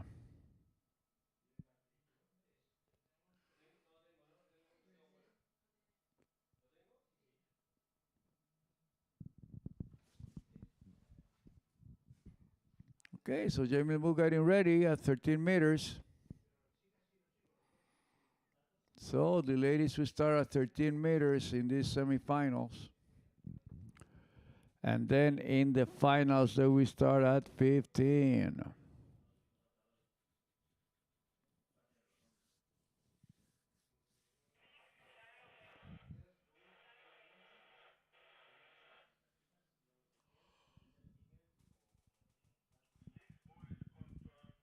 So 6 buoys for Jamie Bull.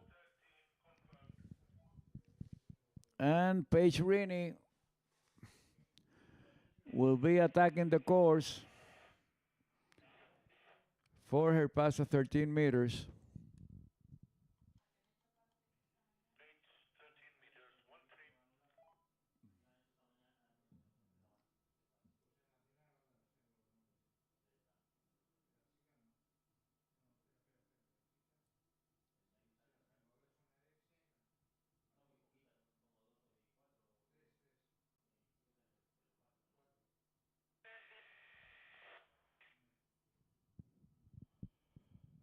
Okay, so Paige Rini getting ready to go. 13 meters, 55 kilometers of speed.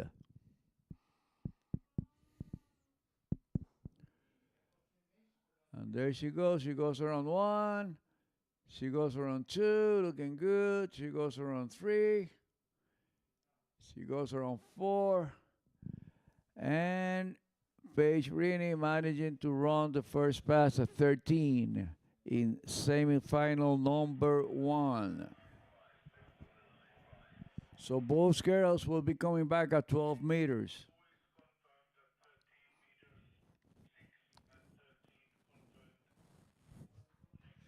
And this tournament has been full of expectations, full of surprises. And that's what makes the sport interesting. Nothing is written. It's not over till the fat lady sings.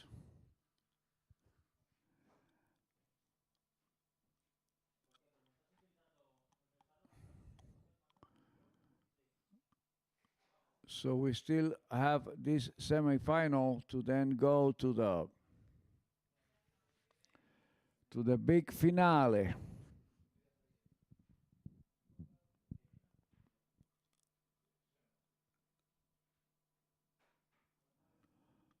Okay, so no wind today. Water is beautiful. Very nice weather.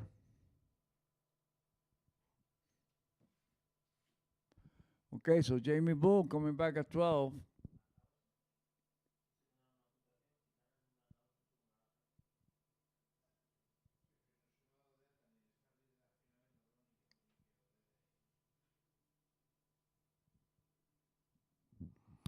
Okay, so Jamie Bull at 12. She completing the pass with no problem, and Paige Rini will follow.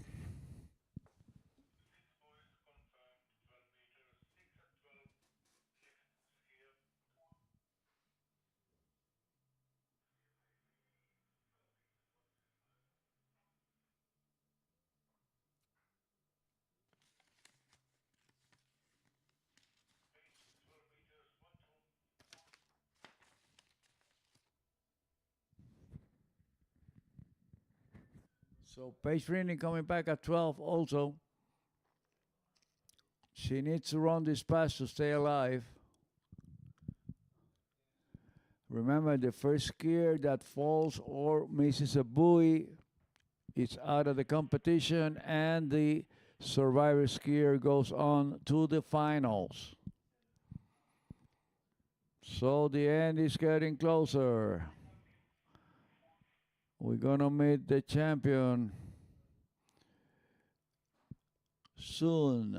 Okay, so Paige Rini, 12 meters. And she goes around 1. She goes around 2, looking good. She goes around 3. Strong pull through the wake. She goes around 4. And Paige doesn't have any problems running 12 meters. And both skiers will come back at 11:25. So Neely Ross and Ali Nicholson waiting on the shore for semifinal number 2.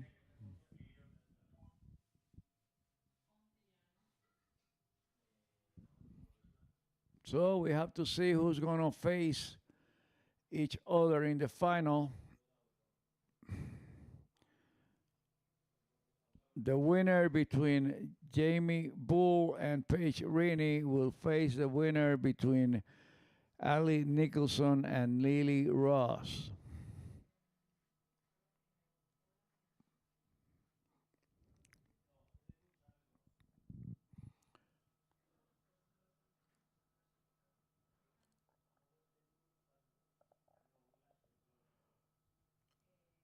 And then the guys, Robert Hazelwood will face Charlie Ross, and Will Asher will face Joel Poland. Okay, so here comes Jamie at 11 meters, 11.25. Jamie Bull, there she goes. She goes around one. She goes around two. She goes around three, looking good. Goes around four, goes around five, and she completes the pass at 11.25. So, again, Paige must run the pass to stay alive. And remember, next two big events here at the Bora Water Ski, Cesena Water Ski Complex. Remember, we'll have the plus 35 European Championship here in Cesena, and we're also going to have the plus 35 World Championships. So two big events back to back here at Cesena.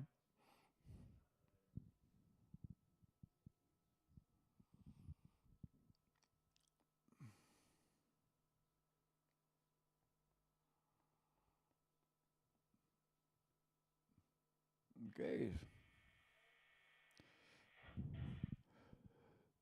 So Jamie managed to run 12 meters. And Paige coming at 12 meters. She must run the pass to stay alive.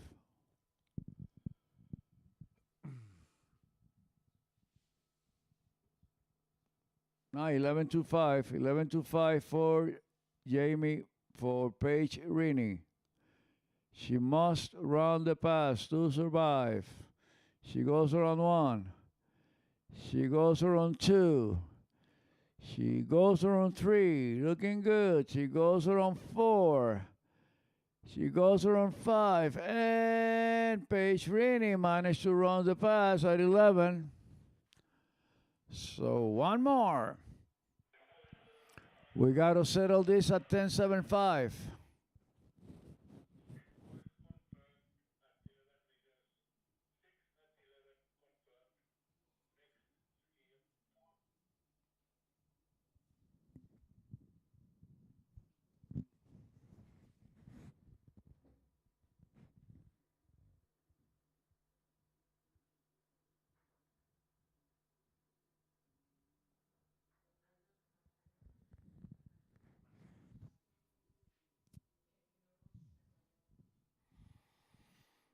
Okay, so Jamie Bull will be coming back at 10.75.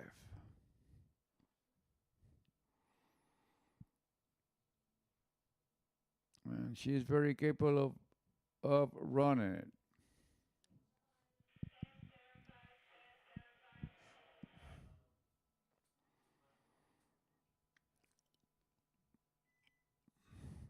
Okay, so let's see how Jamie Bull plays it. Will she go for the pass? She goes around one. She goes around two. She goes around three. She goes around four, and she's going for the pass. She goes around five, and definitely she goes for the pass. Completing 10.75, and Paige Rini must run 10.75.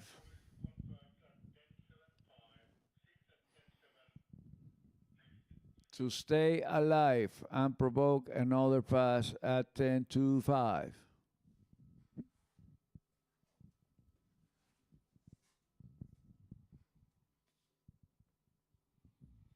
So, Ali Nicholson and Neely Ross, you girls are about to take the stage. Be ready.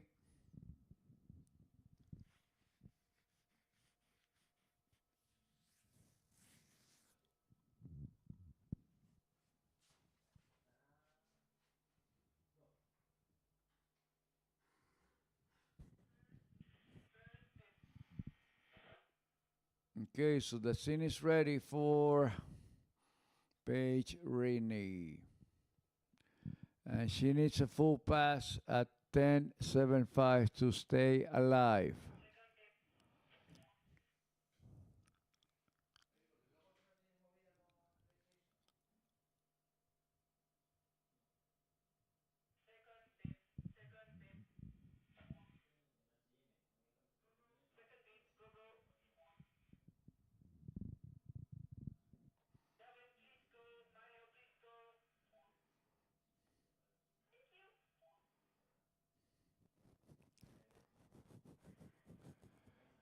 Okay, so Paige Rainey attacking the course at 10.75. Let's see what's the outcome. She must run it to stay alive.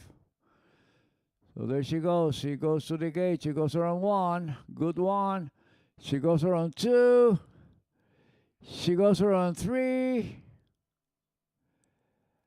And apparently it's 3 buoys. We couldn't see from here if she went behind it or not.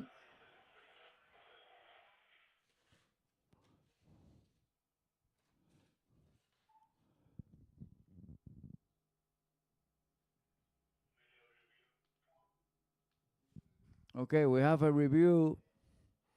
We couldn't see from this angle if she went behind 4 or not.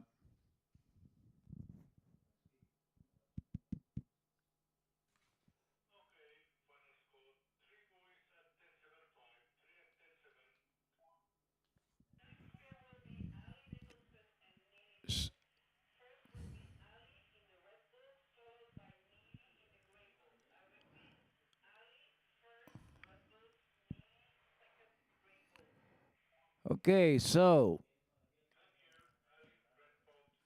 Jamie passed to the finals, and Paige is done for the competition. And then we have Neely Ross and Ali Nicholson, and apparently Ali is going to go first.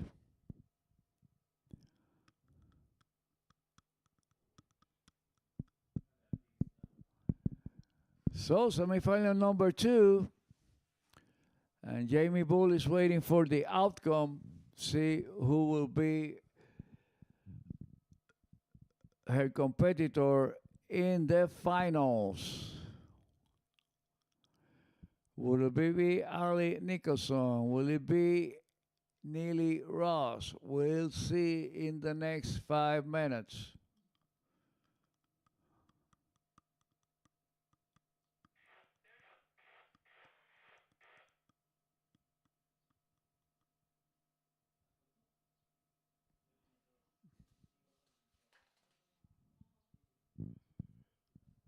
Okay, so we're getting to the end of the Botaski ProAm. Okay, so Ali went out first at 13 meters. Let's see how she plays it. Remember, Ali is a slalom specialist. Neely Ross ski in both slalom and tricks.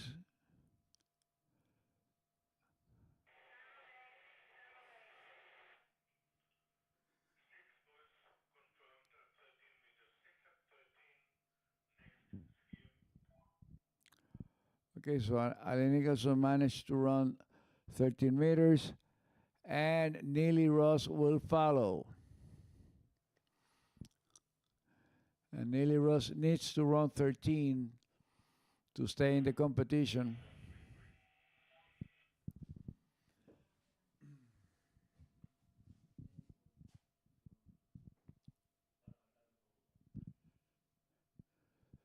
So, semifinal number 2. Jamie Bull waiting for her challenger at the finals.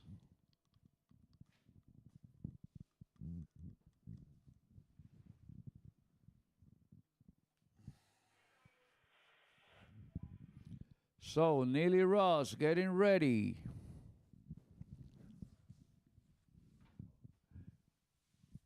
"13 meters for Neely Ross.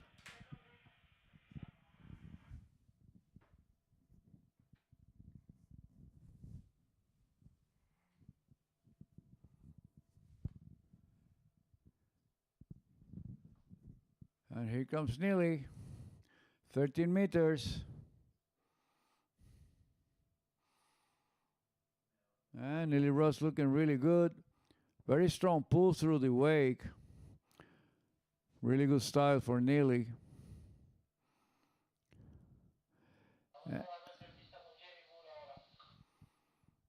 So Neely Ross managed to run 13 meters. And in the starting dog, we got my good old friend Luca Espinelli with Jamie Bull. Take it away, Luca.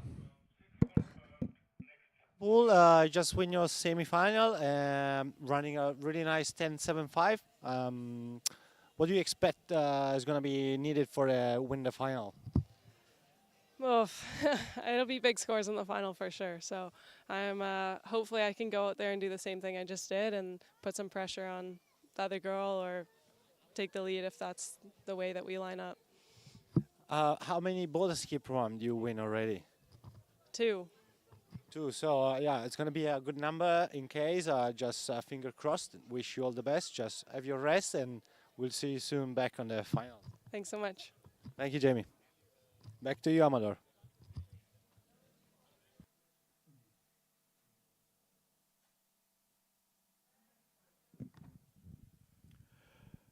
Okay, so Ali Nicholson coming back at 12 meters in semifinal number 2.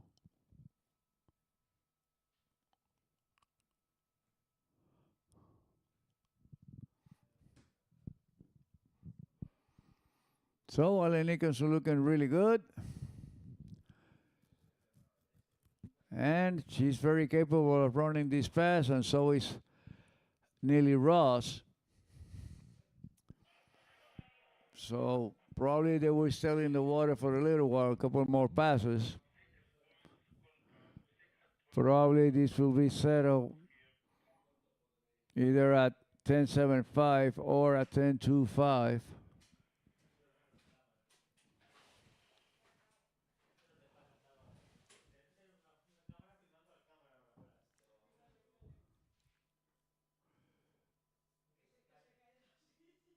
So Neely Ross waiting for the 45-second.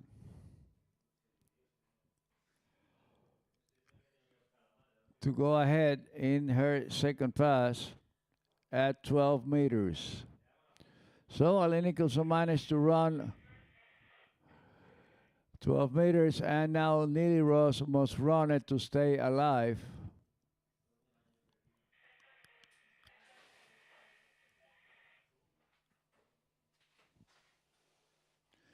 Semifinal number 2. Neely Ross attacking the course, 34 miles an hour. 34 millas por hora para Neely Ross con la cuerda de 12 metros y debe rebasar 12 metros para mantenerse con vida y provocar otra pasada más a 11.25. Neely luciendo sumamente bien, sumamente fuerte detrás de la lancha. So, logra rebasar 12 metros y ambas esquiadoras estarán regresando con la cuerda de 11.25 metros. En la semifinal número 2. Y Jamie Bull esperando el desenlace de esta semifinal para ver cuál va a ser su contendora en la final.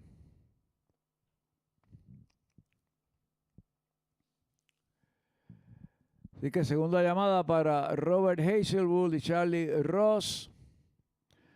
William Asher y Joe Poland están próximos a subir al escenario para decidir la semifinal masculina profesional para ver quiénes se enfrentan en la final.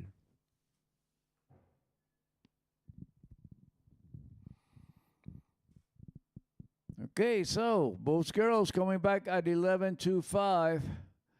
Neely Ross and Ali Nicholson. 11.25 for Ali Nicholson. And she's been running this pass all day long, so. And for the last tournament, she's very capable of running this pass. And so is Neely. So we probably will have to settle this down. My good guess that it will be at 10:75. Okay, so Ali Nicholson managed to run the pass, and Neely Ross will follow.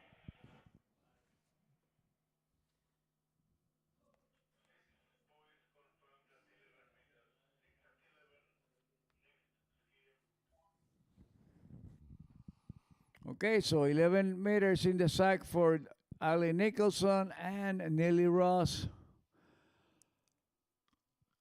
needs to come down at 11 meters.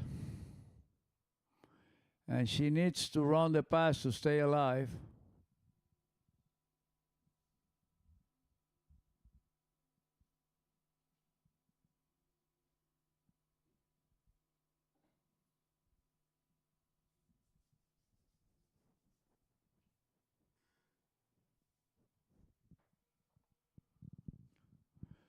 So, Neely Ross getting ready. She's about to take the stage at 11:25, and Neely must run this pass to stay alive.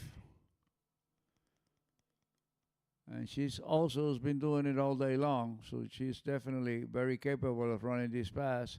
She goes around 1, she goes around 2, she goes around 3, she goes around 4, she goes around 5, and Neely Ross also completes 11:25.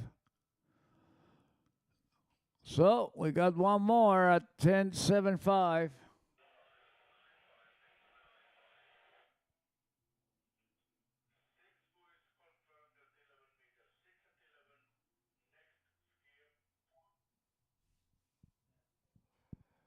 Okay, so Ali Nicholson coming back at 10:75.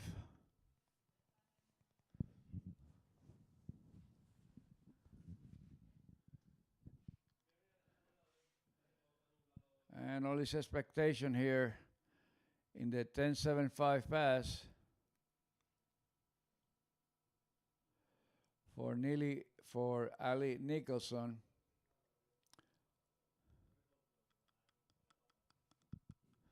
And Jamie Bull waiting to see who's going to be her challenger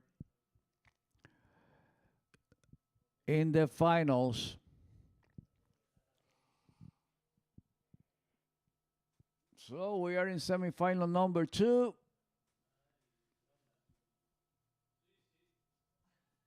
And then it will be the final for the girls. Okay, Ali Nicholson, she goes around 1. She goes around, and she goes down on number 2. She goes down on number 2, so all Neely Ross have to do is go around 2 and come back to the wake.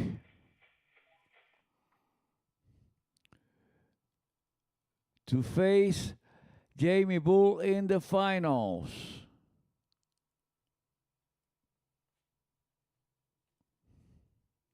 Unexpected fall of Ali Nicholson at 10:75. She usually gets deeper. So all Neely have to do is go around 1 and go around 2 and come back to the wake. And she will have the spot for the finals.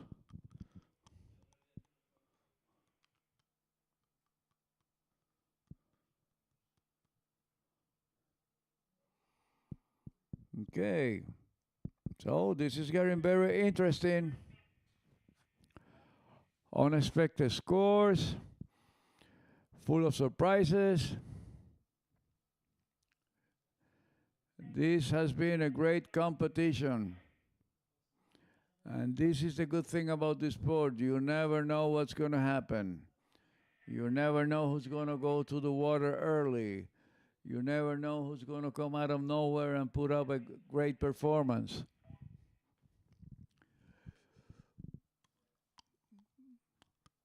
Neely Ross, 10:75. She needs 2 buoys to go to the final. Here comes Neely. She goes around one. And she doesn't make it to number two. She got some slack coming out of one. So Ali Nicholson stays alive and goes out to the final. Yeah, full of surprises, unexpected.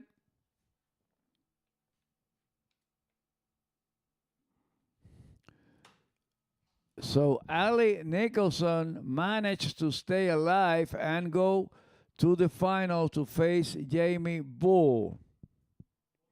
Another surprise.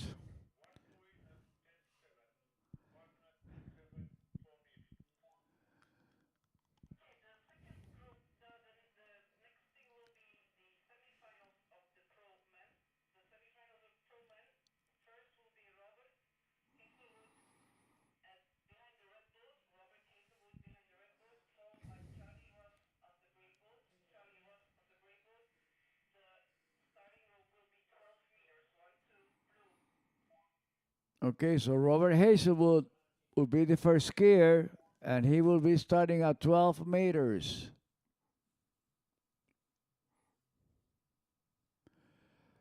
Robert Hazelwood and Charlie Ross on semifinal number 1.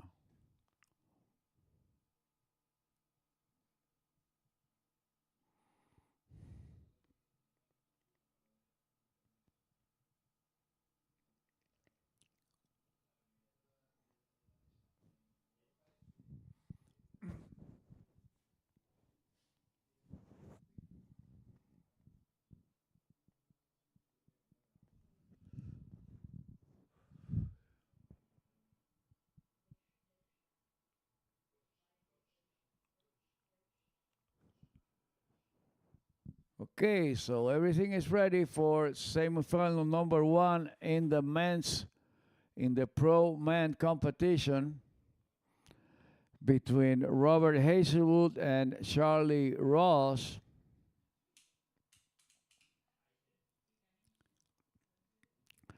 And Robert Hazelwood beat Tomas de Gasperi to be here, and Charlie Ross beat Jaime Palomino to be here.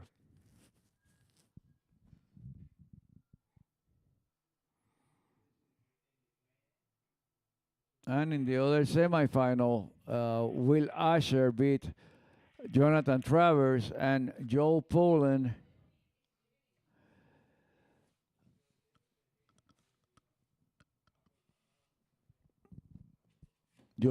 beat Brando Caruso.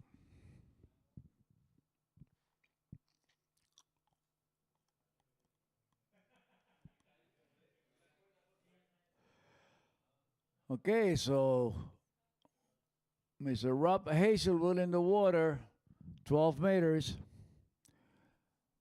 Okay, so for the finals, the girls must start at 12 meters. And the guys must start at 11.25.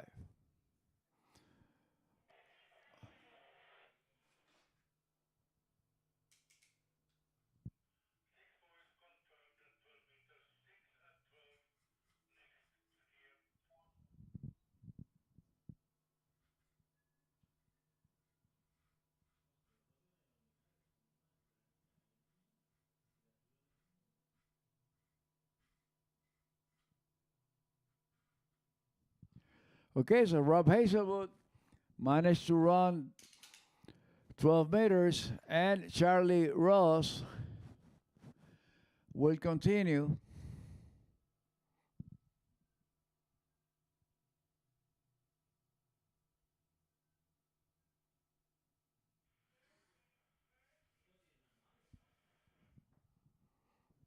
And this head-to-head format is so interesting because you never know what's going to be the outcome.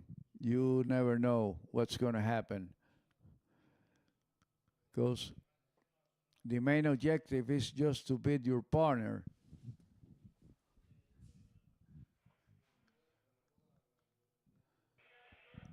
So Charlie Ross coming out of the water, 12 meters.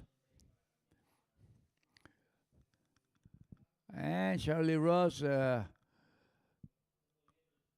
rising superstar, the new generation of water skiing. In the water. Congratulations to him and Jaime Palomino, the two younger skiers of the competition, to make it this far. Okay, so Charlie Ross happens to manage to run the first pass, and both skiers will go back at 11:25.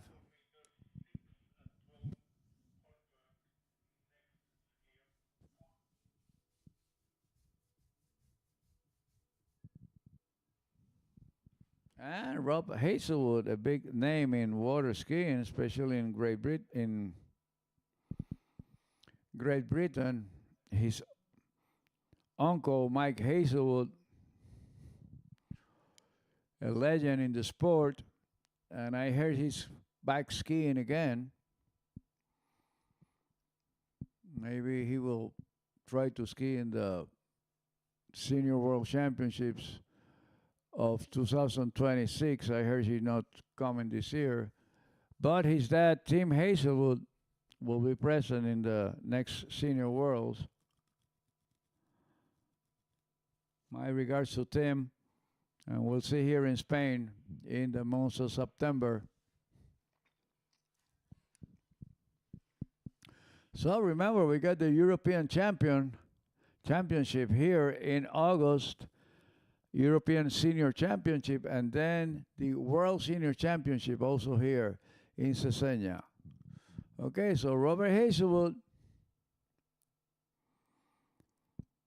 he's looking good. He goes around 5, he goes around 6. So Robert Hazelwood managed to run 11:25. And Charlie Rose will follow at 11:25.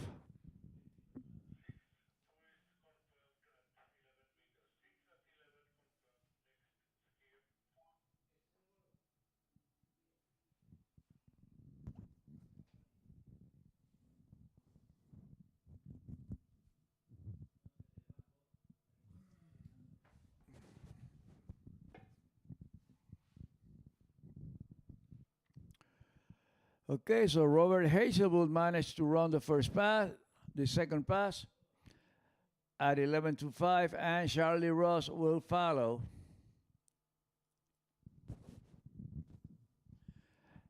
And this is a way different format than the regular tournaments.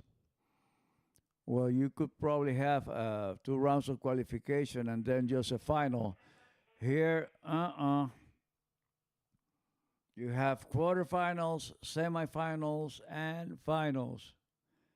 And definitely the format of just beating that other guy put extra pressure on your skier, because you know that you have to beat the other guy to keep on going.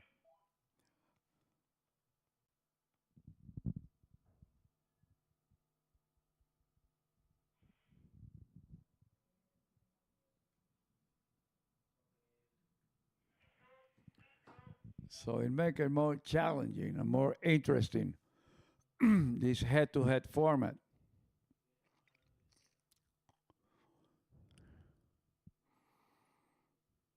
And in previous years, we had 2 boats at the same time in the head-to-head, and it was a pretty interesting format, giving a new twist to the sport. Okay, so Charlie Ross, he's making 6 buoys at 11:25. So we keep going on to 10:75.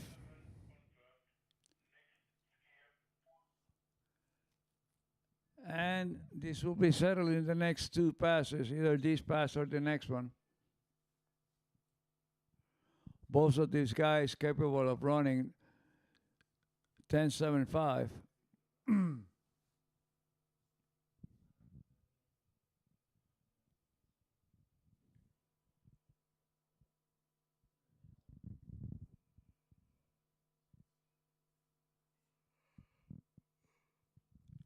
So Rob Hazelwood in the water. 10.75.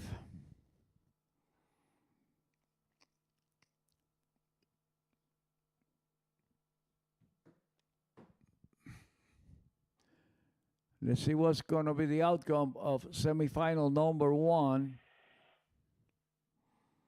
Let's see who's going to be one of the finalists. And probably we're going to find out very soon. Okay, here comes Rob. He goes around 1, looking good. Good 1. He goes around 2, keeping the line tight. And apparently he is going to run it. So 6 balls at 10.75 for Robert Hazelwood. So Charlie must run 10.75 also to stay alive in the competition.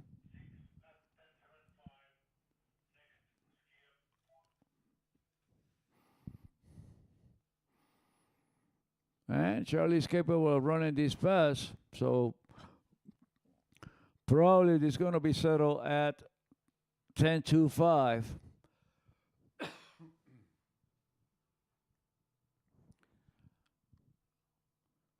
Okay, so 10.75 for Charlie Ross.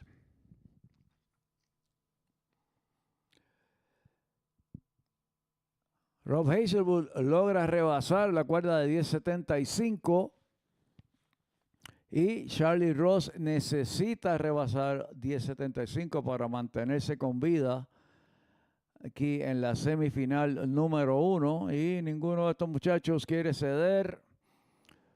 Todos quieren tener oportunidad al Gran Premio. Aquí tenemos a Charlie Ross en el agua. Con la cuerda de 10.75 y necesita rebasar 10.75 para mantenerse con vida.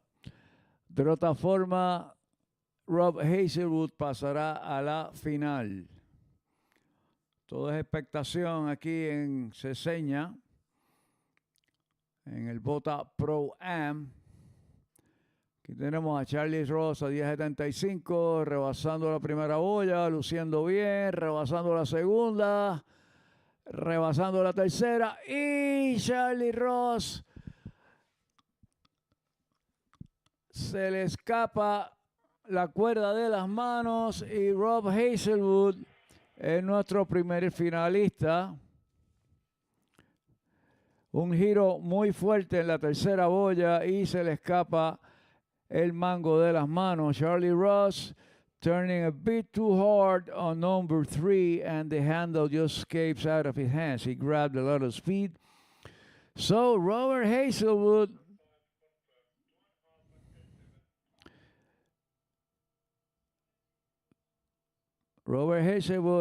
qualifies for the finals, and he will be facing the winner between Will Archer and Joel Poland.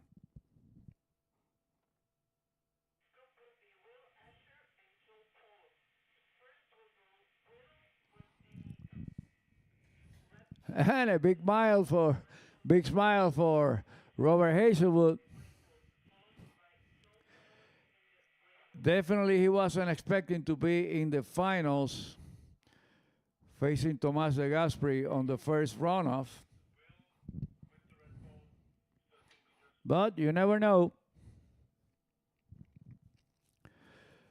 So Will Archer will go first and then Joe Poland. And this is going to be an interesting matchup. You never know what Joe Poland can bring.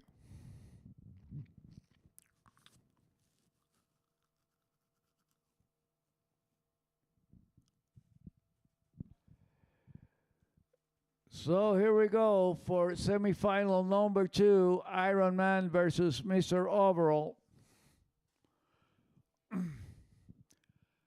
Ironman Will Archer versus Mr. Overall Joel Poland.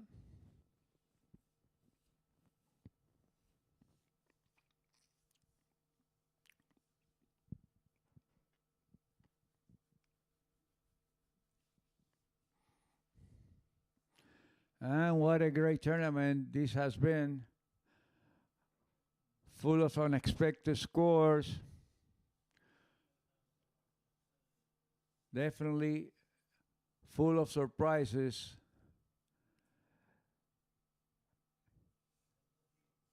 Full of excitement here at the Cesena Water Ski Complex. So here we see a very happy Rob Hazelwood. And probably Luca will have a word with him very soon.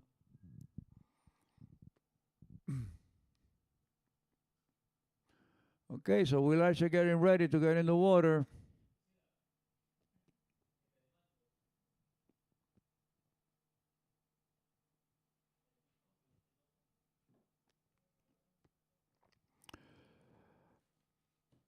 Okay, so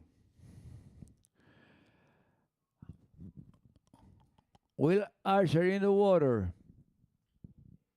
Marianne, are we going to keep on going for the finals or are we going to stop?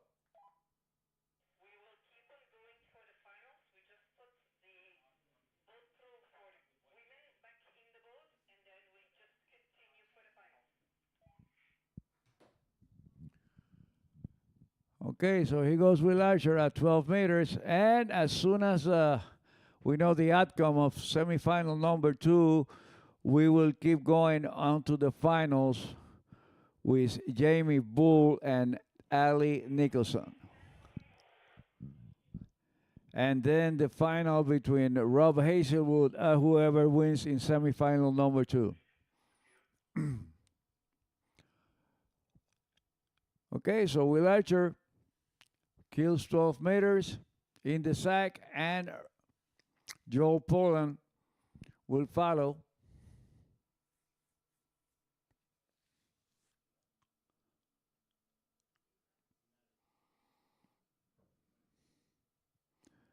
And Joel Poland doing a dog start on his first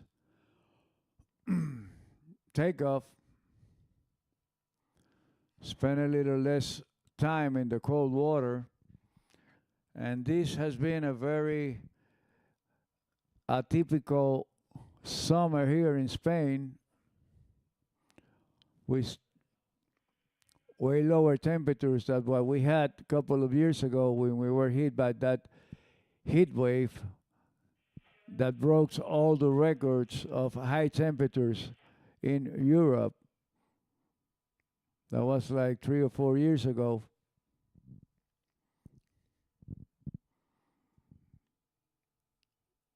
Much nicer temperature these times of the year. Very atypical for the summer here in Spain and in Europe. Okay, so Joe Poland, 12 meters. He goes around 5 and he wraps 12 meters. Joe Poland. So both skiers will be coming back at 11.325.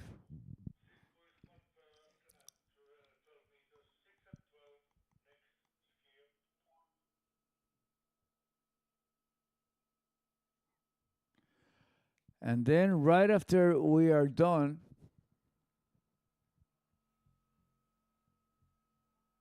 see a podium and at least a second is just something that, I mean, it's amazing. I got a little lucky here and there today, and I'm very appreciative of that. But that finally felt like the skiing. I dropped my ski. That finally felt like the skiing that I wanted to do, and I just kind of went, you know what, stop thinking, stop saying things, and just go, just go ham. And I dropped my shoulder the whole way down, and felt like a solid 39. You know, yeah, I'm just glad to get through it. I'm glad to put up a solid score, and I'm very, very glad to be in that final. So let's keep the flow for the final, right? That's the plan. A little more aggression, a little more this, a little more that, and I mean, whoever I'm against is going to be a very tough battle. Joel or Will is a challenge. So just yeah, glad to be there. Thank you, Rob, and wish you all the best for the final. Thank you.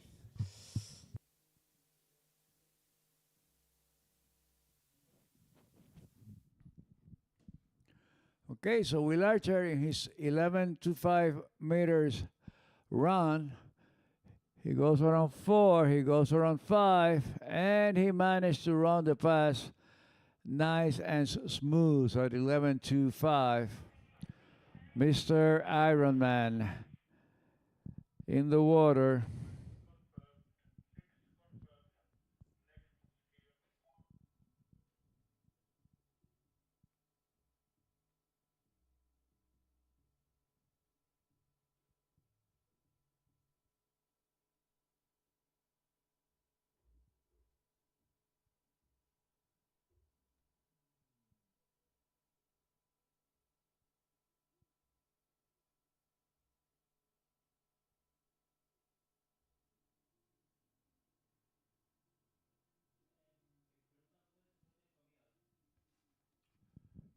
Okay, so Joe Poland getting ready for his 11.25 pass.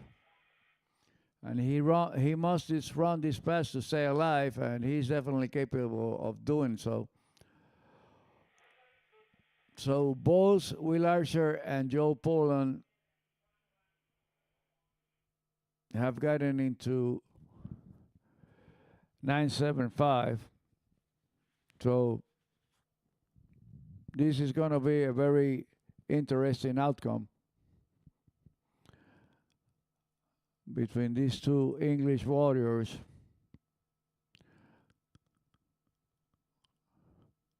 Okay, so Joe Poland managing to run 11.25. He goes around 6. So another pass in the sack, and they will be going at 10.75. So Robert Hazelwood is waiting his challenger.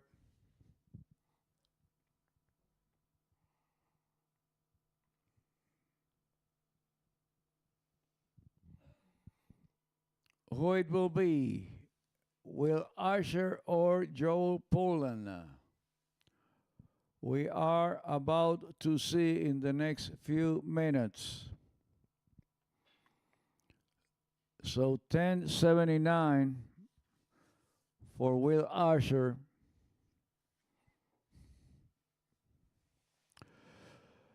Okay, so Jamie Bull and Ali Nicholson, girls get ready. We're going to keep going for the finals. So Ali Nicholson and Jamie Bull, please be around the starting dock.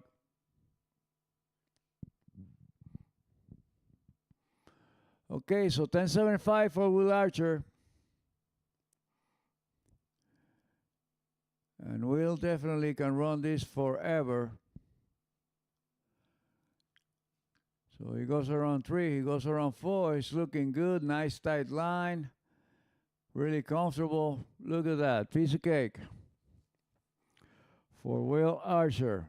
Well, it's not a piece of cake. We really have to work behind the boat to run that pass.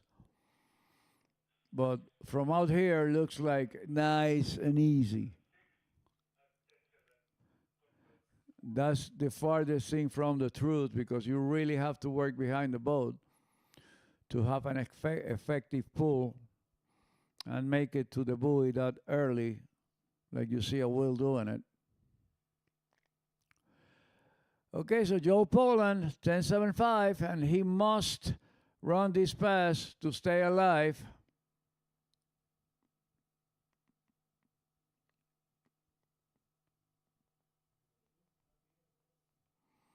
He must run this pass to stay alive. A must do for Joe Poland. Bueno, Joe Poland tiene que rebasar 10.75 para mantenerse con vida. Y Will Archer esperando a ver si lo rebasa o pasa a la final.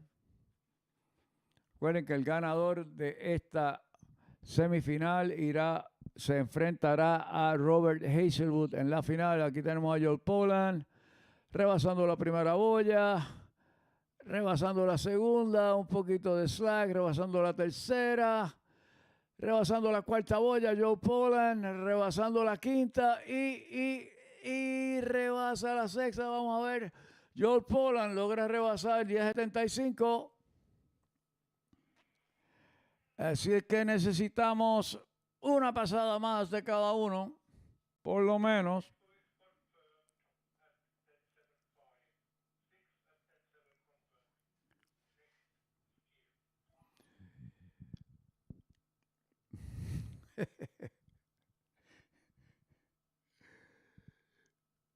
Y la sonrisa maquiavélica de Joel Poland, ahí lo tenemos. Otro más, Will. Esto no se ha acabado. This is not over. We gotta go one more. At least.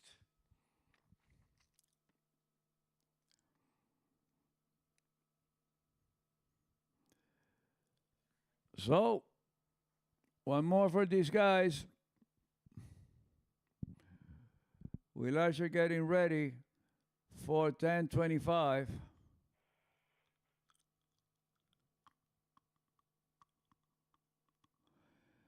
Let's see how Will plays 10-5.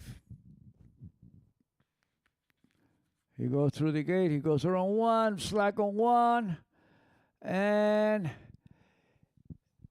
he does two buoys at 10.75. He got some slack at one, wasn't able to come out in a good angle to number two. So, we don't know what can happen here.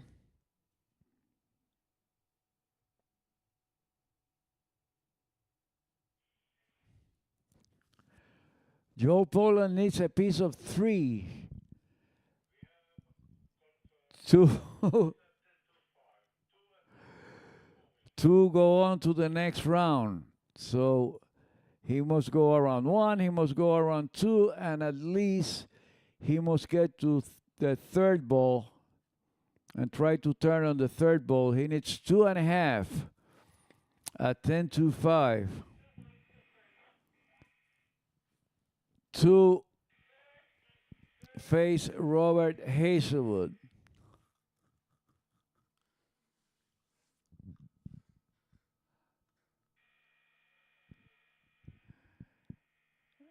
And you never know what Joe Poland brings under the sleeve. Will it happen this time? Will he be able to go around three ball?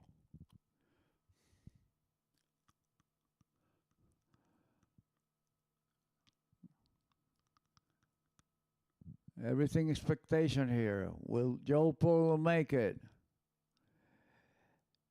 He goes through the gate. He goes around one, looking good. He goes around two, and Joe Poland made it. Joe Poland beats Will Archer in another upset to qualify for the finals.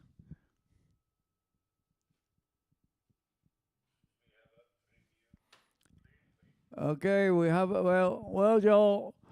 We have a review. There is a review.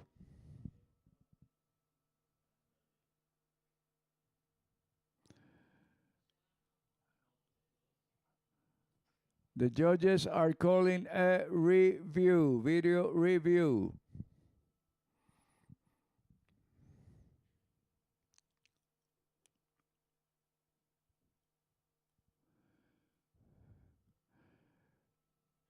Okay, so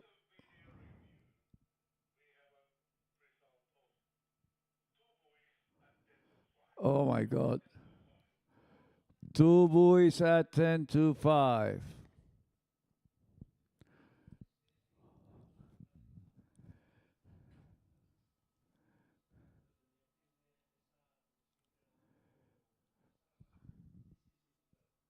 So that means that Will Archer passes on to the final?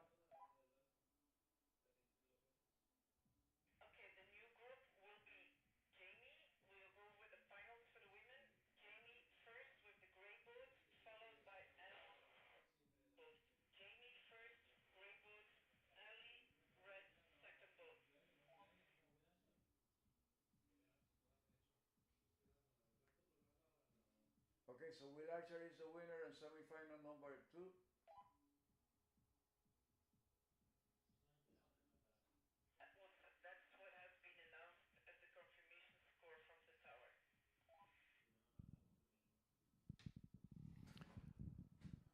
So ganó Will, ¿no? En teoría, pero dice que la confirmation del Tower, pero en teoría han confirmado Tower. Pregúntale al Tower. En teoría han confirmado porque Joel está celebrando. Tower, what's the outcome? Who won on semifinal number 2?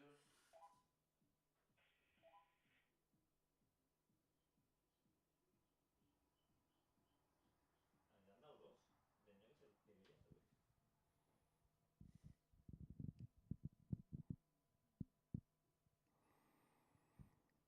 Okay, so we're going to go ahead and go to the finals on the women with Jamie Bull and Ali Nicholson.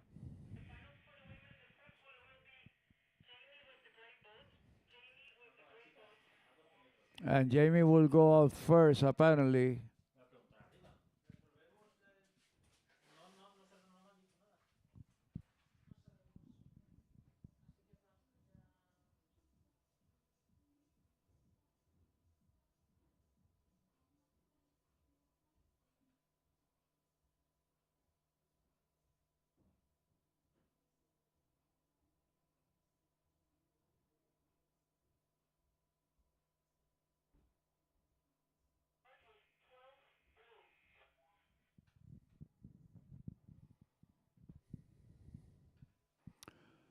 Okay, so Jamie Bull will be starting at 12 meters.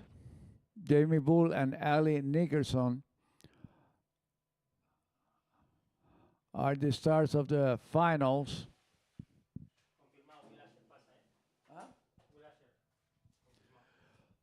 Okay, so final for the men division, Will Archer and Robert Hazelwood.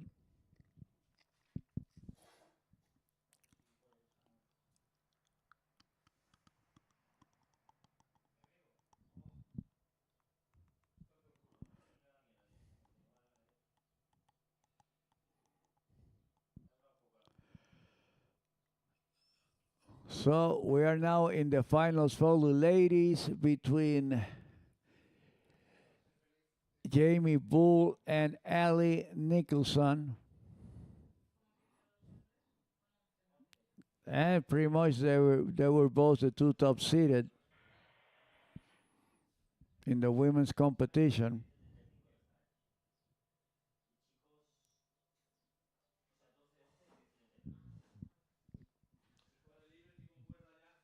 Okay, so Jamie Bull starting at 12 meters. And Jamie's been so consistent along the whole competition, and so have Ali. But Jamie looks like the first set very strong behind the boat. So Jamie goes to 12 meter. And we have to wait for Ali Nicholson to go through 12 meters to then go down to 11.25. Okay, so confirm how Robert Hazelwood and Will Usher will face each other in the finals. Both of them from England, and Jamie Bull from Canada facing Ali Nicholson from the United States.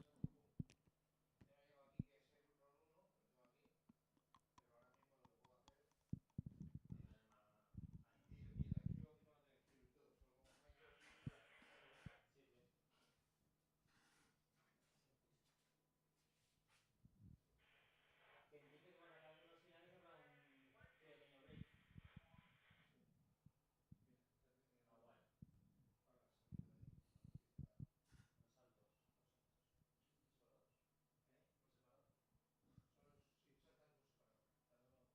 por separado. No me lo distraigas que va muy bien.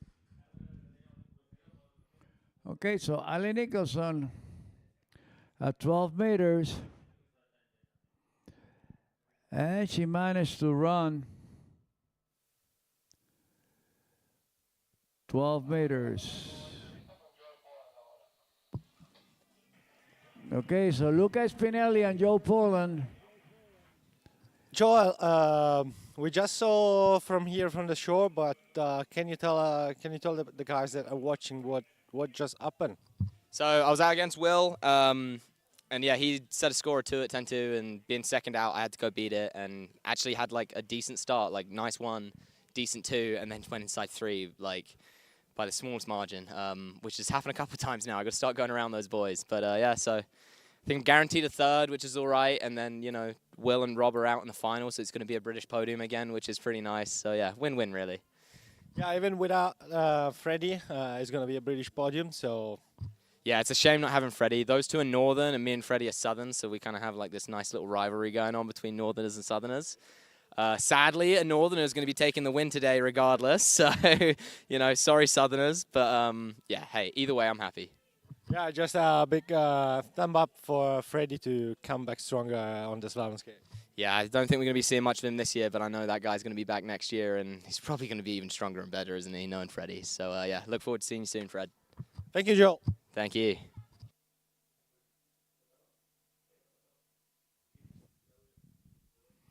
Thank you, Luca. Jamie Bull coming back at 11.25.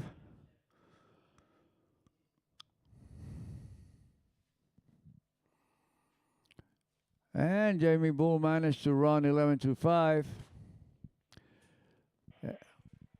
So Ali Nicholson must run 11.25 to stay alive.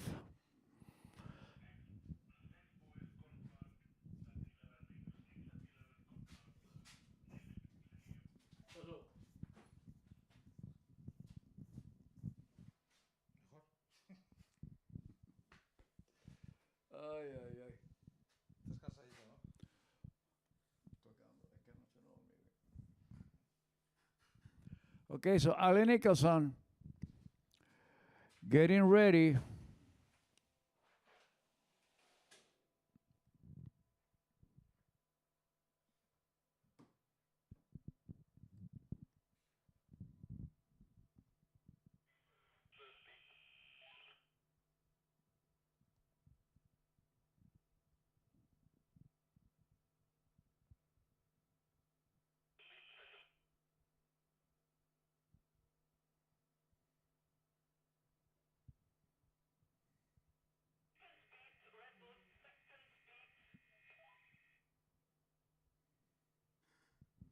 Okay, so here comes Ali Nicholson at 11.25.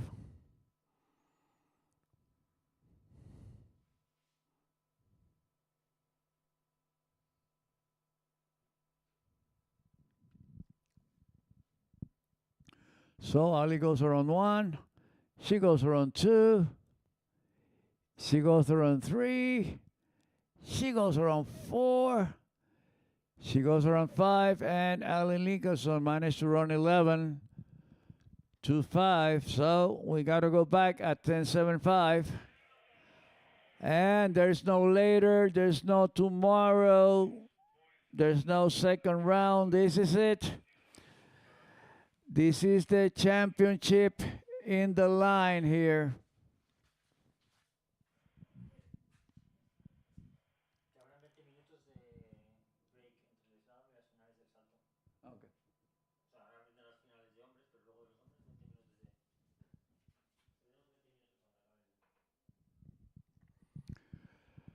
Okay, so one more pass at 10.75.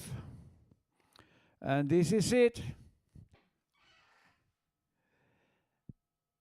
This is the set for the money. Pretty soon we're going to meet the winner between Ali Nicholson and Jamie Bull.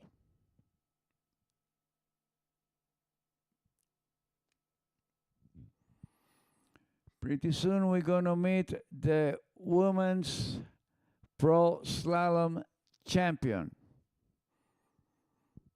In the next 5 minutes. Okay, so Jamie Bull, 11.25. She's been running it all day long.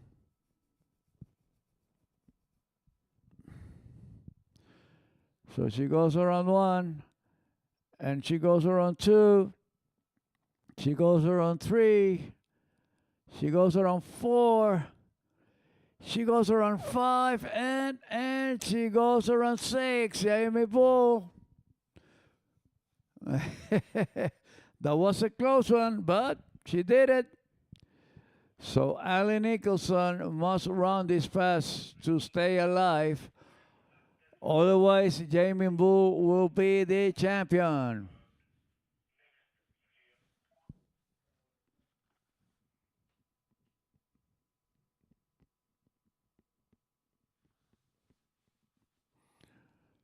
So everything expectation here at the Botaski ProAm.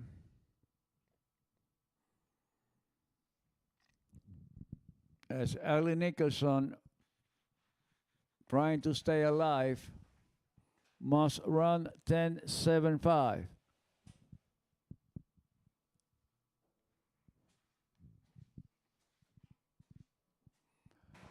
So everything is ready. Ali Nicholson in the water. 10.75. Will she be able to stay alive? We're going to see it in the next 30 seconds. Here comes Ali for her pull out. Coming through the gate, and she goes around 1. And she goes around 2. And Jamie Bull is our champion. From here, I don't know if she make it to the 3rd ball.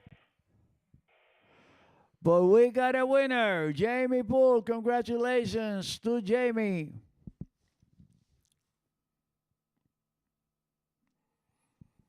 So Jamie Bull gets the crown of the Pro Woman Slalom. And Ali Nicholson comes in 2nd place in the head-to-head competition. And later on, we announce the rest of the field in the podium. Okay, so we're going to proceed for the men's finals. Men's final between Robert Hazelwood and Will Usher.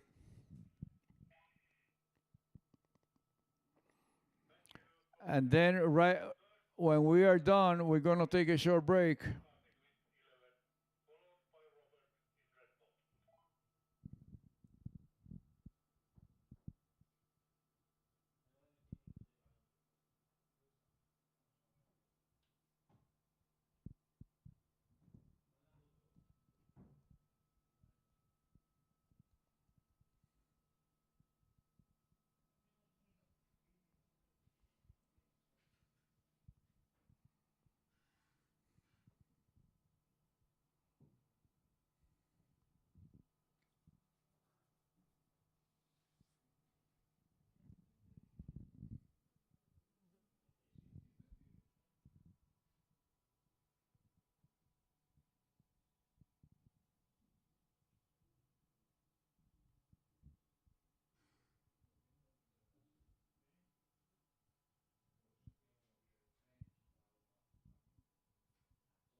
Okay, so congratulations to Jamie Bull on her win.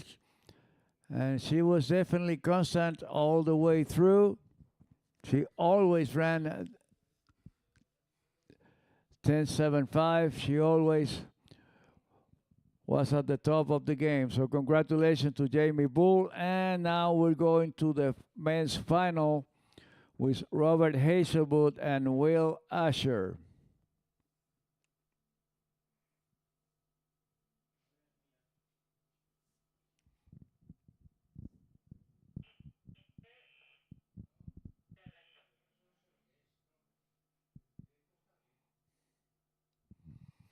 So Will is going to go to the water first. And we will be starting at 38 off or 11.25.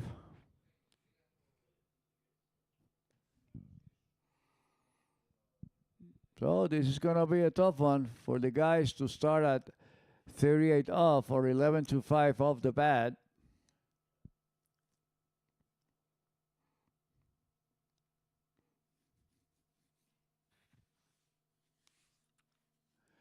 And Will goes down on the first buoy.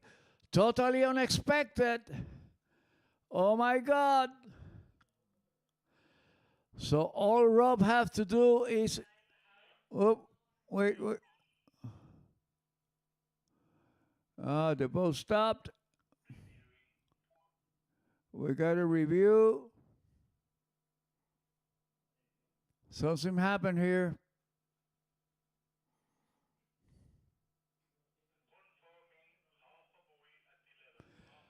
Half a buoy at 11. So all Rob Hazel would have to do is go around 1 and come back to the wake.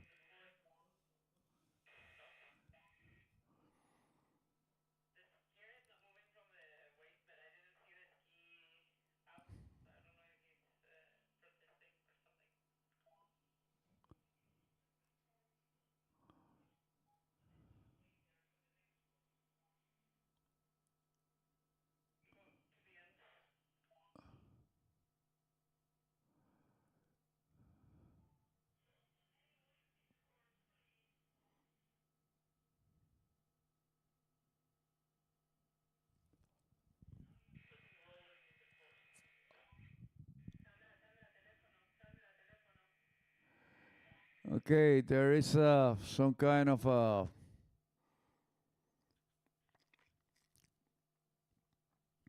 something going on here. Apparently, well, let's wait for the final decision.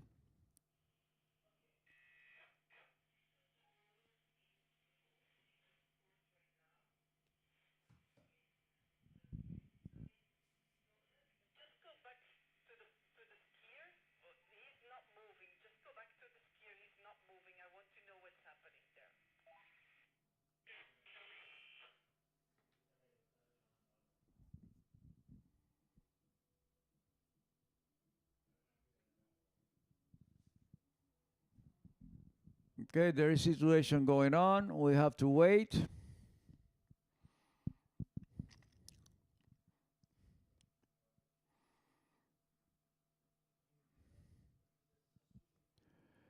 Definitely this tournament has been full of surprises. And this was going to be the biggest one, but we'll see. We'll see what's the outcome. We definitely have to wait.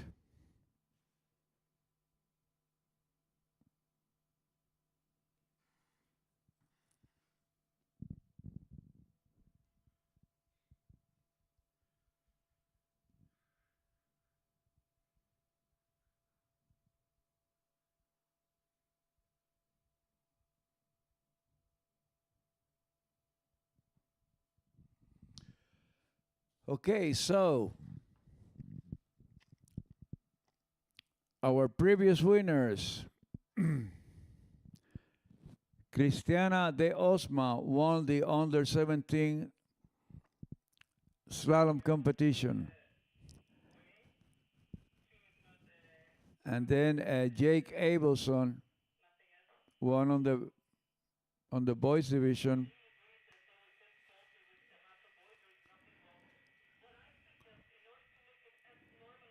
Then Jamie Bull won on the pro woman division.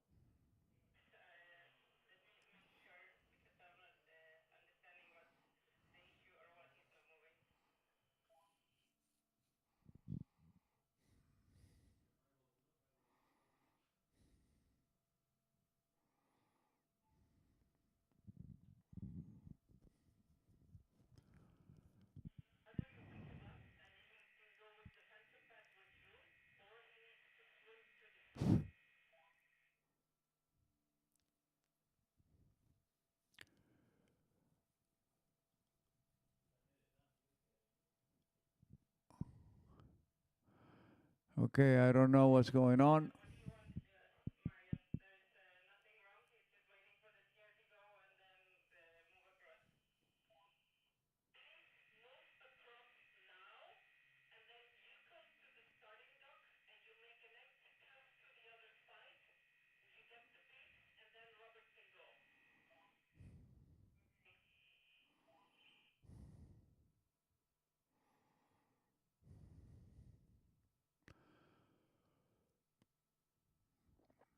Okay, so apparently we are gonna keep on.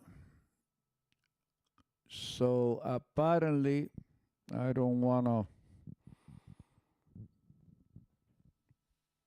I just wanna make sure, but apparently, will Archer have half a buoy at 38?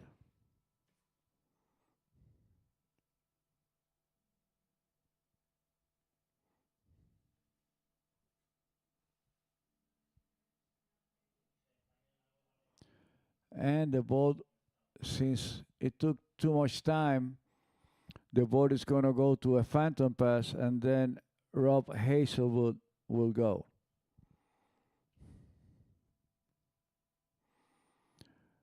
Okay, so the boat is doing a phantom pass.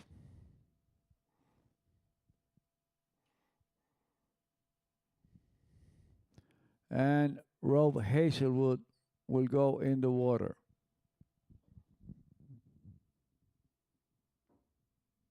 Marianne, to be clear, will Archer have half a buoy?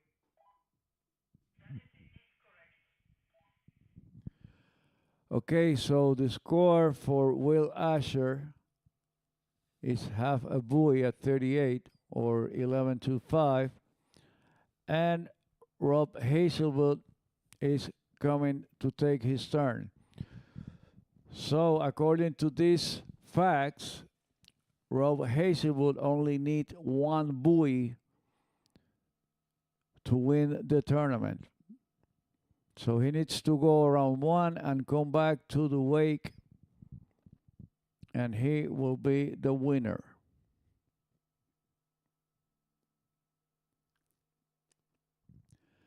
And ladies and gentlemen, this tournament has been full of surprises, full of unexpected.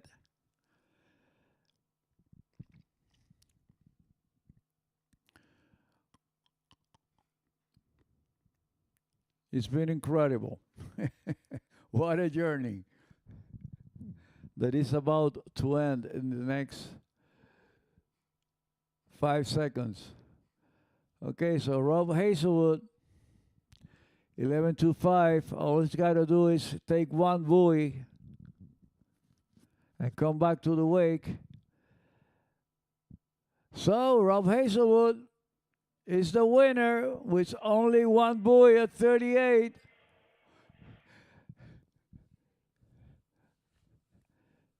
So congratulations to Rob Hazelwood, congratulations to Jamie Bull, congratulations to Cristiana de Osma, congratulations to Jake Abelson, the winners of today. And we're going to take a break and we will proceed to the jumping event.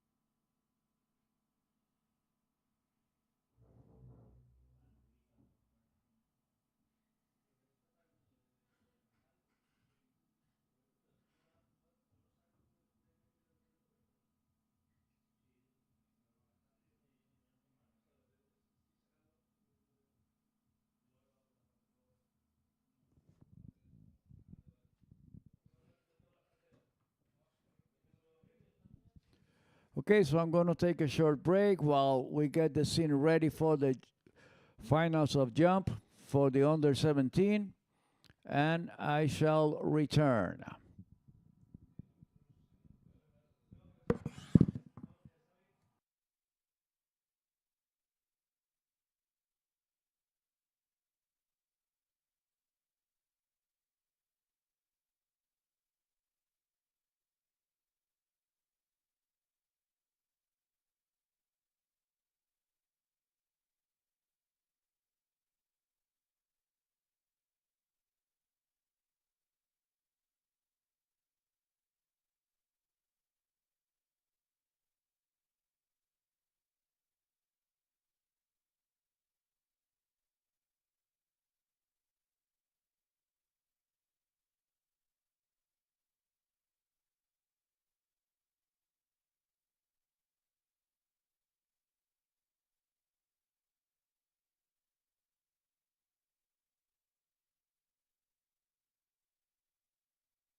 Bueno, ahora tenemos a Luca Spinelli con los ganadores Jamie Bull y Rob Hazelwood. So we'll have the winners interview with Luca Spinelli and the winners Jamie Bull and Rob Hazelwood.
Here we are with two winners of the Pro Slalom event, Rob Hazelwood and Jamie Bull. I would like to start first with Rob and asking you, what does this victory means to you? Oh, it means so much. Just the no LCQs next year is one of the biggest prizes you can have right now. I mean, it's a huge thing for me.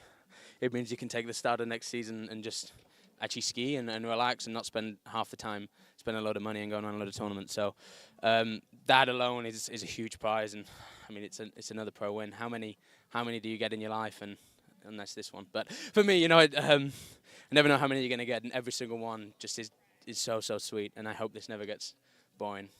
So yeah, just incredibly grateful. Rob, since this morning we knew that it was your day. It was just incredible. I'm going to get a lottery ticket tonight, so maybe millions around, or I've used all my luck, I don't know. But He has to share with me if he wins.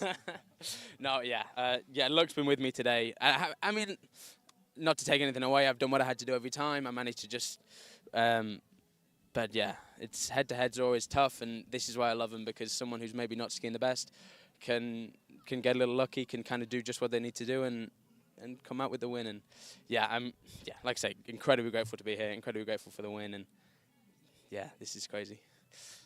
Big congrats from everybody, and now we just go to Jamie. We were talking about your third time win. It just happened. How do you feel? Yeah, I mean, I'm obviously also super happy to win again, third time, so pretty happy with that. It's never, head-to-heads aren't easy. I personally dislike them. Making a statement. But I was just happy to go out. You know, 35 start's always a little different for the girls, because the only time I've ever had a 35 start is at this tournament. So feels pretty good after you skied a few rounds, and then 38 felt solid, and 39 was great. So just knew that at the end, when I ran 39, that I was putting some pressure on Ali, and happy to take the win.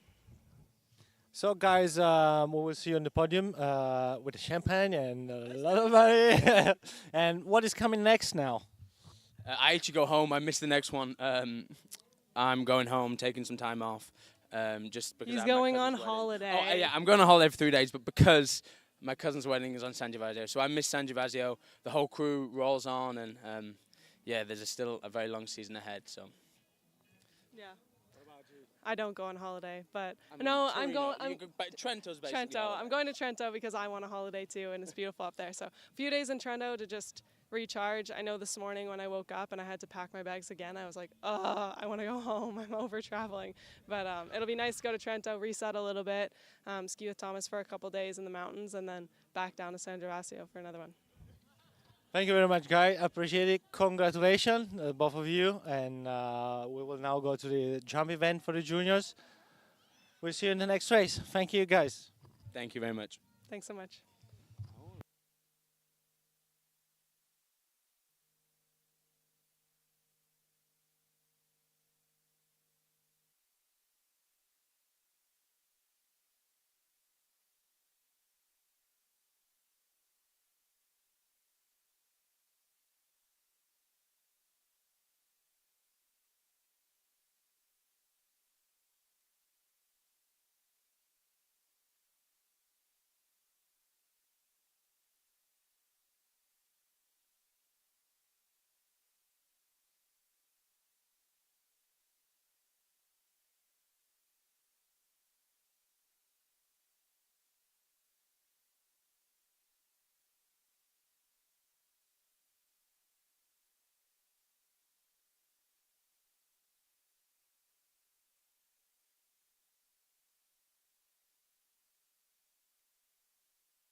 Récord personales y récord mundiales. I love the lake. I love how it skis. I think it's a really good lake for all events. I'm really enjoying the tournament. I love Spain. I love coming here, and the Botas family is always very welcoming to me and my family, and I always feel like I'm a part of theirs. It's amazing to come here. The site is awesome, and I'm excited to ski. So. It's unbelievable. I've been coming here since I'm 14 years old for Europeans, sometimes good and French, and so every time I love this place. It's amazing, this place. The whole setting is perfect and there's nothing better than this.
contento, aquí gané mi segundo Mundial Junior, entonces tengo mucho cariño para este lago. El año pasado tristemente quedé en segundo lugar y pues este año quería mejorar y eso hice. La primera ronda fue buenísima para mí y pues todos quedaron muy bien y estoy muy contento de ganar.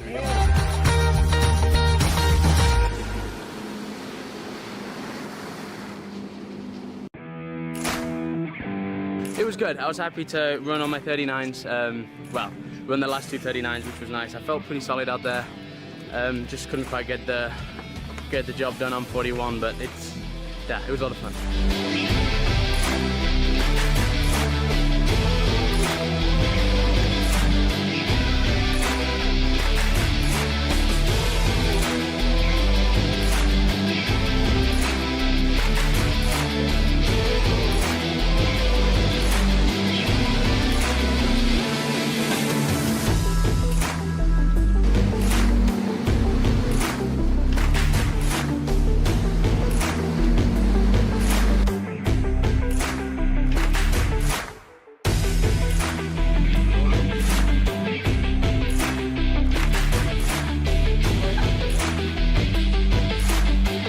I feel good.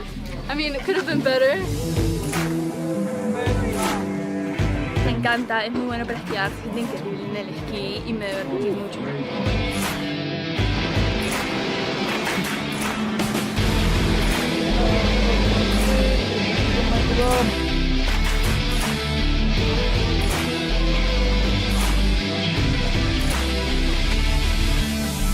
Gracias.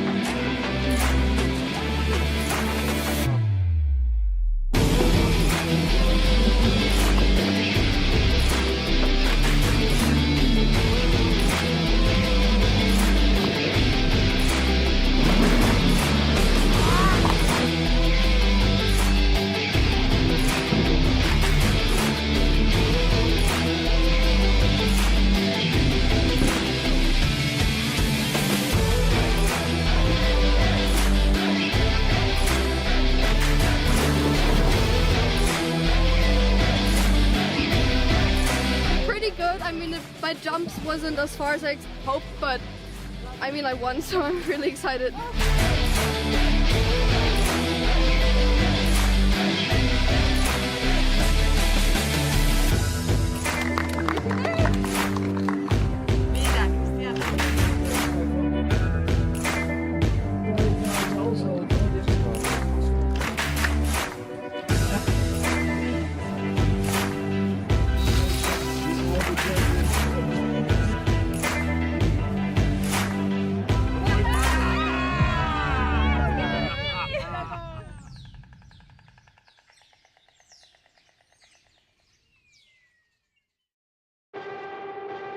Only one water skiing brand holds all 6 world records.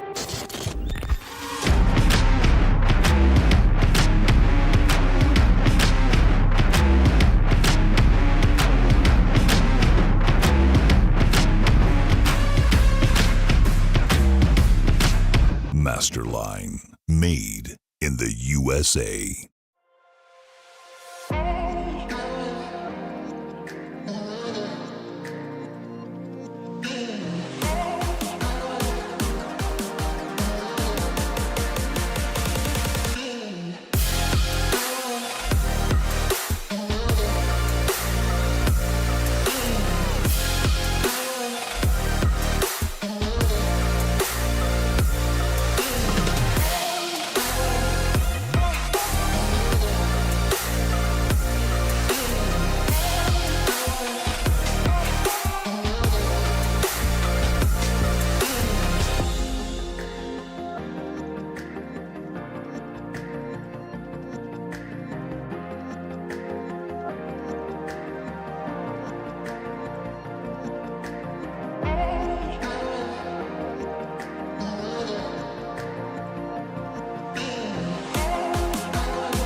Estamos aquí en el Botaski Complex, Seseña Ski Complex, otro año más del Bota ProAm, cuarto año consecutivo, y se han dado cita a los mejores esquiadores del mundo.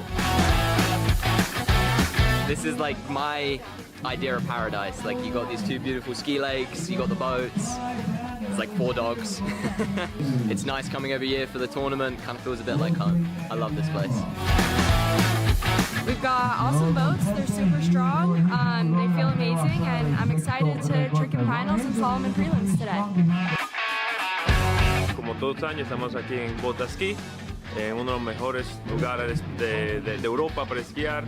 Aquí donde yo he hecho ya 2 veces mi récord personal y récord mundiales. I love the lake. I love how it skis. I think it's a really good lake for all events. I'm really enjoying the tournament. I love Spain. I love coming here, and the Botas family is always very welcoming to me and my family, and I always feel like I'm a part of theirs. It's amazing to come here. The site is awesome, and I'm excited to ski. So. It's unbelievable. I've been coming here since I'm 14 years old for Europeans, sometimes good and French, and so I love every time. I love this place. It's amazing, this place. The whole setting is perfect and there's nothing better than this.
Estoy muy contento, aquí gané mi segundo Mundial Junior.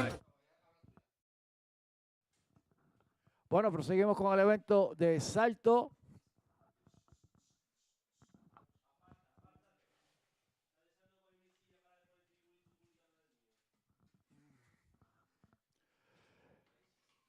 Y en el agua, Alexia Abelson a consumir su primer salto.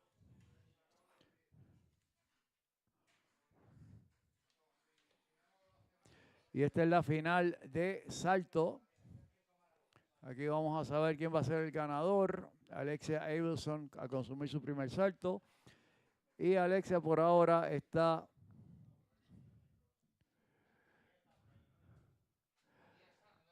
produciendo saltos con cortada sencilla, lo que le llamamos un single wake. Ahí tenemos a Alexia, buen estilo. A consumir su primer salto.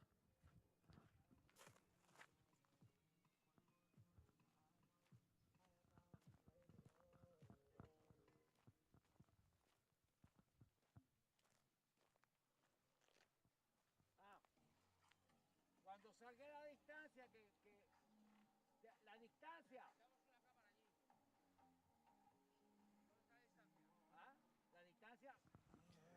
20.3 meters on the first jump for Alexia Abelson. 20.3 meters for Alexia Abelson.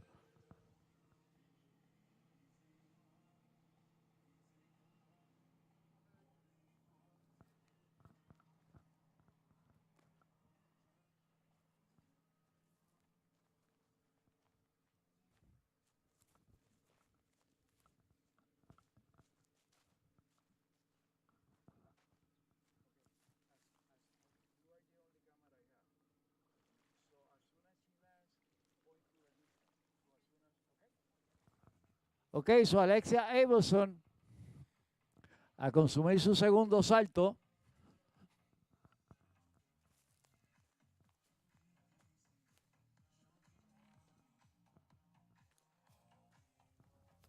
$20.3 su primer salto.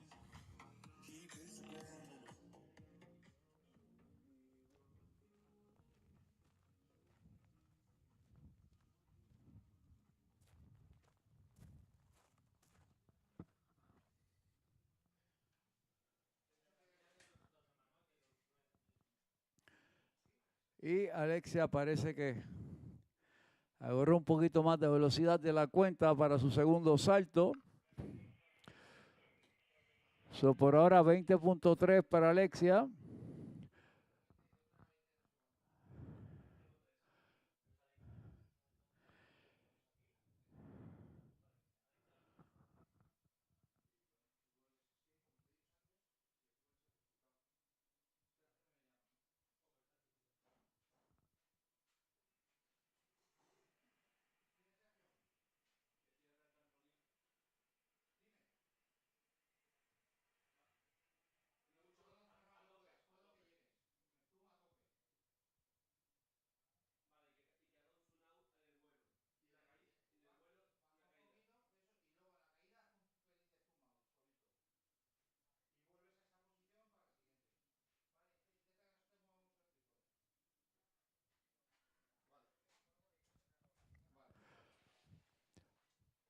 Ok, so Alexia Abelson va a consumir su tercer salto. 20.3 en su primer pase. Rehusó el segundo salto y va a consumir su tercer salto. So Alexia Abelson had a jump of 20.3 meters on her first jump. Then she refuses her second jump. And now she's going to consume her third jump. Alexia Abelson.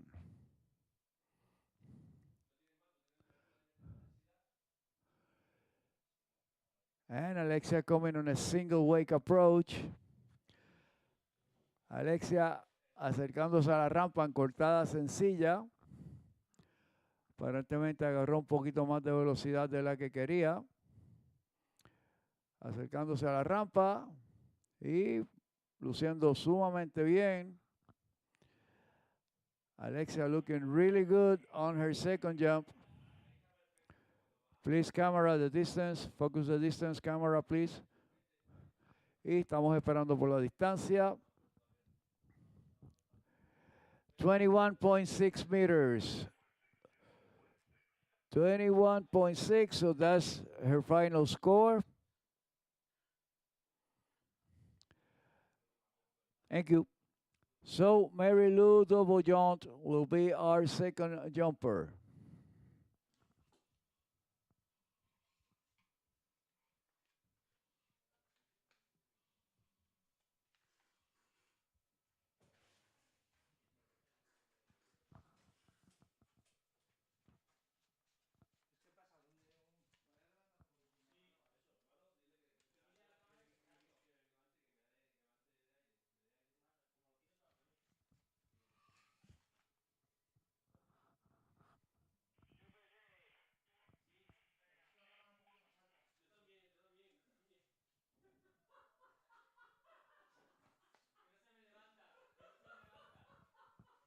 Okay, so Mary Lou is going to come for her first jump.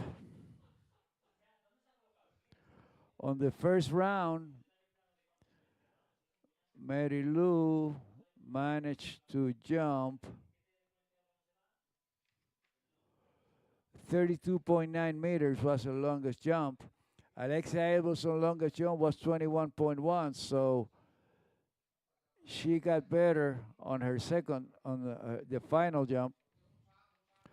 So Mary Lou had a jump of 32.9 meters on the qualifying round. Let's see how she does it.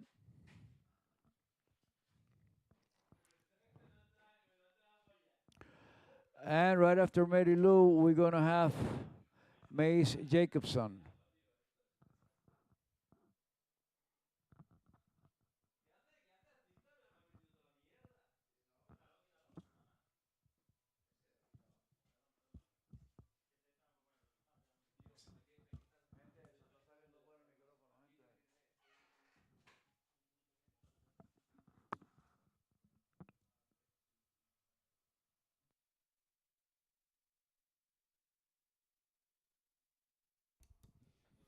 So Mary Lou Dubourgeon going for a double wake off the bat. And she's getting wide on the boat. And here she comes, Mary Lou Dubourgeon approaching the jump.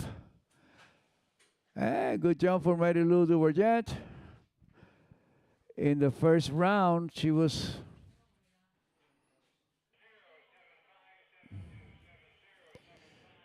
able to jump 32.9 meters. Let's see. And 30.0 on her first jump. So that was a good first jump.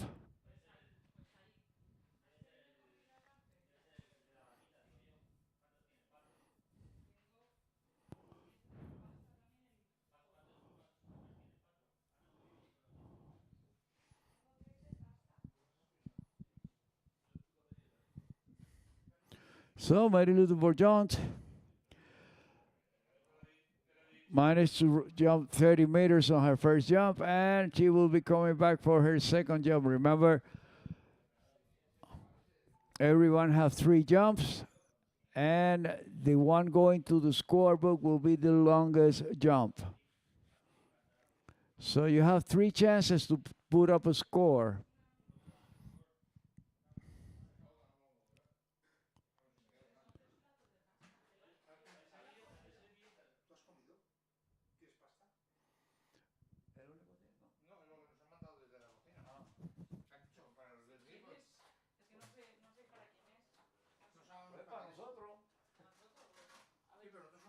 Ah, pero no te dijeron más para arriba. A lo mejor es para arriba. Chequete a ver si es para arriba.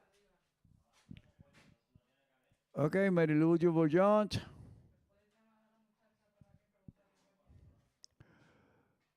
Attacking the ramp for her second jump.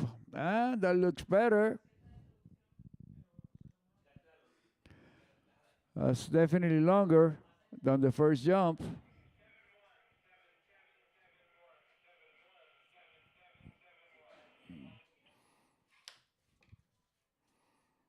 So let's see the distance for Marie-Lou Dubourgeon, 31.6. 31.6 for Marie-Lou.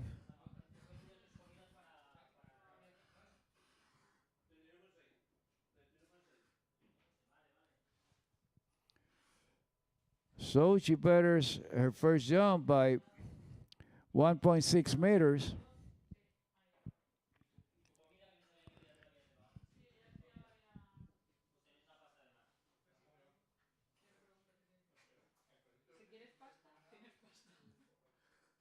¿No te oí que había un hamburger también? ¿Qué? Que había una hamburguesa. No, pero esa se la ha cogido Mickey. Pues déjame ver la pata. A ver, es esta si quieres. Espérate, ahora voy a ver si. Gracias.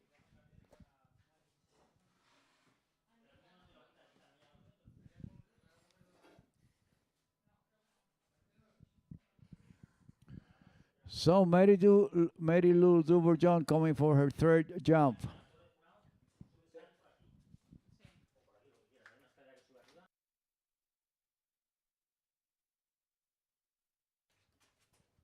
Okay, so Marie-Lou Dubourgeon coming for her third jump.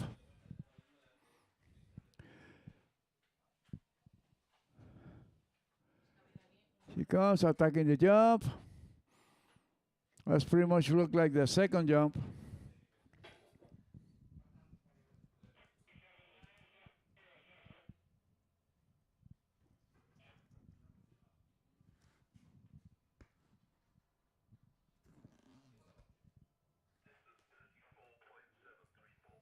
$34.7 meters, so that's her longest jump in the competition. 34.7.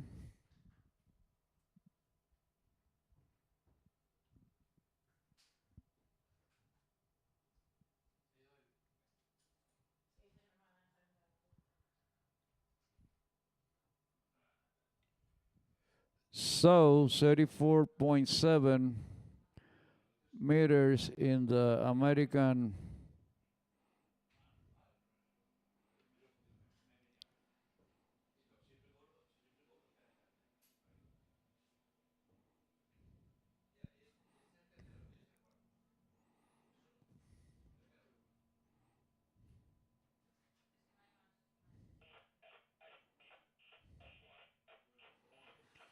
so that's 113 feet on her last jump. That will be the longest jump.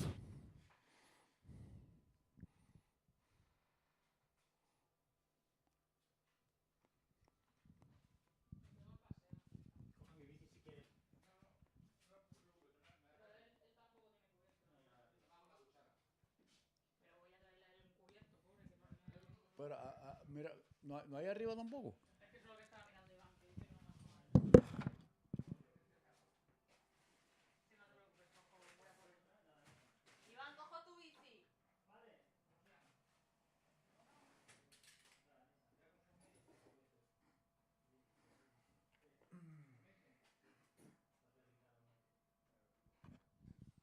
Okay, and the third jumper, Macy Jacobson. And Macy managed to jump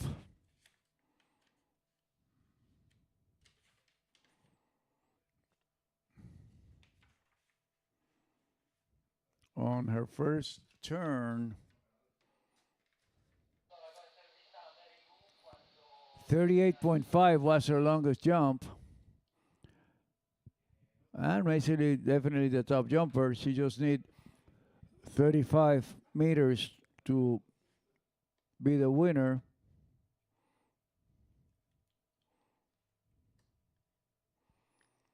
So here comes Macy, and she passed her first jump.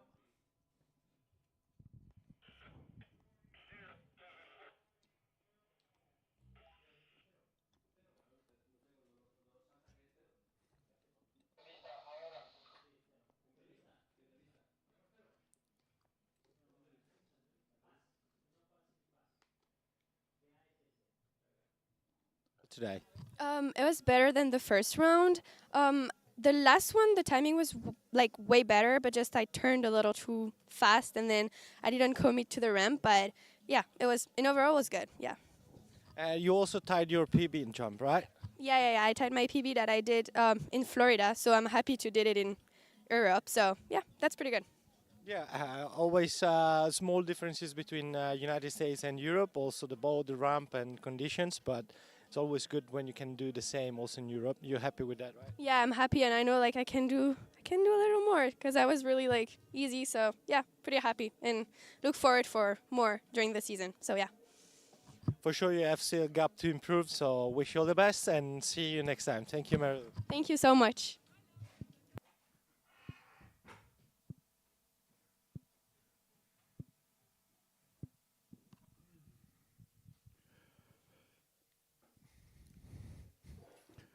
Okay, so Macy had a pass on her first jump. Apparently that's her style, to measure the jump before she attacks.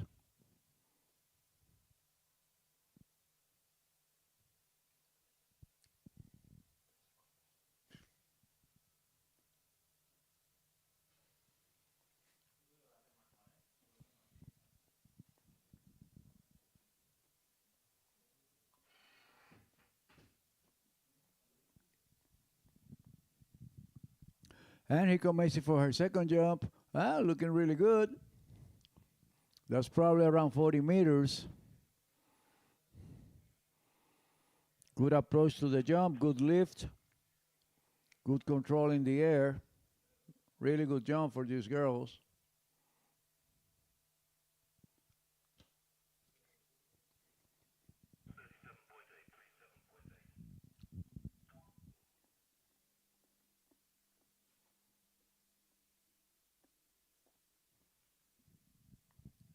37.8 meters.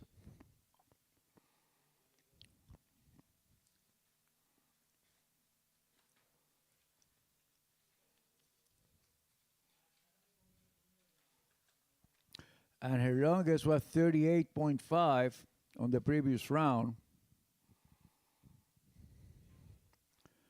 So definitely she's the winner. Well, let's see if she can better the score.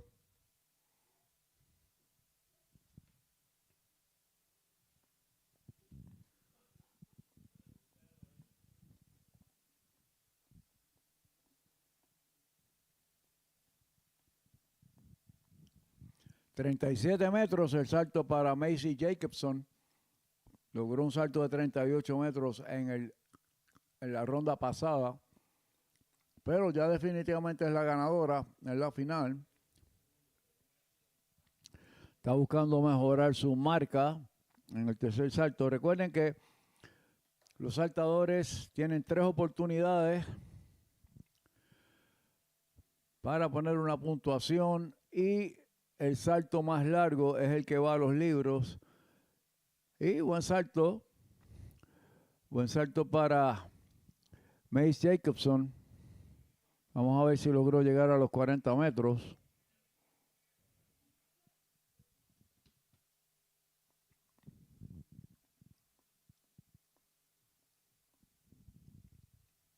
Esperando la distancia. Vamos a ver. 38 metros había sido su salto más largo en la ronda semifinal. Vamos esperando la puntuación. Y ahora procedemos a los varones.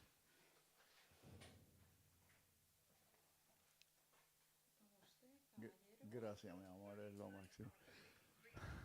Casi 40 metros, 39.6, 39.6.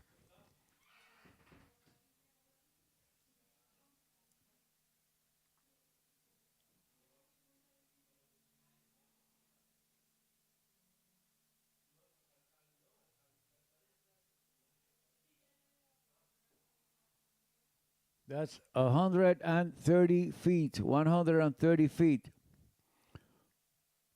for Macy Jacobson. Ok, ahora procederemos a la final de varones con Axel García. Será nuestro primer esquiador.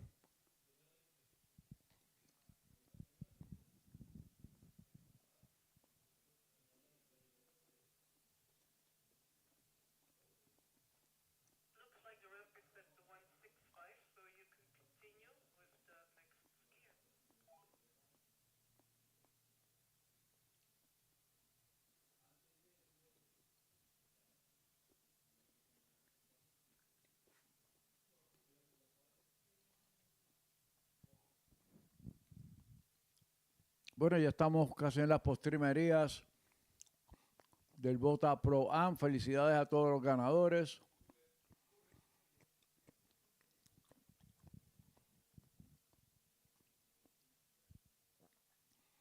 Congratulations to all the winners in the Bota ProAm. Full of surprises, full of unexpected wins.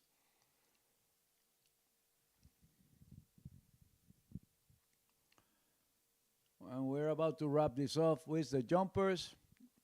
We got 4 skiers left, including the one in the water. And after the jump event, we will proceed with the awards ceremony. So nobody go nowhere. This is not over yet.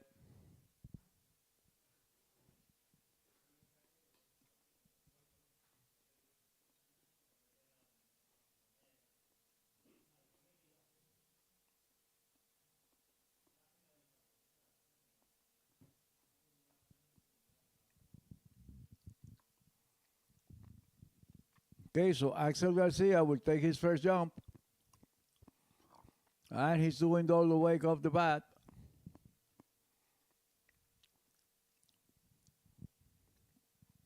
And here comes Axel approaching the jump, and he made a pass on his first jump.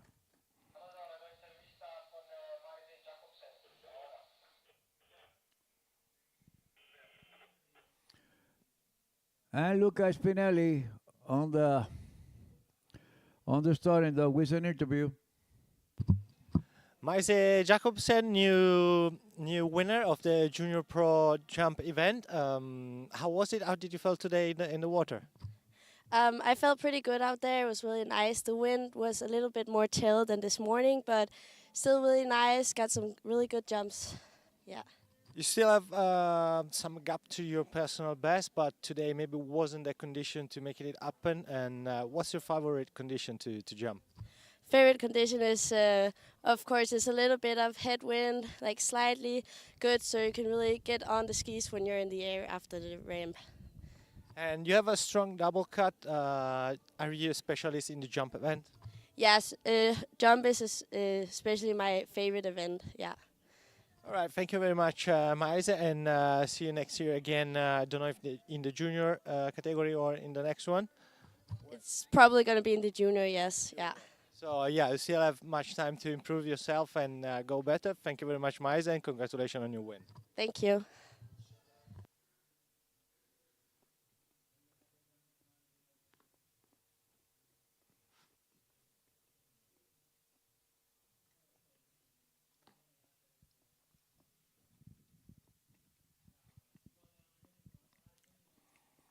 Okay, so second jump for Axel Garcia from France. Getting wide.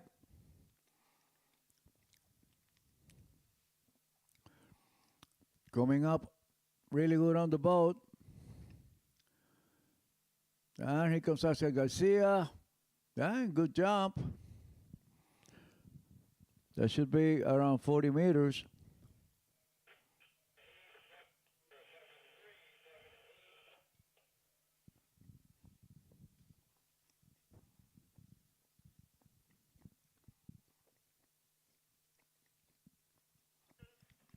$43.2 meters.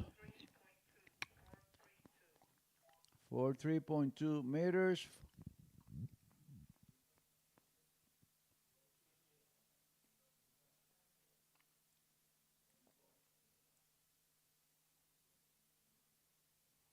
So that's 141 feet. 141 feet, or 43.2 meters.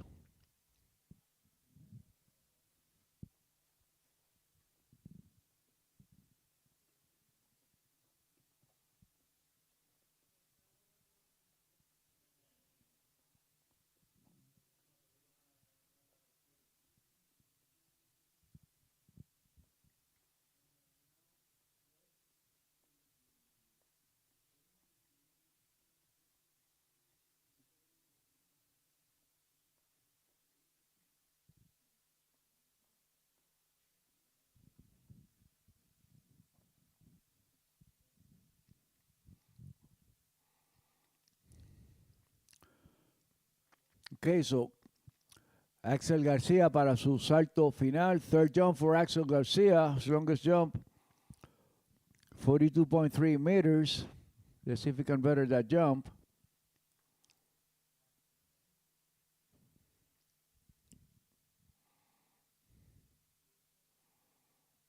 And that was pretty much similar to the second jump. And he's not too happy about it.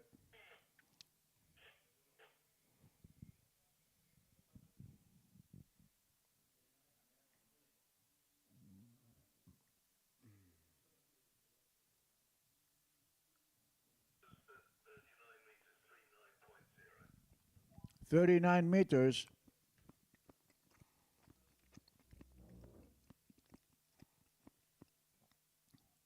So his best jump was 42.3 meters. That will go to the records.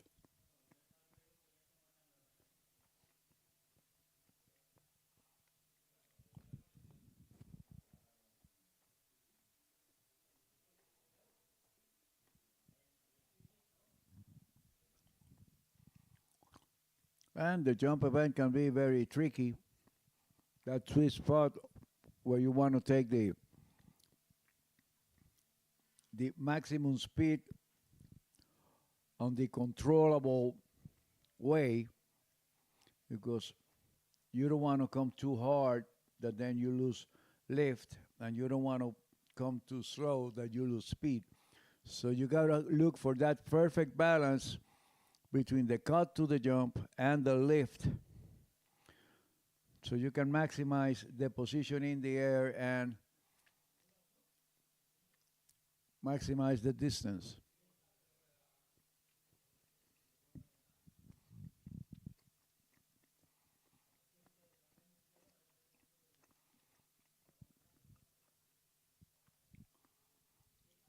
And the jump event has evolved so much since the more powerful boats and the longer skis.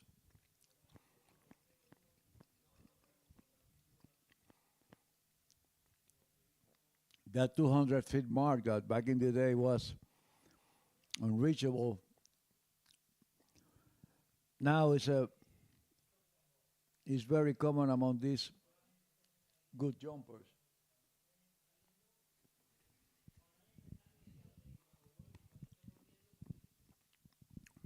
The world record is 255 feet.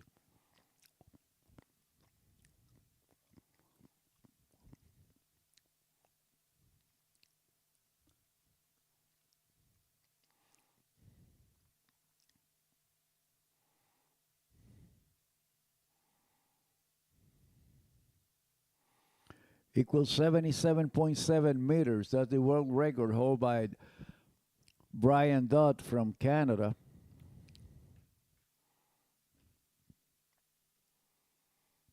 Okay, so here comes Jake Abelson, and he made a pass on his first jump.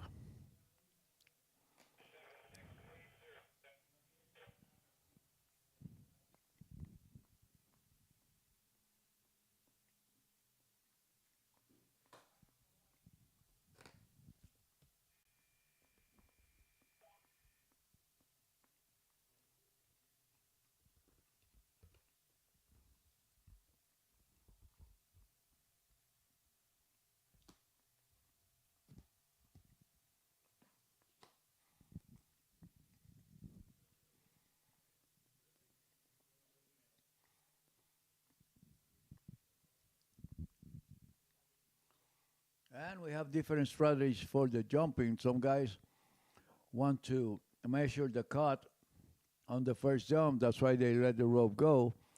Other guys want to feel the jump, so then they take it easy and they take the first jump.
Okay, so Jake Abelson had a pass on the first jump.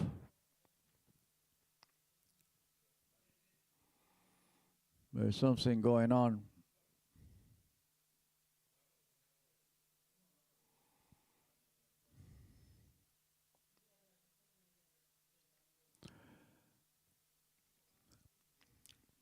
So Jake Abelson managed to jump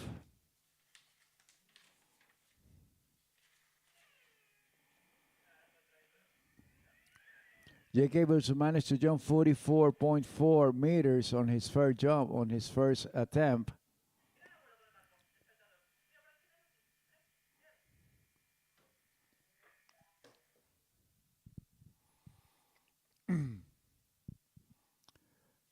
That was his longest jump on the first round. And he was currently in third place.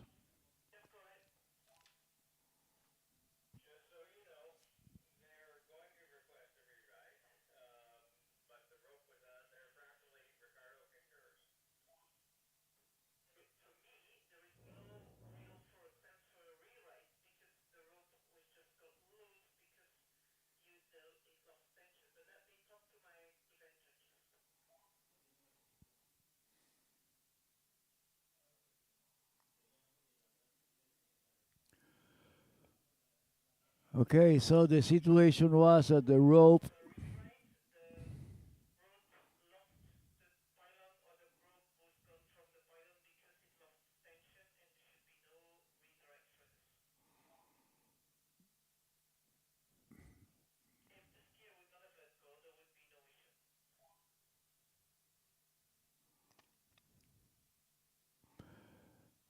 Okay, so apparently the rope came off the pylon.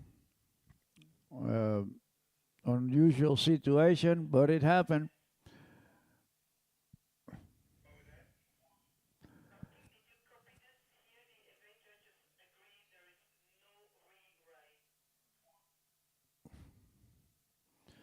So Jake was asking for a rewrite, but apparently the rewrite has been denied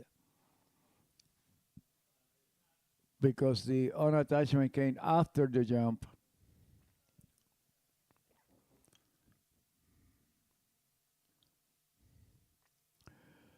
So no rewrite for Jake Abelson, and he will be coming up for his second jump.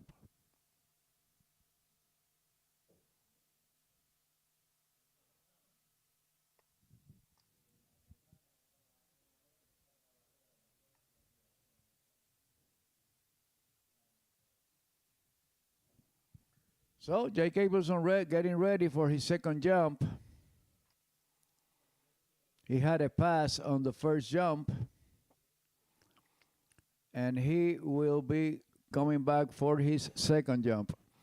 Bueno, aparentemente la situación era que la cuerda aparentemente se zafó del pylon, del poste, como decimos en español.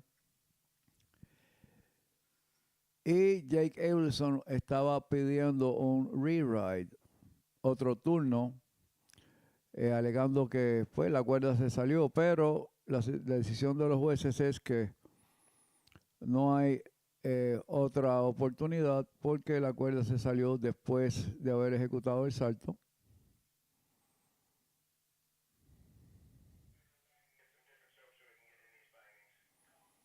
Y aparentemente Jake está teniendo problemas para ponerse los esquís. Las botas de esos esquís son sumamente apretadas. Y los esquiadores utilizan jabón para ponerse las botas.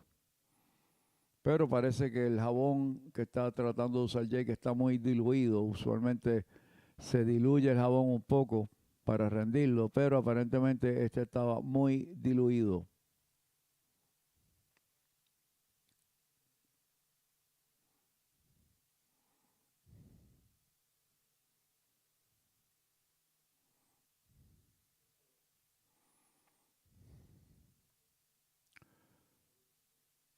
Por lo tanto, tenemos un ligero retraso. Jake Abelson poniéndose los esquís. Y procederemos al segundo salto.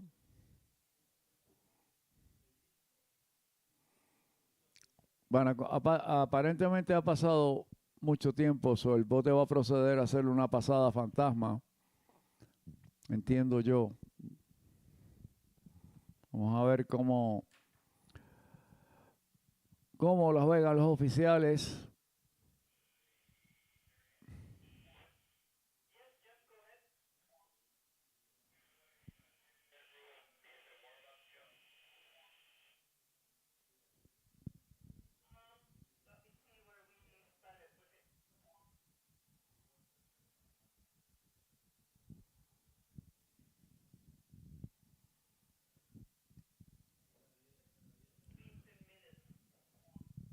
Bueno, estamos deliberando.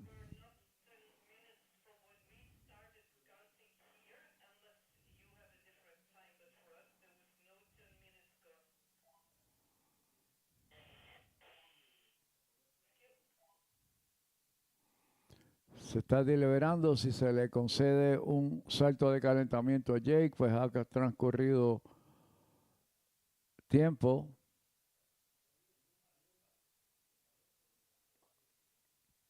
Allá vemos a Mariana Abelson reclamando. Vamos a ver cuál es el desenlace. Si se le concede un salto de calentamiento a Jake, si se le concede un rewrite o vamos al segundo salto. Estamos esperando la deliberación de los jueces.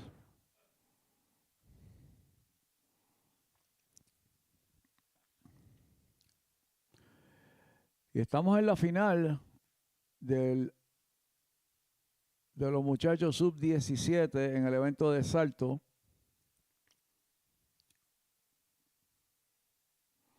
Recuerden que la cuerda usada en este evento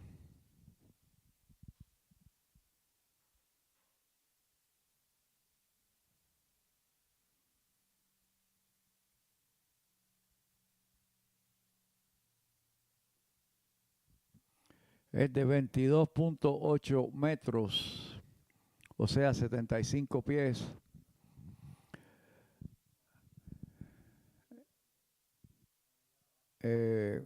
Como dice el americano, back in the day, en aquellos tiempos,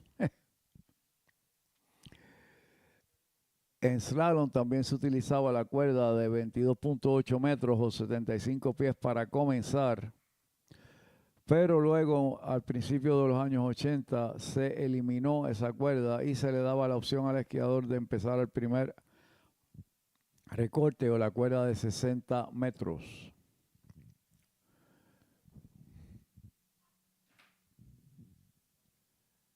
Marianne, did they award a warm-up pass or a rewrite? We just go with jump number 2. We go with jump number 2. Ok, la decisión es que vamos al segundo salto.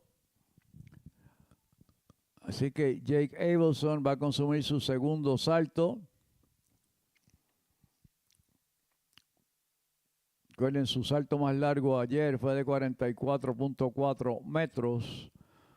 Vamos a ver si logra rebasar esa distancia.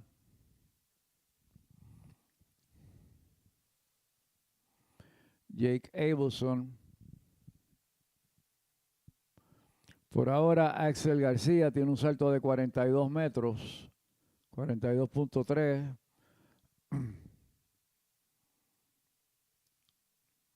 Aquí viene Jake atacando la rampa y se descontrola un poco en el aire, pero logra retomar control. Vamos a ver cuál es la distancia de ese segundo intento. 39.7 metros.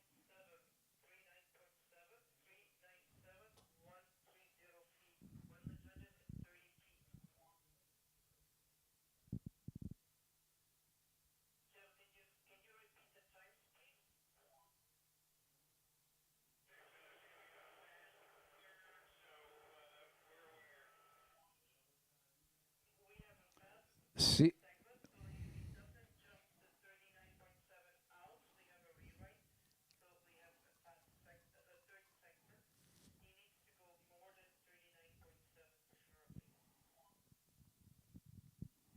Ok,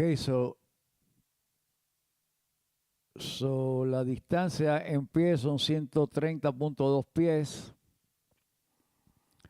Para Jake Abelson, hay una situación de tiempo.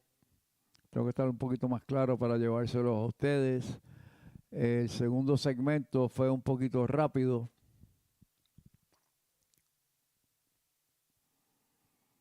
Vamos a ver cuál es la decisión final. Para Jake Abelson. Recuerden que hoy día los indicadores de velocidad de las lanchas de esquí están controlados por GPS. Por lo tanto, la velocidad es bastante exacta. Muy buen salto para Jake. Vamos a ver cuál es la decisión aquí.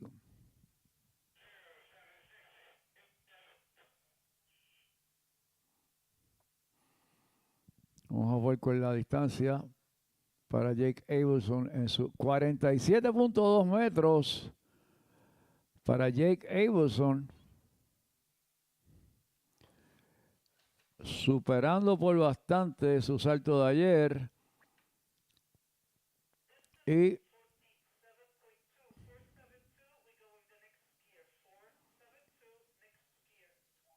bueno, y procedemos al próximo esquiador. Para Jake Abelson. Y el próximo esquiador será Elías Adrián, que ayer logró un salto de 46.5. So Jake Abelson managed to jump 47.2 meters. And our next skier will be Adrián Elias, who had a jump of 46.5 meters yesterday.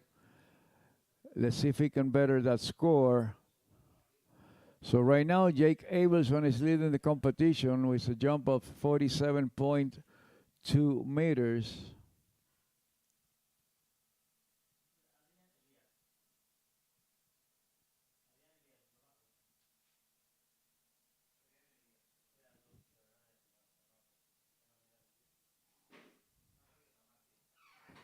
And that's 155 feet, 154.8, almost 150, almost 155 for Jake Abelson. And we'll have to find out if that's a personal best for him.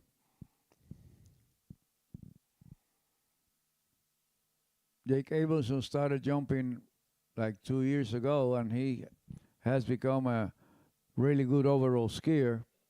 He ran the 4 buoys at 11 to 5 this morning.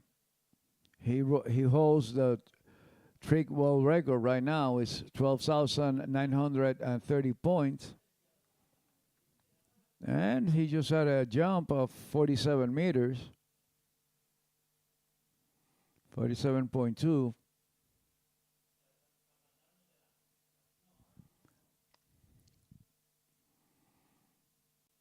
Okay, so Adrián Elias going for his first jump, looking good.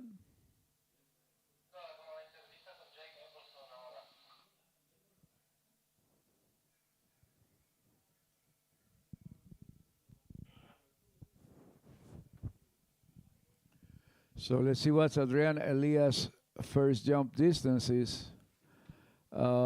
Yesterday he managed a jump of 46.5, now 45.6 on his first jump, and he's currently trailing behind Jake Abelson. But he has 2 jumps to better his score.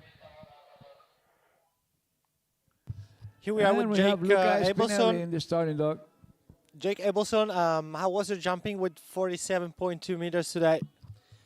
It was all right. I was happy to get out there on the water and have fun, but the distance isn't quite what I wanted. But it felt good to be out there and ride my skis. What do you think was missing you to get to your PB today? I'm not sure. I went to the Monaco Slalom Cup earlier this week, so I haven't practiced my jump for the past week and a half. But I was happy to go out there and hit the ramp. All right, thank you very much, Jake, and wish you all the best on the next tournament in jump as well. And thank you. We'll see you next year. Thank you. See you next year.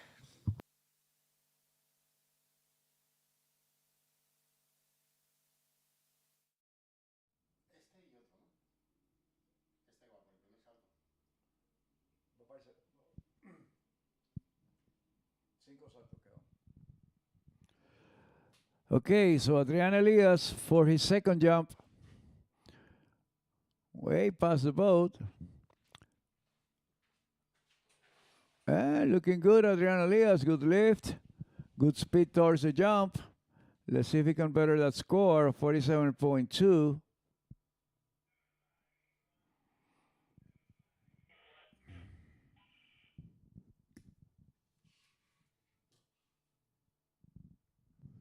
$45.5.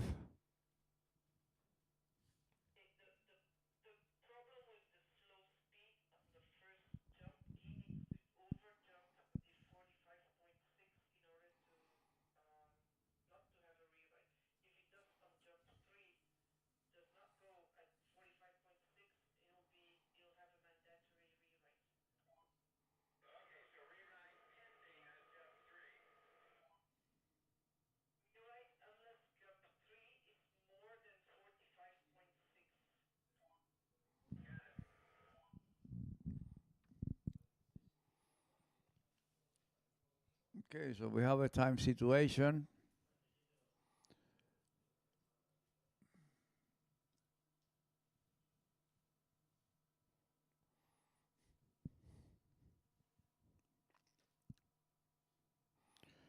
As I was saying, the boat speed is controlled by GPS, and then the boat, the jump course have two segments, so the boat will time two different segments, one approaching the jump, and one while the skier is going towards the jump. There was a lot of controversy back in the day with that situation, so they figure out two different times.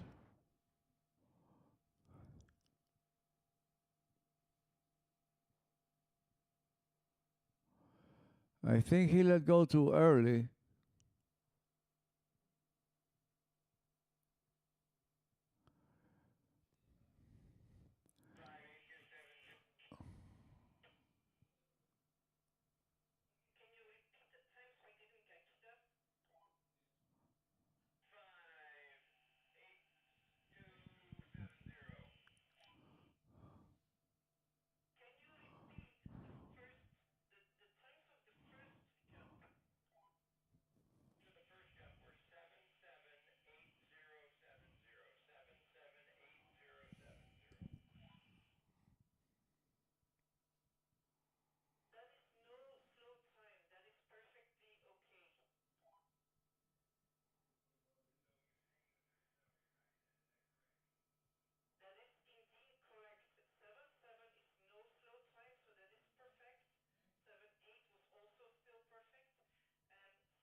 Okay, so 42.9 meters for Adrian Elias. So his longest jump was 45.5.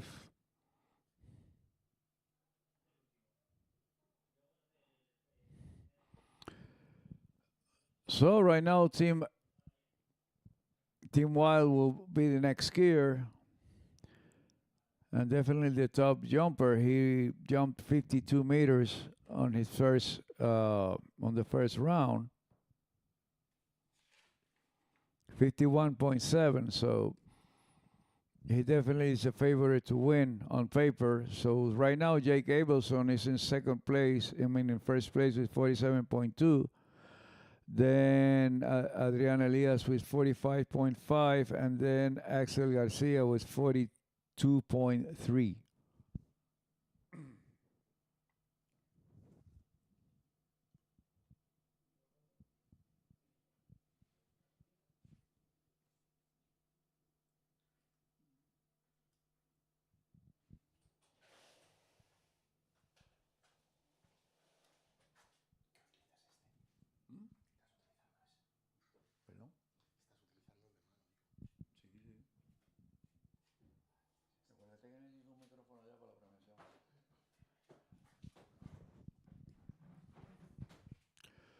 Okay, so Team Wild will be our next jumper.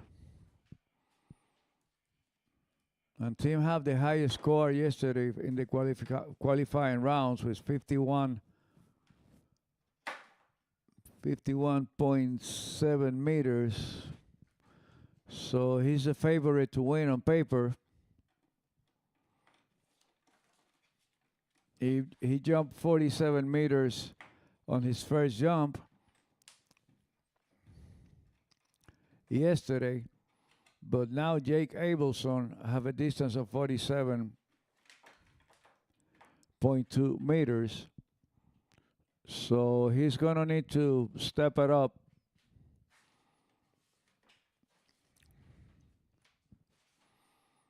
Anyway, he had the longest jump yesterday of 51.7. So on paper, he should be our best jumper. But this tournament has been full of surprises. This has been crazy. We have had totally unexpected outcomes. So anything could happen here.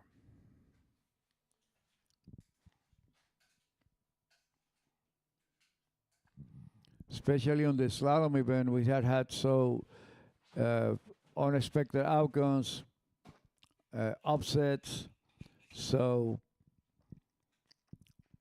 we shall see what's going to happen. This is the last skier of the day, the last skier of the tournament.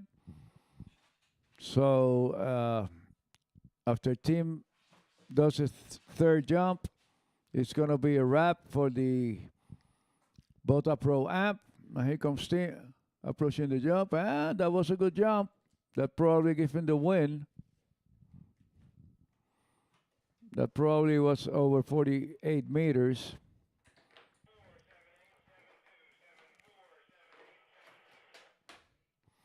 And right after the jumping, we will proceed with the award ceremony. 47.8, I think that's it. So that's pretty much good enough to win the event.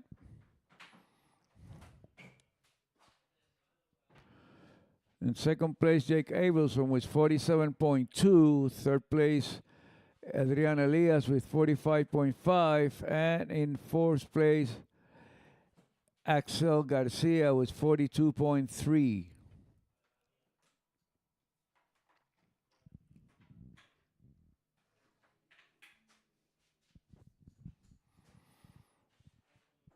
So we're going to proceed with the award ceremony probably 20 minutes from now at the clubhouse in front of the starting dock where the podium is and the backdrop.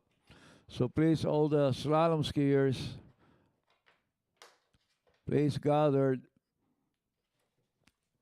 in the backdrop area where we're going to have the award ceremony.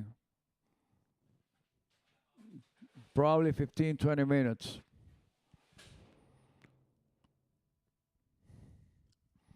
Okay, Team Wild from Germany. Getting wide. Going over the boat. Coming for his second jump. And that was probably a longer jump. And you can feel back there the boat accelerating when the jumper pulls against the boat. Well, okay, 48.1, so that assures his victory.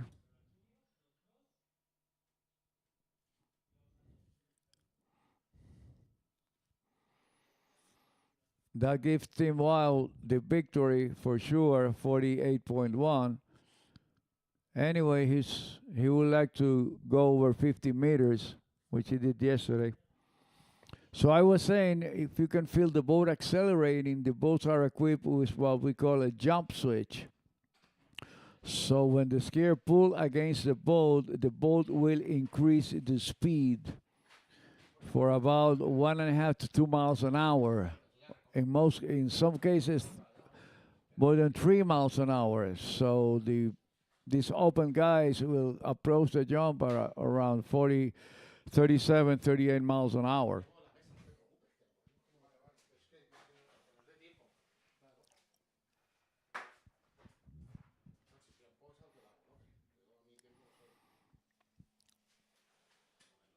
And then with the 450 horsepower of these new boats, that pool is very solid. So that's why the jumpers love that 6.2 engine with 450 horsepower, because it really throws them hard towards the jump.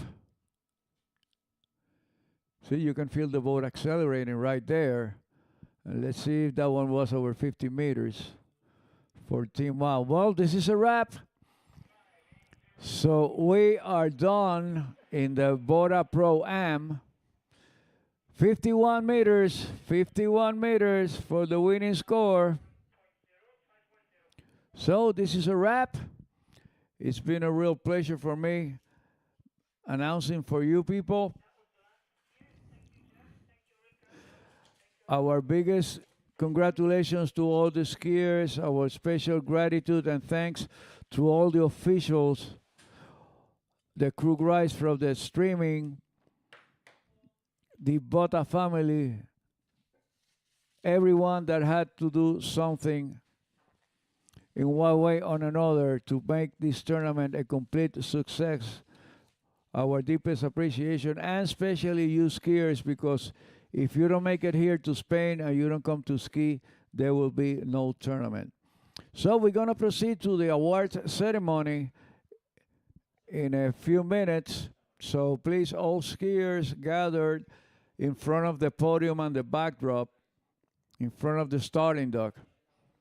So this is Amador Ramirez signing off, and we'll see you very soon on the award ceremony. And remember, the next big event here in the Bota Water Ski Complex will be the European Senior Championship that is going to take place in August 13, I believe so, and the Senior World Championships that are going to take place from the 4th to the 8th of September.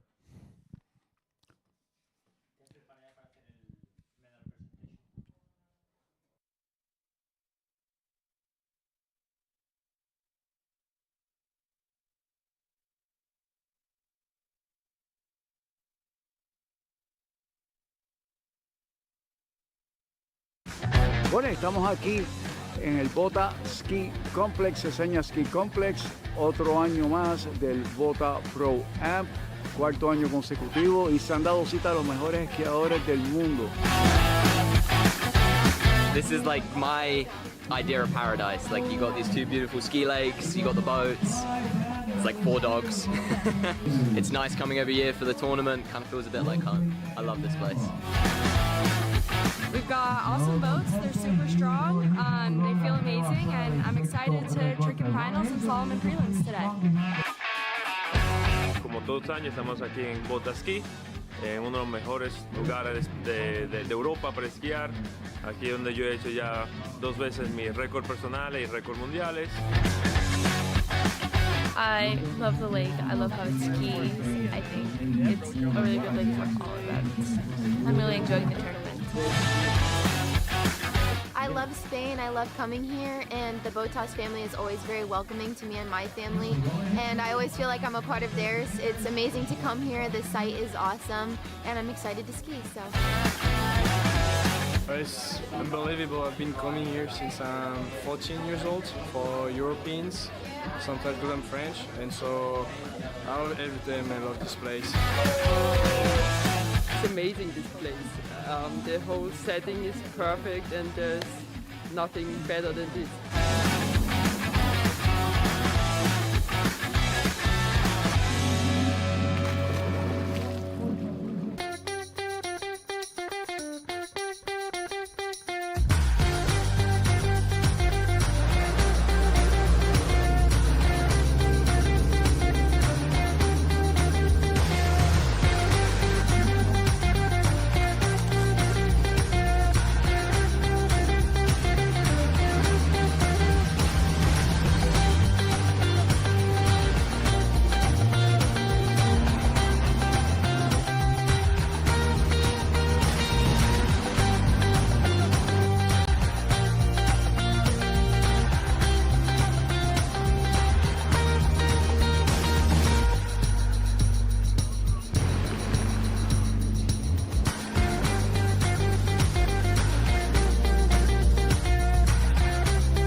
contento, aquí gané mi segundo mundial junior, entonces tengo mucho cariño para este lago.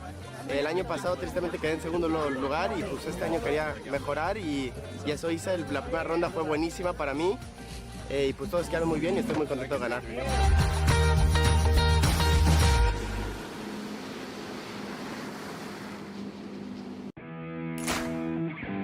It was good. I was happy to run on my 39s. Well, run the last two 39s, which was nice. I felt pretty solid out there. Just couldn't quite get the job done on 41, but it was a lot of fun.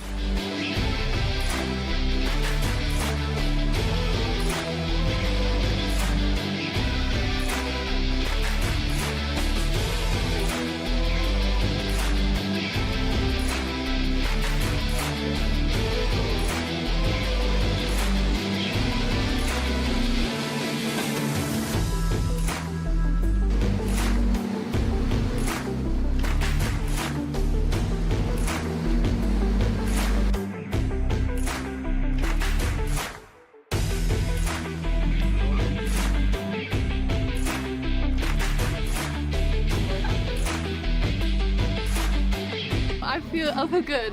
I mean, it could have been better. Me encanta, es muy bueno para esquiar, se siente increíble en el esquí y me divertí mucho.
I mean, my jumps wasn't as far as I hoped, but I mean, I won, so I'm really excited.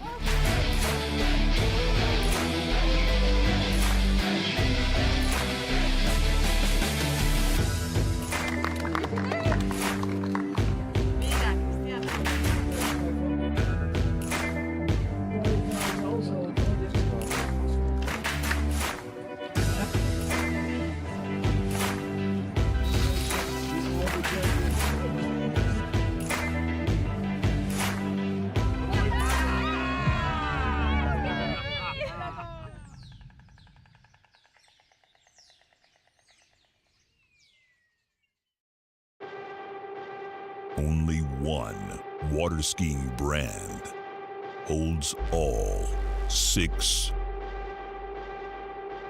world records.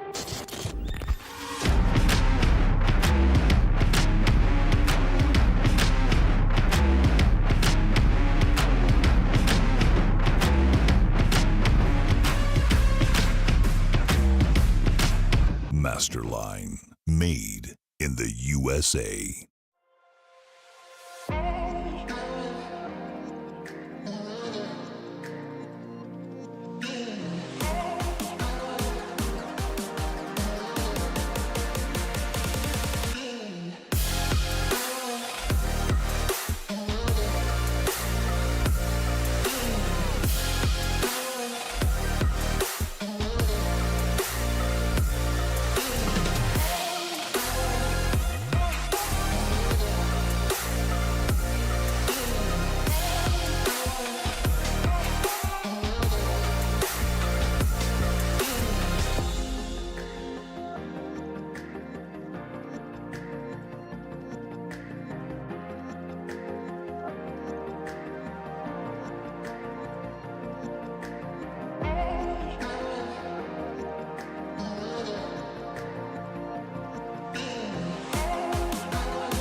Estamos aquí en el Botaski Complex, Seseña Ski Complex, otro año más del Bota ProAm, cuarto año consecutivo, y se han dado cita a los mejores esquiadores del mundo.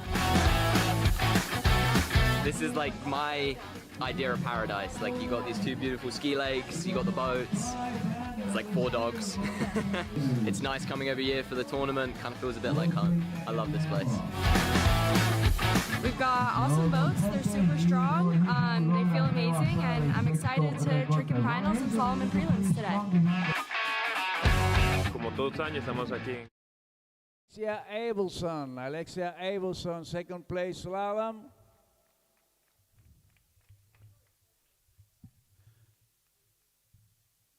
And in first place, Cristiana de Osma. Cristiana de Osma, first place. And these two girls really presented a battle. The difference was only half a buoy.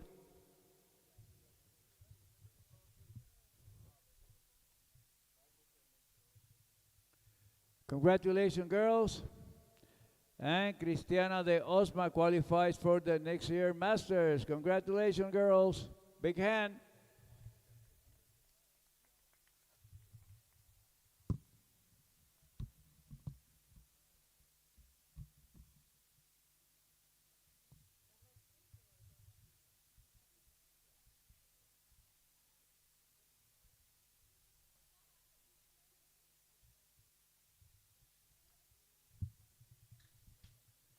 Tercer lugar para Filipa Atkinson, segundo lugar para Alexia Abelson y primer lugar para Cristiana de Osma. Felicidades, Cristiana de Osma cualifica para los Masters del año que viene. Boys Under 17 Slalom, varones sub-17 en el evento de slalom. En tercer lugar, Konstantin Atensam. Third place, Konstantin Atensam.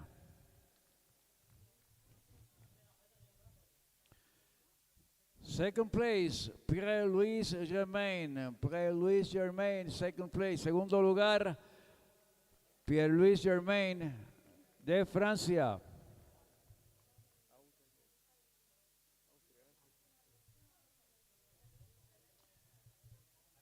And the winner, Jake Abelson. Jake Abelson, the winner in the slalom competition.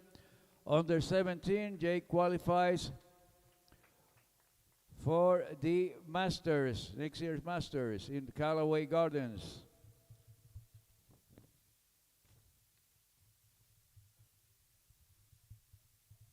Congratulations, guys. Big round of applause.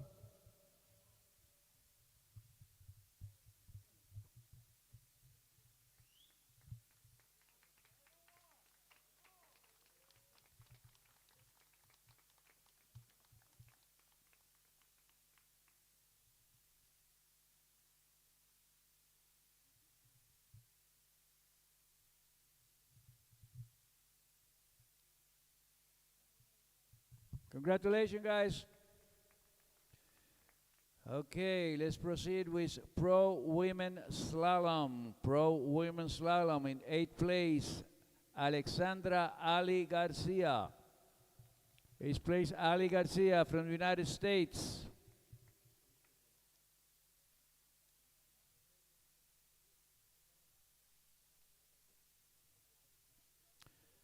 In 7th place, Cristiana de Osma. Cristiana de Osma in 7th place.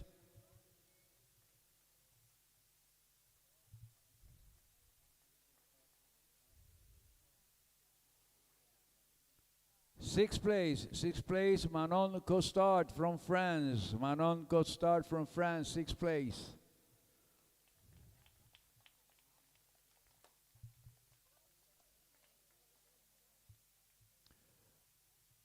Fifth place, Elizabeth Montalban. Elizabeth Montalban from the United States, 5th place.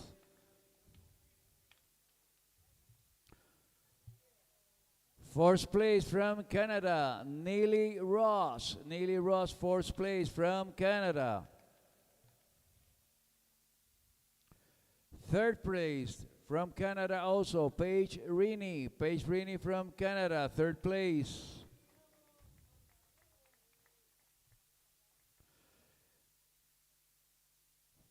Second place from the United States, Ali Nicholson. Ali Nicholson, second place.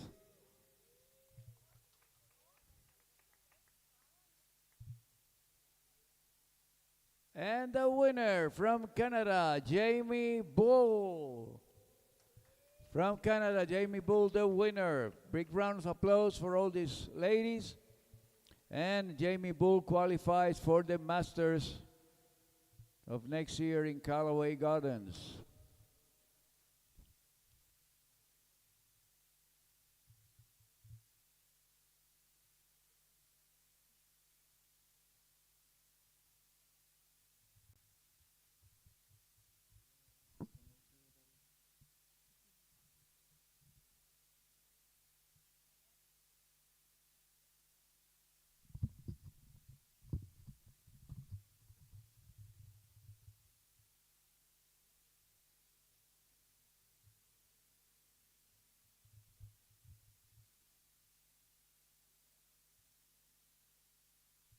Don't shake it too hard, Jamie.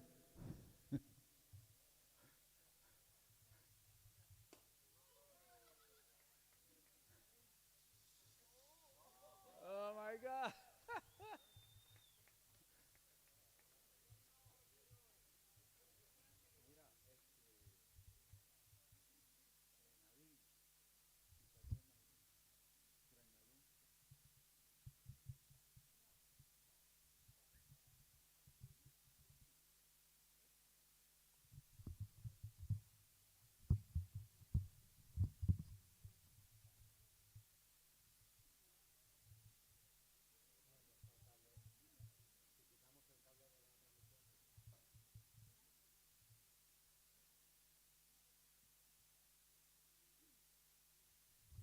Come on, ladies, get together, squeeze each other.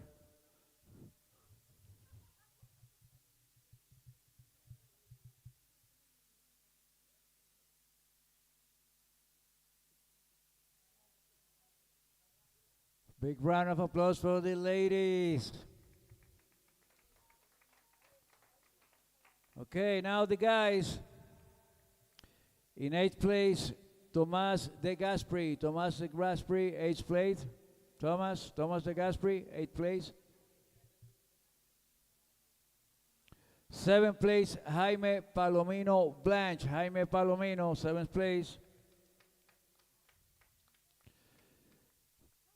6th place, Jonathan Travers. Jonathan Travers, 6th place.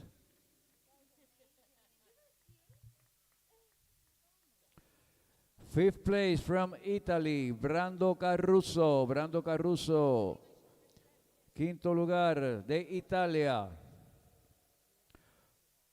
4th place from Canada, Mr. Charlie Ross, 4th place.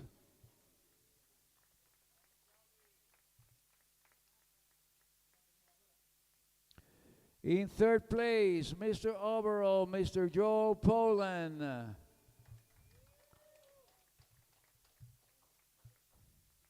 From Great Britain. In 2nd place, also from Great Britain, Mr. Ironman, William Asher.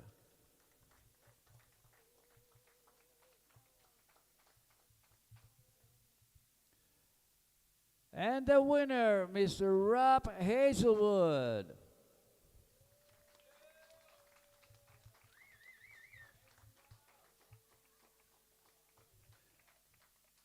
And Rob Hazelwood just had qualified for the Masters of next year in Callaway Gardens.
Okay, and then last but not least, girls under 17 jump.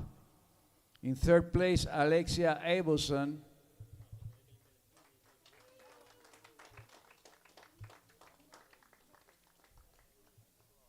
Second place, Marie-Lou de Brogant.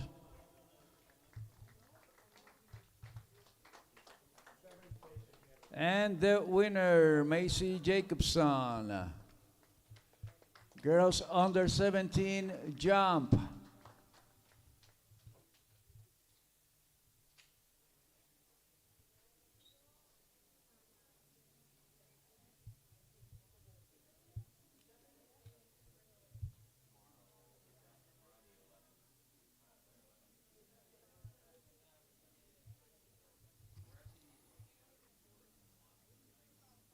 And Mace Jacobson qualified for the Masters.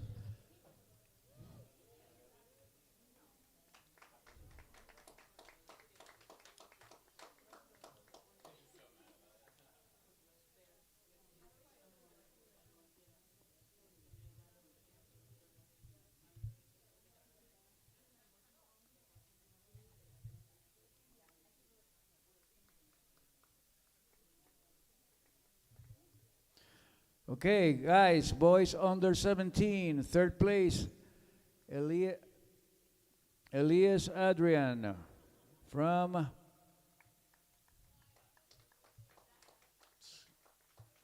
Kosovo.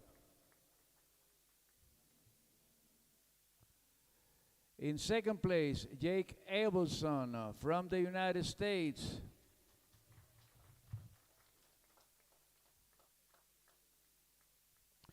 And the winner from Germany, Team Wild. Team Wild, the winner.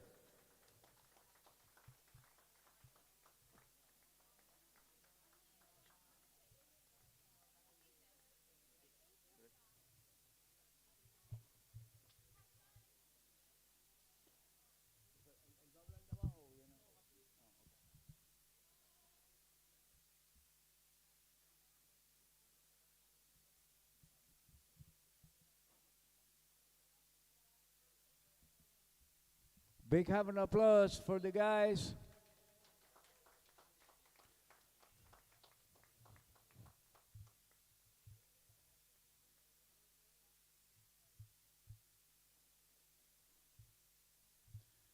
And now, ladies and gentlemen, it's my honor to present to you the chairman of the board of Nautique Boats, Mr. Greg Malone.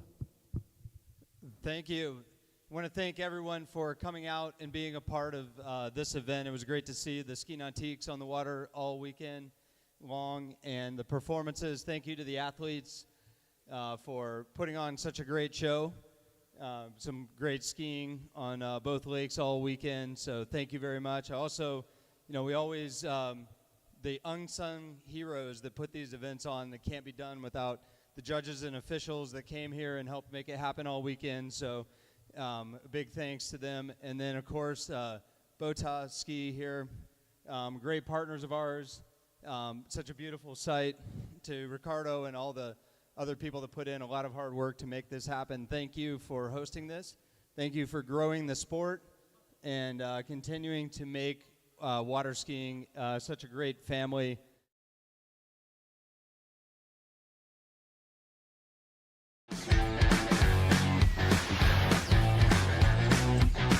Bueno, estamos aquí en el Botaski Complex, Seseña Ski Complex, otro año más del Bota ProAm, cuarto año consecutivo, y se han dado cita a los mejores esquiadores del mundo. This is like my idea of paradise. Like, you got these two beautiful ski lakes, you got the boats, it's like 4 dogs. It's nice coming every year for the tournament, kind of feels a bit like home. I love this place. We've got awesome boats, they're super strong, they feel amazing, and I'm excited to trick in finals and slalom and prelims today. Como todos los años estamos aquí en Botaski, en uno de los mejores lugares de Europa para esquiar. Aquí donde yo he hecho ya 2 veces mis récords personales y récords mundiales.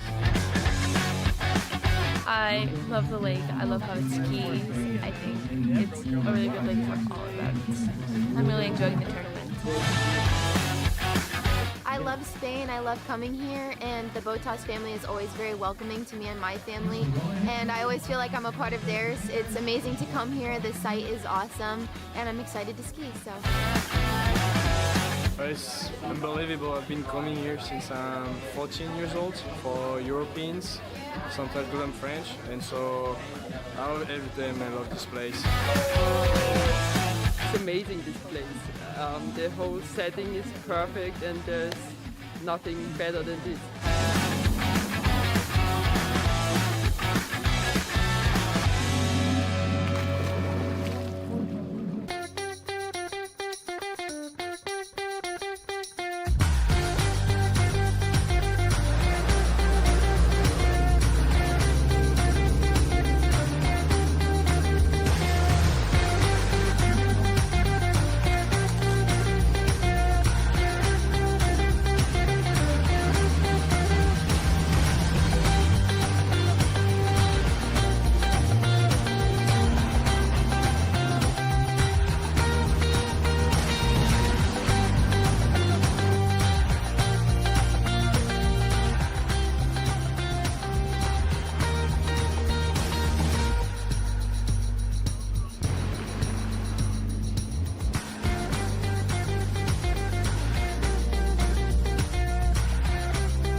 Estoy muy contento, aquí gané mi segundo mundial junior, entonces tengo mucho cariño para este lago. El año pasado tristemente quedé en segundo lugar y pues este año quería mejorar y eso hice. La primera ronda fue buenísima para mí y pues todos quedaron muy bien y estoy muy contento de ganar.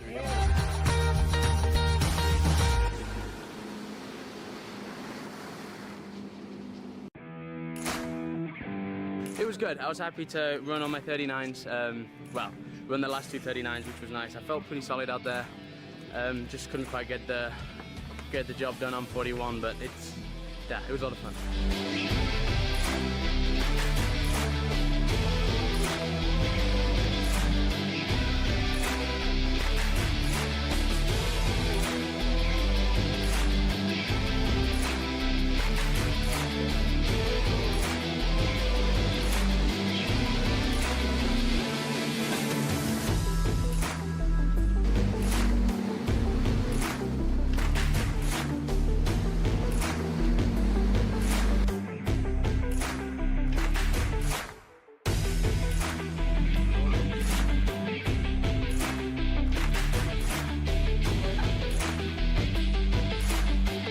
I feel awful good.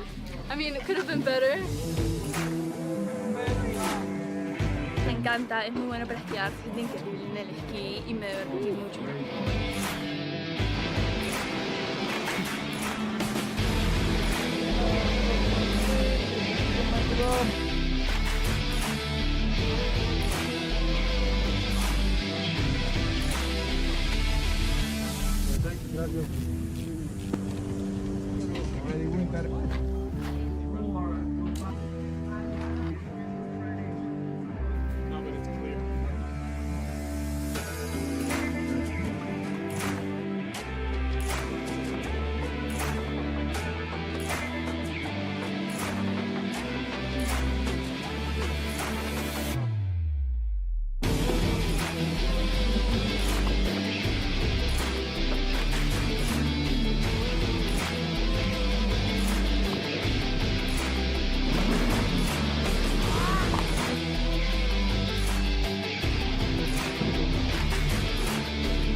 I mean, my jumps wasn't as far as I hoped, but I mean, I won, so I'm really excited.